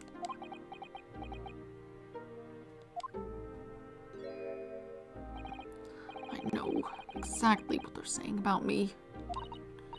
Oh, who do you mean? The lawyers, all the British defense lawyers, they won't defend me. Goodness, why do you say that? For the same reason as you noted before. When it happened, there was only the victim and myself around, and I ran away from the scene of the crime. I'm not a fool. I know it looks as though I must be the culprit. It must be very hard for you, Soseki-san. Anyway, I'm a student from overseas. I'm just a foreign nobody to them, someone not to be trusted. I heard them openly laughing about me before, in my earshot without any compunction at all. Any trial for this man would be a waste of time, they said. And of course the foreigner did it. They even had the gall to say the man doesn't understand half of what's being said anyway. That's awful. They're wrong. I've studied more English than half of the policemen out there on the streets. I've traveled halfway around the world to learn about these people's country and its great history. But nobody here wants to listen to a man with a strange accent. They'll hate me. So, at the very least, I'd like to entrust my fate to someone who can listen to me, my native tongue.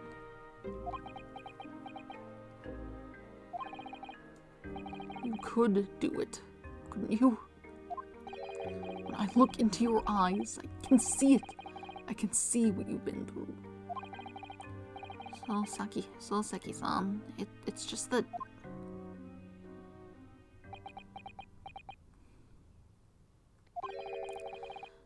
Give me a little time, please. I'll do what I can for the time being. What do you mean? We shall investigate the case as thoroughly as possible. If we can find some clues, it'll give us a much better chance, I'm sure. Oh, yes, thank you. I'll be here, followed, waiting for you. Locum student, Mr. Naruhodo Esquire. We should be going then, Naruhodo-san. We have a case to prepare for.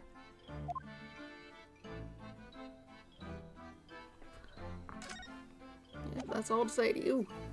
Well, you have fun in here. I'm not allowed to look around. So I suppose we'll check out the scene of the crime.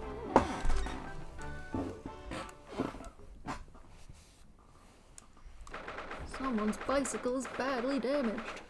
You're not getting anywhere on that. 19th of February, Briar Road.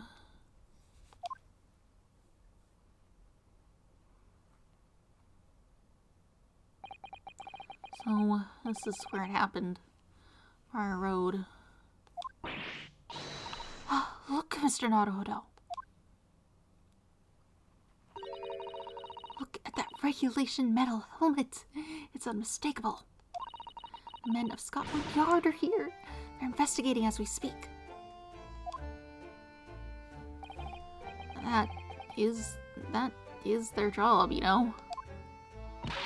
But Mr. Naruhodo, to see with my own eyes. They're often depicted in the adventures of Sherlock Holmes, but I never dreamt I'd ever come this close. To a real Bobby's helmet. What? The helmet? Of course. I have to try one on one day. Well, I hope your Patty dream comes true.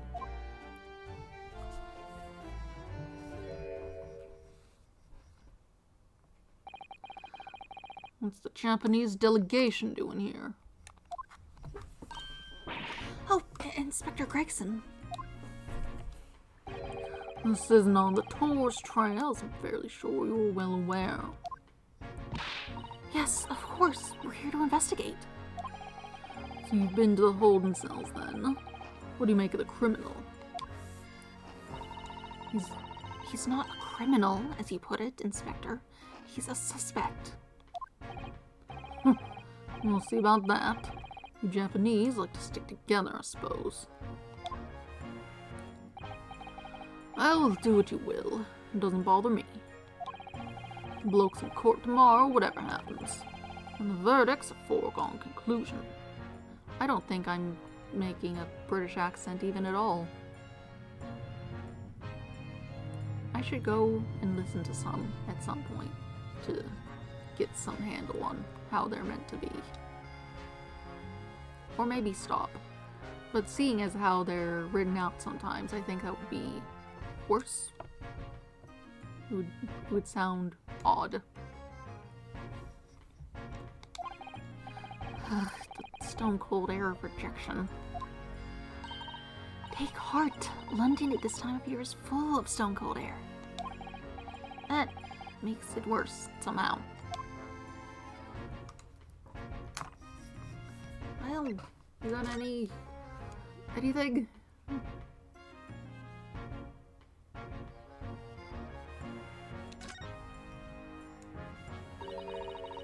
Tell me about Scotland Yard, Inspector. Ever since I read about it in the Adventure of Sherlock Holmes, I've been fascinated by the place. Yard, the most sophisticated policing organization, is the most sophisticated policing organization you'll find anywhere in the world, ma'am. Oh, and you know, I've always dreamt of wearing a real Bobby's helmet. It does make them look the part, seeing that policeman there with his helmet on. You certainly get the sense that this is a man who will take no nonsense in the duty of protecting the city. Oh yes, doesn't he look wonderful? You know, London Bobby is hard going, I can tell you. Oh, really? First thing in the morning, you know what he does? Goes around and rouses all the laborers on his beat so they can get off to work. What? He wakes people up? Yeah, perhaps on their windows with a long pole. Did it myself going back a bit. I had no idea. Bobby works for the people of the town. It's just another one of his duties. Yeah, I guess he wouldn't exactly have alarm clocks. After that, he starts tirelessly patrolling the streets all day long. He has to cover 20 miles a day. That's regulation distance. I can't really imagine how far that is, but it sounds like a long way. me see. 20 miles? That's approximately the distance from Tokyo to Yokohama. On foot? That's definitely taking things a step too far. When it gets dark, of course, he has the important job of lighting all the gas street lamps. All the gas street lamps. Oh my. And I suppose in between all those duties, Bobbies are expected to investigate cases as well. And chase after criminals trying to evade the law. I'm not sure you could call it in between exactly, or alongside, but yes. I'm expected to handle those jobs as well. We do have men keeling over from time to time, I admit. I had always dreamt of wearing one of those helmets, as I said. But it's with a heavy heart. I shall have to relinquish that dream to you, Mr. Naruhodo. Your heavy heart will be my heavy head if you do. You got more about the case since we're here? Things you didn't say before? It happened around 5 in the evening 2 days ago. Just there on that open bit of pavement. The victim, a young woman, was stabbed with a blade from behind. Is it right that the lady's still unconscious now? You mentioned she's being treated in hospital. A hospital, perhaps? Never said she was a lady. Truth is, unless she comes around pretty smartish, we won't be able to find out much about her at all. I suppose that means they haven't been able to take a statement from her, of course.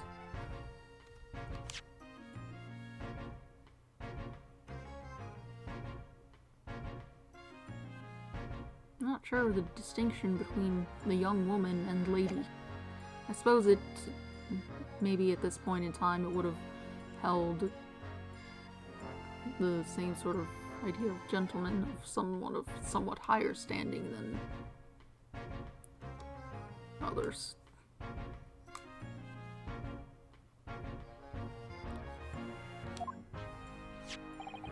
Here's a map of the local area I happen to have on me. You can take it if you want. Really? Are you sure? It's your policy to give lawyers, defendant, suspects the odd bit of information to go on. I haven't actually accepted the job yet, but still. Thank you, Inspector. We gratefully accept. Local map has been entered in the court record. Street map of the local area showing where the victim was found. Cool. Anyway, as far as we know, there's no one else on the scene other than the victim and your fellow countrymen. So who did it, do you think? Not much of a hand scratcher, is it? Well, I know Mr. Natsume is also claiming to have not seen anyone else around, but just because he didn't see anyone, it doesn't mean that we can be sure no one else was present.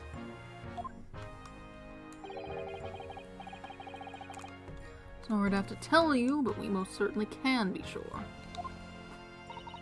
How? Because, ma'am, the precise moment of the stabbing didn't go unnoticed. What? We have 2 very reliable witnesses, no less. It was a typical foggy London day, and your client obviously didn't see them. There were witnesses now? Oh boy. In one of these buildings, perhaps. Who are these witnesses, Inspector? A fellow and his wife. And that man's one of the most reliable and respected citizens in all of London. He's a copper from Scotland Yard. A policeman? That might change things. And this policeman just happened to be there at the exact moment the woman was attacked. Nothing peculiar about that, madam.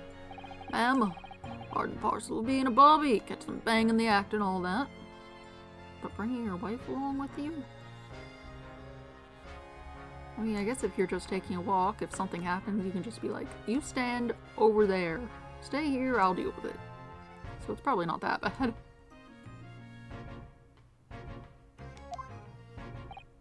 Do you think it might be possible for us to ask that policeman a few questions? Be my guest, you can ask him what you like. In court tomorrow. Uh-oh. I have no doubt he'll be summoned as a witness. So that'll give you something to look forward to. That's that then. He's got no intention of letting us meet the man beforehand, it seems. The policeman witnessed the incident.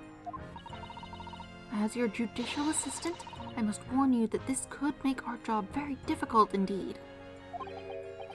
Yes, as a non-judicial assistant, I could have warned me of that too. Oh, yes, one more thing, Inspector. What? The person who led you to the suspect. I hear that was Mr. Herlock Sholmes. What are you bringing him up for?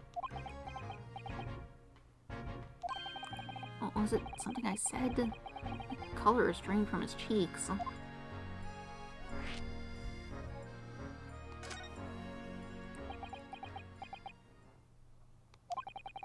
Who did you hear that name from? Oh, well, it was Mr. Naltzma who mentioned it. He said that Mr. Sholmes was with the police when they entered his lodgings. I'm sure it was the result of one of Mr. Sholmes's inspirational great deductions. Fiddle-faddle! The man's an amateur. I'm getting sick and tired of him showing his mug everywhere. Oh. I don't know where he gets his information from, but he turns up at the scene of the crime, wanders around spouting incomprehensible rubbish, and before you know it, he claims to have solved the case. Yes, he's quite astounding, isn't he? He is a great help to Scotland Yard, though, isn't he? Kibble gabble! Ah. Never seen this before. Oh, yes, that's Rance Magazine. A wonderful publication in which the adventures of Herlock Sholmes appears. Yes, well, that wonderful publication, as you put it, sees fit to include several of the Yard's detectives in its stories. The so-called great detective makes a mockery of all of us. If you ask anyone at the Yard, it's a misadventure to be included in any Herlock Sholmes tale at all. Well, I suppose there is an element of that. We work our socks off, every one of us, only to be fronted by the public thanks to that obnoxious detective. Man's as dangerous to us at Scotland Yard as he is to all our criminals. That can't really be true, can it, Inspector? Clearly, the great detective and the police have a complex relationship. How about the trial? That twitchy Japanese bloke goes on trial tomorrow. You gonna defend him or what? Or not? Well,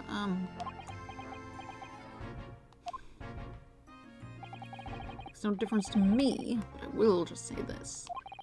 No London lawyer with a salt would touch that case with a barge pole. Because the prosecution is being handled by the Reaper of the Bailey, you mean? There's no way to save the man now. It's a waste of time trying. It's all a bit strange, though. Sorry? Reaper hasn't appeared in court once for a good few years now. He hasn't appeared in court once for a good few years now. Yes, we did hear something to that effect.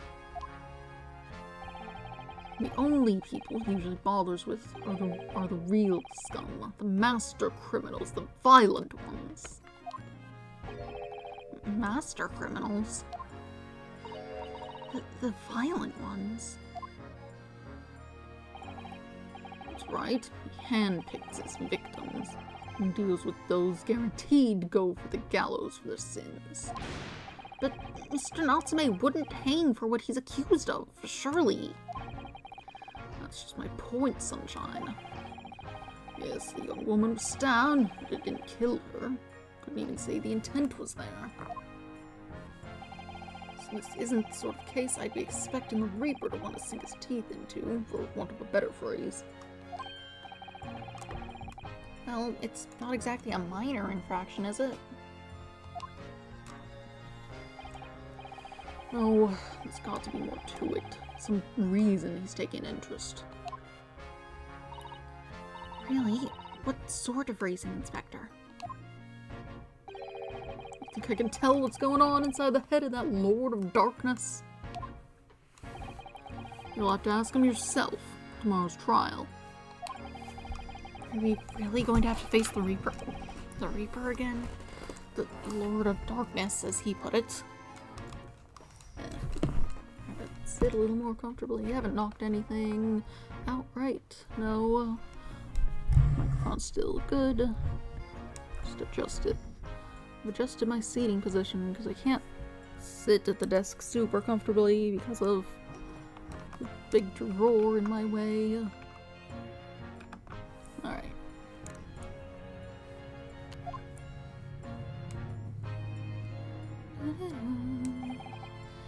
Well, I don't think we're going to get any more useful information out of the detective. Oh, the people are gone. I guess I should have done inspections first. Oh, maybe they would have been like, hey, stop. We're busy. And now they're gone, we might be able to look.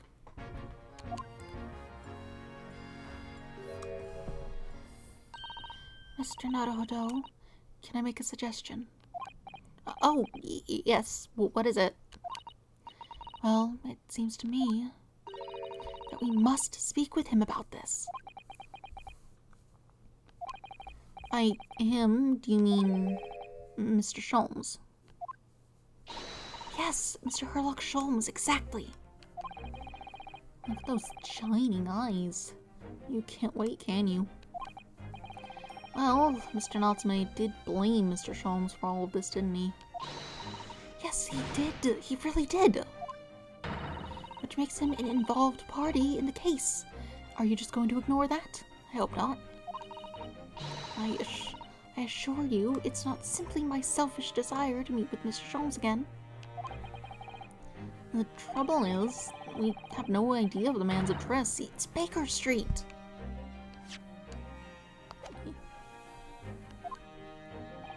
How do you know that? It's in the stories, of course. 221B Baker Street, the most famous address in the world. Oh, I see. Well, there's nothing to stop us from going, I suppose. We'd better try to find our way there before Susato-san gets any more excited and unpredictable. Fra! I'll summon a carriage. So, we're to have a reunion already. With the great detective, Mr. Herlock Sholmes. Are we just going to leave? Can I look around? Hi, you're still here. Okay, so your guys have left. No, they haven't. They just weren't visible. Because it was time to do other things. Anyway, I'm looking around. We have hanging laundry, fences, a horse. Oh, that's a Scotland Yard carriage. We use vehicles like that to rush to crime scenes and cart away criminals. You're very well informed, aren't you? It's long been a dream of mine to ride one of those through the streets of London. Well, I'll just pick up a stone and throw it through one of the windows then. But that would mean being arrested in order to ride it. Wouldn't it? Still, if it's the only way, help me find a good stone. No, I wasn't serious.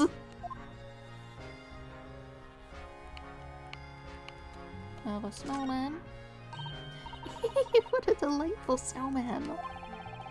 I didn't realize the English had a tradition of making snowmen as well. Looks a little creepy though. Oh, it has a scarf, look. You'd need one if you were out in this freezing cold all the time. Wish I had one. I'm afraid our budget is somewhat frozen at the moment, too. We certainly can't afford a scarf.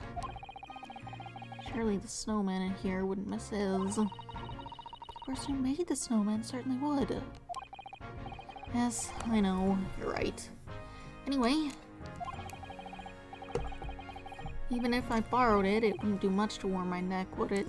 It's covered in snow. Hit a tree. Lamp.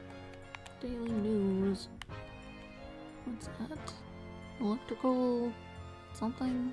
Practical? Practical? I don't know, it's very faded. Hard to say. What are you up to? That's one of the officers from Scotland Yard. The police are making sure the crime scene is undisturbed. I have a feeling that if we wander too close, we'll be clapped in irons. I think perhaps you're being a little overcautious. We've done nothing wrong, so we have no cause for concern.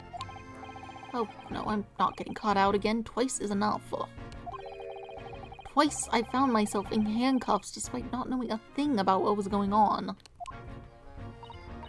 Yes, you've had some dreadful experiences. I'm sure it's that wide-eyed look of panic you're so prone to. It does you no favors at all.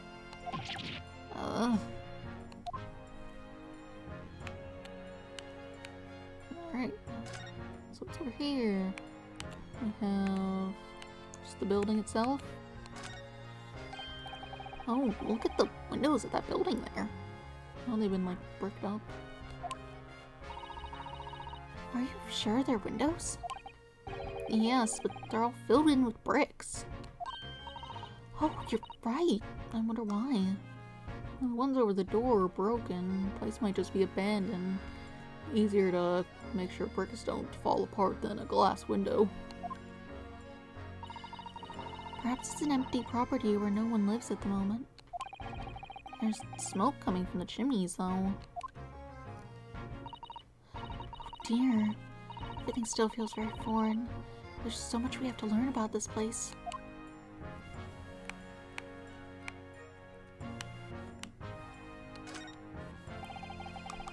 The clouds look so big and heavy in the sky, don't they? And with the dense fog as well, everything looks hazy. Well, it is known as Foggy London now. I can just make out some sort of spire through the fog. Looks like it's still being built, though. Aha, yes! That must be the Crystal Tower, being built for the great exhibition to open. That's opened in 6 months' time. I'm sure that'll probably be the final case or something. Something happening there. Apparently it's going to be very striking, glazed on all sides, and the symbolic centerpiece of the exhibition. It's to be the largest exhibition in history, is it? Can't even begin to imagine it. Strand Street. That's a rather typical little brick building, isn't it? I'm sure it has a long and interesting history. Well, time certainly seems to have taken its toll on the place. It's crooked and sagging all over. In fact, it looks in decidedly worse shape than the other houses around here. We must find some cheap lodgings ourselves as soon as possible.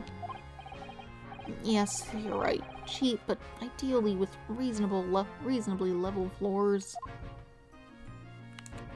There's a window, broken window.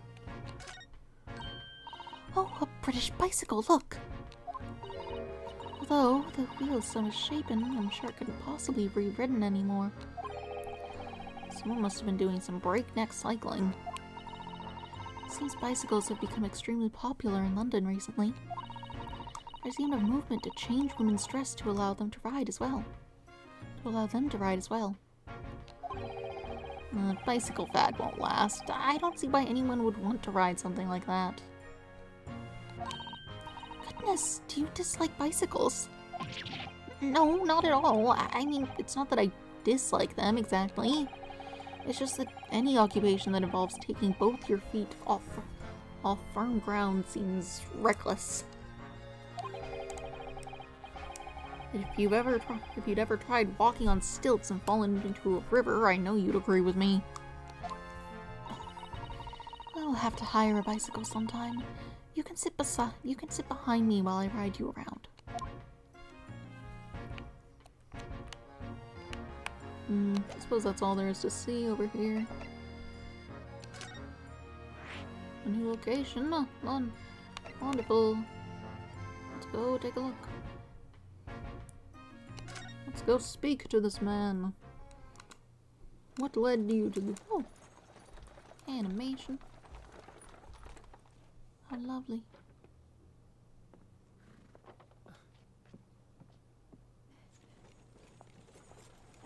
Thank you very much. It's just up there overlooking the street. Good day. Thanks again.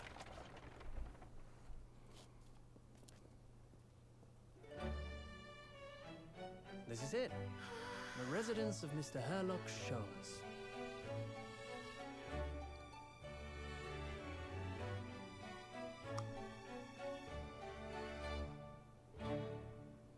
A lot of plants. It's like snowing outside. Why are all your plants out there? They're going to freeze. 19th of February, 12:53 p.m. Sholmes' suite. Cluttered. So, this is where the great detective makes his living. Feels surreal to be here somehow.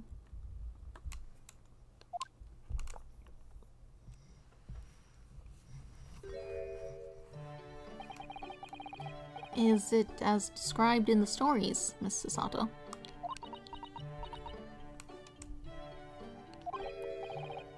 Susato-san?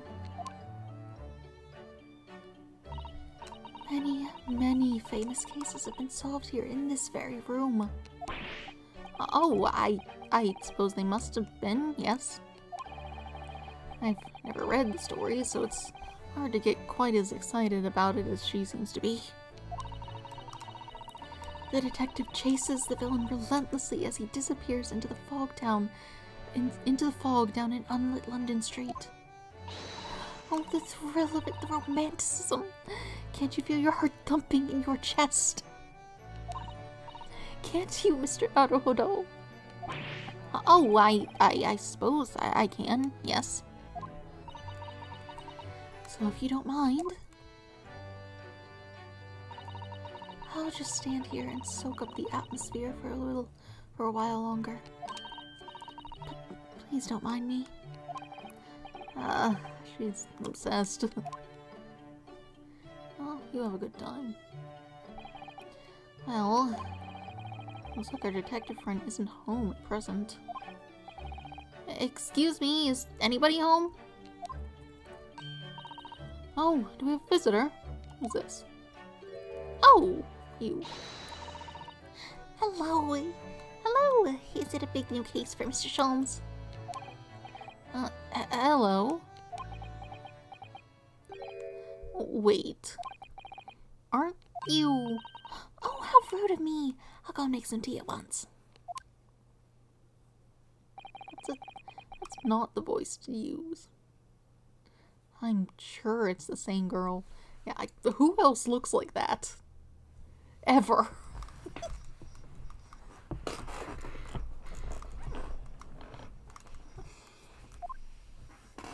Everyone else's hair has been like normal, reasonable colors. And then she's here with hot pink. Miss Susato, did you see the girl who was just here? Oh, yes. Isn't it truly extraordinary? To think that the King of Bohemia came to this very room to ask Mr. Sholmes to take on his case. The King of Bavaria? King Wilhelm Gottfried Sigismund von Ostheim, of course. Something like that. Sorry, I'm drawing a blank. Forget the adventures of Herlock Sholmes for a moment and look over there. The tea's brewed, and I have a freshly baked cake as well. That's bad. That's not the voice.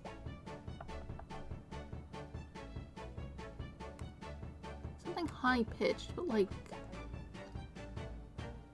less soft. Harder edge, more mad scientist-y, which is the vibes I'm getting off her. Like that one lady in Tenchi Universe. I don't remember her name. The scientist lady.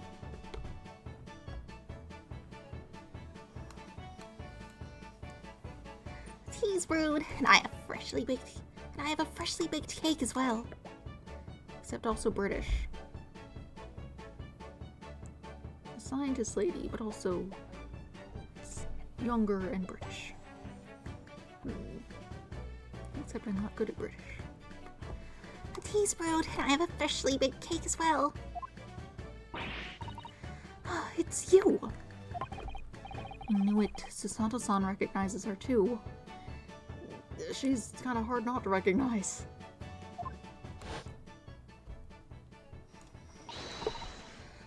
There you are. And taking that with you as well. I've gone back to old lady. I was looking forward to the trial run of my experimental smoke grenade launcher. Oh, good day to you. Well, the inventor, I suppose, of that machine. I think she's sounding southern.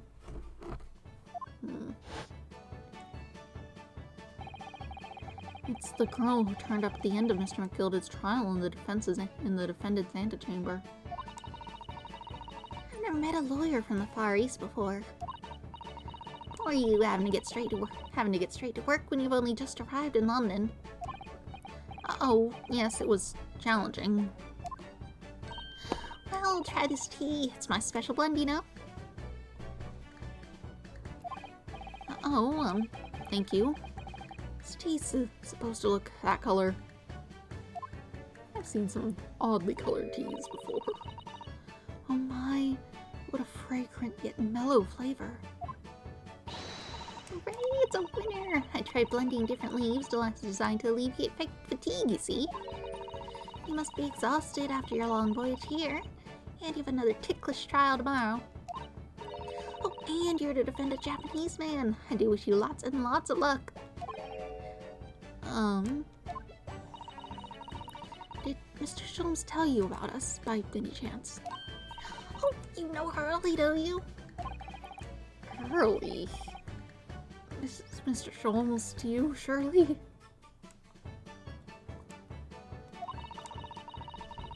Mr. Sholmes was a fellow passenger on the boat that brought us to Great Britain, you see.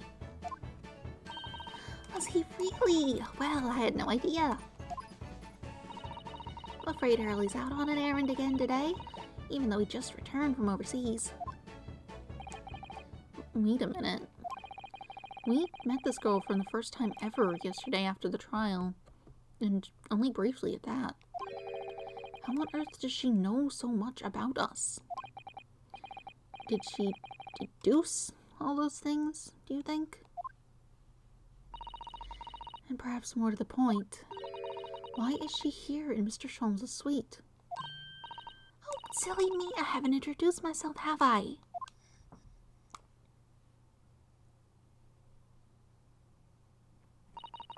It's a great pleasure to meet you both.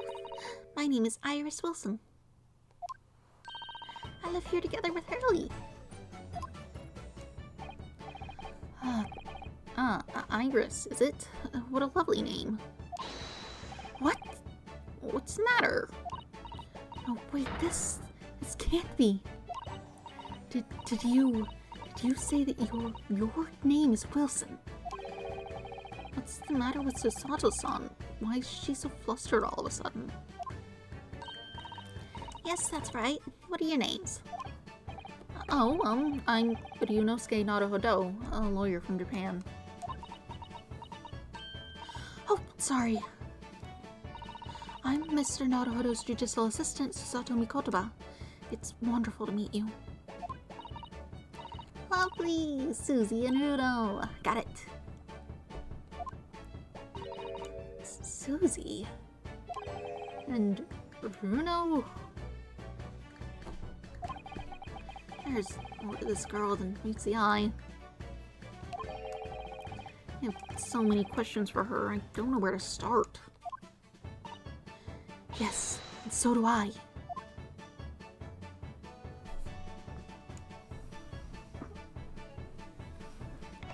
First, I want to look around. Look at the fire. I do like this fireplace. It's one of the best things I've seen since we arrived in the country, in fact. Lingering beside the fire and watching the flames flicker and dance in the grate. It's so relaxing. We can't relax, not when there are so many interesting things on the mantelpiece. Oh, it's just as it was described in the stories. It is? Yes, exactly. Inside that Persian slipper, for example, are my chocolates for Levinses. And transfixed by that large jackknife. It's my shopping list for the market.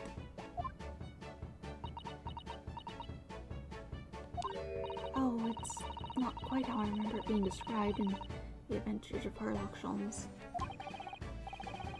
Or Susato-san, she looks crushed.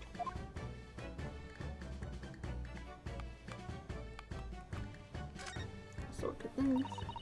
A mystery shoe, a curious hammer, some mysterious dancing men, a bust of Napoleon. Oh, what an entrancing collection. This is the first time in my life that I've seen a lonely old shoe displayed as an ornament. Oh, those are all mementos that Hurley's collected from his past cases. Really? Even the bust? Yes, that's right. When the mood takes him, he likes to throw it on the floor and smash it to dust. That poor defenseless Emperor, Mr. Sholmes destroys it? Yes, and then he buys a new one. You make it sound like he has the temperament of an insane sculptor. Oh, how entrancingly bohemian of him.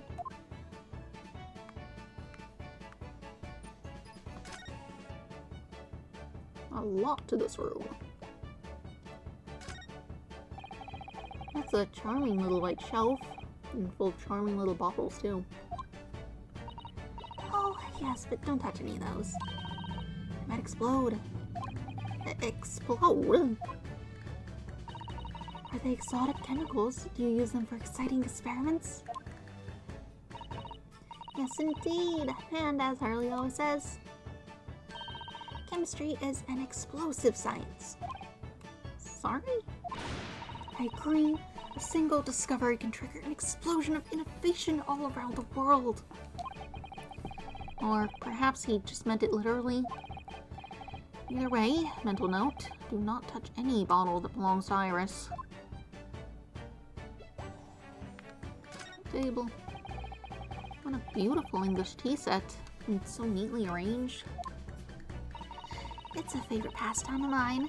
A cup of herbal tea in the afternoon. Tea made of herbs. That's right, I grow all sorts of herbs in the garden, so I can experiment with different blends. One moment, don't go away. I'll brew up a pot of the special blend I came up with earlier today. She looks delighted. I only hope it's safe to drink. I mean, if it's stuff that you can already eat, it's probably fine. What on earth is that big black lump over there? Ah, that fascinating thing is called a typewriter. It's a machine that allows you to write on paper without needing a pen. Someone just had it in the last trial. And wizardly quickly, too. Ooh, that sounds like it could be very useful for someone like me with terrible handwriting.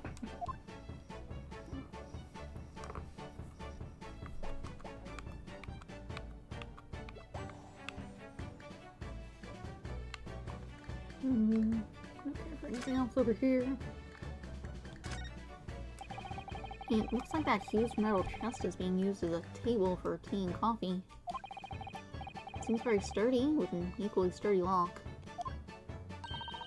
Mr. Naruhodo, you mustn't go around opening things. I always have to keep an eye on you, don't I? You're very mischievous. How did you come to that conclusion? Oh, that chest contains some of my most valuable things. And that smile tells me you're not going to give us any clue about what they are. That's fine. Oh, what's over here? There's all sorts on these shelves. Chemistry apparatus, books, paper, and lots of things I've never seen before. It's all heaped up so high, I can't help feeling the whole lot is gonna topple any moment. I keep telling Hurley not to cram so much on those shelves. Good advice. He wanted to look up something in one of those books a while ago. But it was so tightly wedged in, he couldn't get it out. So he went and bought a new copy instead.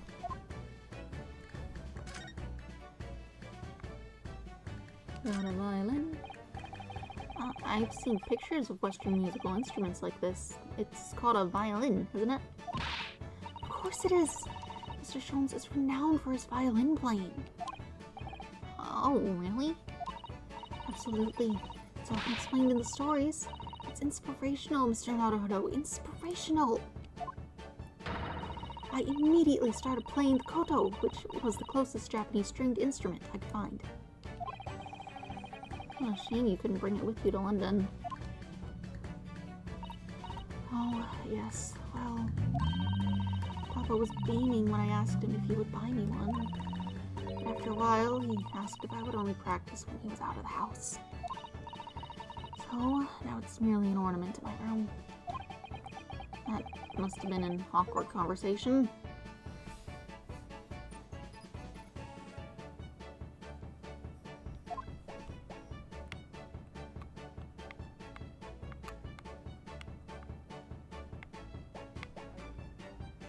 What is this thing? What on earth is this huge, over-the-top machine? That's a great analyzoscope. It can analyze anything, really. Anything at all. That's absolutely incredible. It's one of Hurley's inventions. Took him a whole year. He said it was to help him with his investigations. What sort of things has he analyzed with it? Do you know? Well, actually, he hasn't used it for anything yet.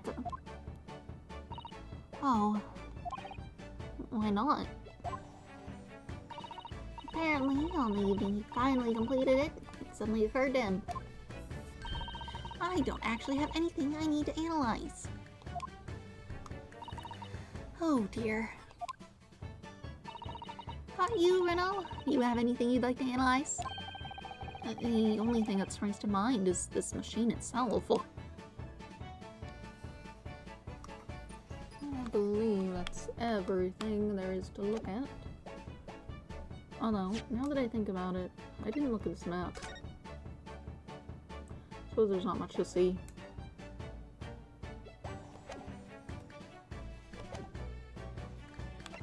Hello. Who are you? It was you that we ran into yesterday, wasn't it? At the Old Bailey. Yes, that's right. You were ever so helpful. Thank you very much. Thank you so much. Oh, no, not at all. I'm so sorry we couldn't have been more welcoming. Though, at the time, we did have a rather large gun pointed at us. Like this? Thinking back now, you lived with Miss Lestrade in tow, didn't you? Oh, yes, that awkward witness, Gina Lestrade. Oh, Kitty. Yes, she's a professional pickpocket. So we found out. It's very naughty of her to pinch my invention like that. It's very naughty of her to pinch my invention like that. Are you referring to that trial-disrupting gun-like contraption? Exactly. So I followed her, you see, to get it back. Perhaps I should think about fitting a self-destruct mechanism in my inventions. This girl is dangerous. Anyway, I brought Guinea back here after that, so she could apologize to my trusty technician. Sorry, your technician. Hurley, of course, silly. Hurley? Yes, Sherlock Holmes. We live here together. I had no idea the great detective had such an interesting young daughter. Daughter? Not likely. What? I wouldn't call him Hurley if he was my father, would I? Well then, what is your relationship with Mr. Sholmes? Well, I expect you found out that lodgings of any kind in London are very expensive. So the solution is to share the cost with a partner, a roommate. Your roommates? I hope you don't mind me asking, Iris, but how old are you? 10 at last this year. Well, what of your mother and father? Oh no, they're not around. Oh, I see. I wonder what the story is there.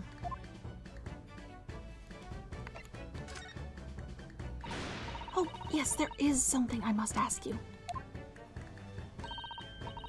Of course. Go ahead, Susie. I am a very great fan of The Adventures of Sherlock Holmes, and... Oh, you have a copy of Rance magazine. Yes, I read every issue. It's delivered all the way to Japan on a ship. Oh, this is so exciting. My stories are being read on the other side of the world. My stories? That's right, Hurley is always solving such amazing cases, you see, and he tells me all about them. They really are quite fascinating. It would be such a shame if I was the only one who ever heard them, don't you think? Goodness. Last night, he was telling me all about a new case he just solved on a steamship traveling from a faraway land. So I was just in the middle of typing up the manuscript for the next issue before he came. So you are the author? Yes, I'll let you in on a secret if you like. I'm going to call this latest adventure The Speckled Band. The Speckled Band? That's certainly very familiar. Of course, I always change one or two details in the stories, here and there. This time, I had the idea of making a venomous snake be the cause of all the trouble. Oh, that was Mr. Sholmes' first thought as well, actually. Yes, and of course I know that a snake might not be a credible fit for the facts of the case exactly, but it's a story. Some poetic license is justified to make it more thrilling, I think, don't you? So, do you mean to say, are the stories about Mr. Sholmes that are published in Rance magazine all written by me? Yes, on my wonderful and very modern typewriter. But all the stories I've ever read are written by a doctor of medicine, Dr. John H. Wilson. Sato-san's getting more and more worked up. John H. Wilson is the guy who died a while ago. Yes, that's me. I mean, my name really is Wilson. But what about the doctor of medicine part? That's all true too. I am a doctor of medicine. No, at 10 years old. At 10 years old. Well, that's quite incredible.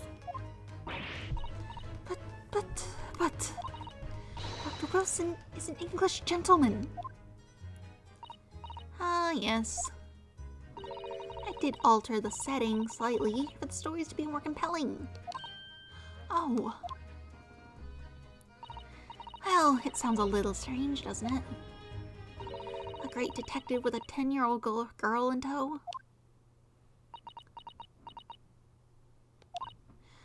I suppose it does, yes. Of course, Sato-san. She looks like her whole world is just falling apart.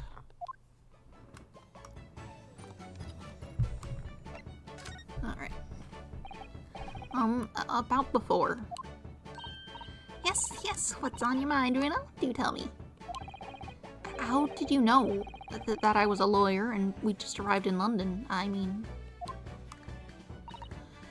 Yes. Oh, and that we have a difficult trial tomorrow. How do you know all of that? Oh, that's what you mean. Please, tell us how you did it. Explain every detail. Of course, I'd be delighted. Although, there's really no mystery. Now, let's begin. Iris Wilson is proud to present her Logic and Reasoning Spectacular. Oh. First of all, I knew already that you were a lawyer, Uno. After all, I met you yesterday at the Old Bailey in the defendant's antechamber. But you also said that we'd only just arrived in London. How did you know that? I observed a passport and travel ticket protruding from your breast pocket. Oh. So I was reasonably confident that you must have only just arrived in the country.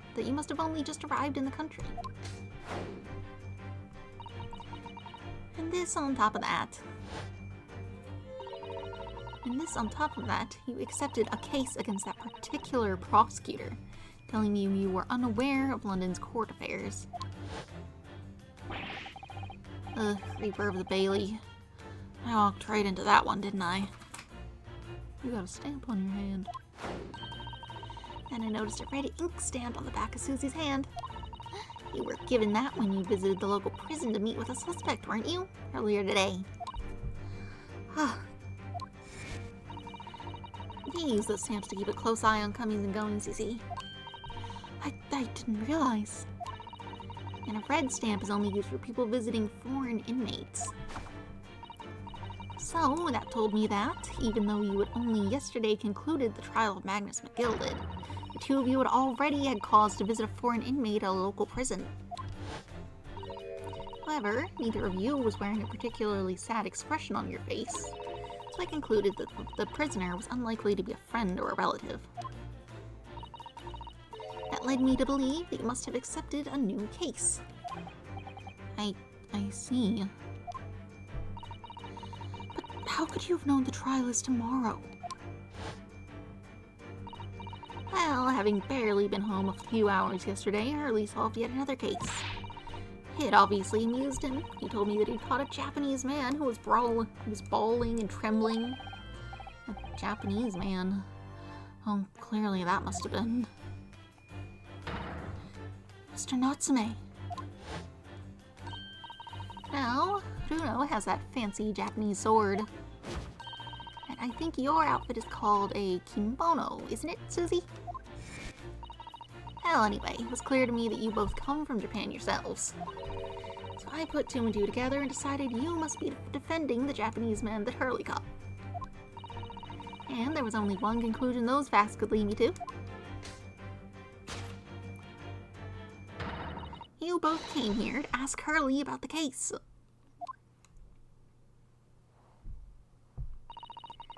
There's a note on the mantelpiece that says the man's trial will be tomorrow. Hurley is always stabbing his notes with a knife, you know. He's silly. And that's all there was to it, really. Thank you for listening. I'm Iris Wilson, and that was one of my great deductions.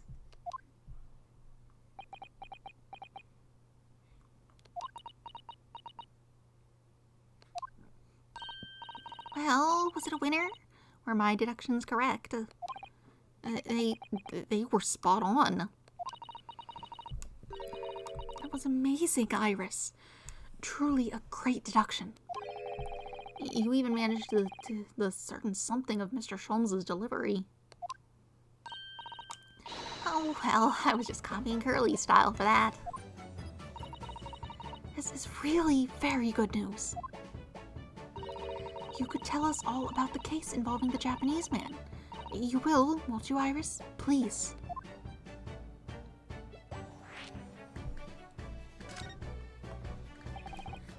So, yesterday, Mr. Sholmes apprehended a Japanese man, you were saying? Yes. Hurley had just arrived back in London after a sea voyage, but the police were waiting for him at the railway station to take him directly to the crime scene. The great detective, the popular man, it seems. Apparently a woman was stabbed on a quiet street somewhere in town. There were witnesses who had seen a short, shifty-looking stooped man running away from the scene. A short, shifty-looking stooped man. Mr. Natsume, beyond any doubt. Soseki-san said that he didn't see anybody else on the street at all. But it seems there were witnesses after all. Hurley used his great deductive powers to determine the man's dress. It was a lodging very nearby. It was a lodging room very nearby.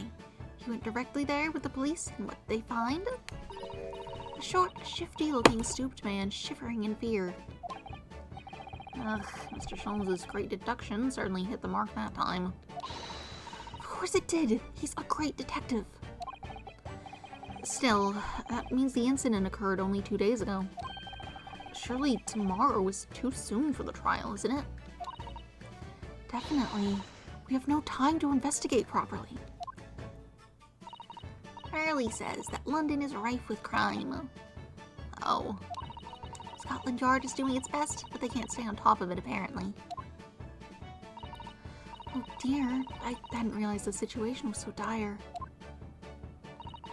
That's why they can't afford to spend too much time investigating cases and trying the criminals in court. Staff and money are both short. Crimes are usually pinned on the first suspicious person. That's terrible!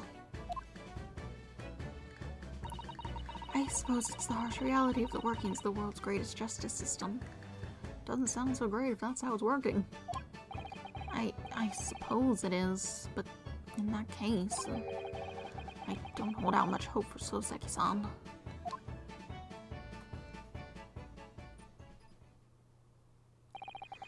Thank you for answering so many of our questions, Iris. This has been very informative. Oh, you're most welcome. I've had so much fun. Do you happen to know where Mr. Sholmes is at the moment? As you guessed, we'd like to ask him some questions. We'd like to ask him some questions about this case as well. Well, I expect Hurley is still investigating the scene. Of the case involving Mr. Natsume, you mean? Yes, Mr. Natsume. Hurley said he was going to the man's lodgings. If you leave now, you'll probably catch him there. Iris, do you know where those lodgings are? Well, I imagine the police are still investigating the scene of the crime themselves, aren't they? Did you happen to come across a detective by the name of Gregson while you were there? Yes, we know Inspector Gregson. Ah, goody, in that case. Give Gregsy this for me, would you? If you do that, I'm sure I'll tell you what you want to know. What is this? A 5-shilling piece and a postcard, it seems. Nurse's postcard has been entered into the court record.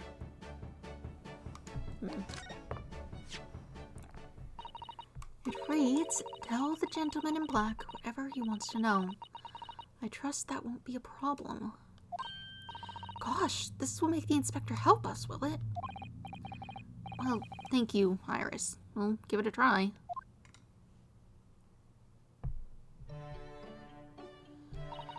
Good luck then. I'm going to return to writing my manuscript, The Speckled Band. And I'll be making more special blends of tea, so come back again soon. I'd be delighted. Thank you so much, Iris.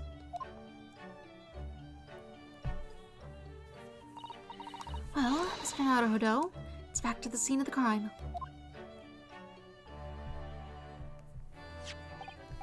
So, it's somewhat dubious that they would exert any influence over the men of Scotland Yard at all. What was that? Part of it just flashed into the background a second. I guess... oh. It's having a time. We headed back to the scene with Iris's curious note and one of the world's heaviest silver coins in hand. hello. Chairs are here. To be continued.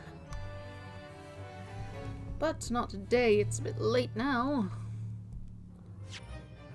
Almost noon.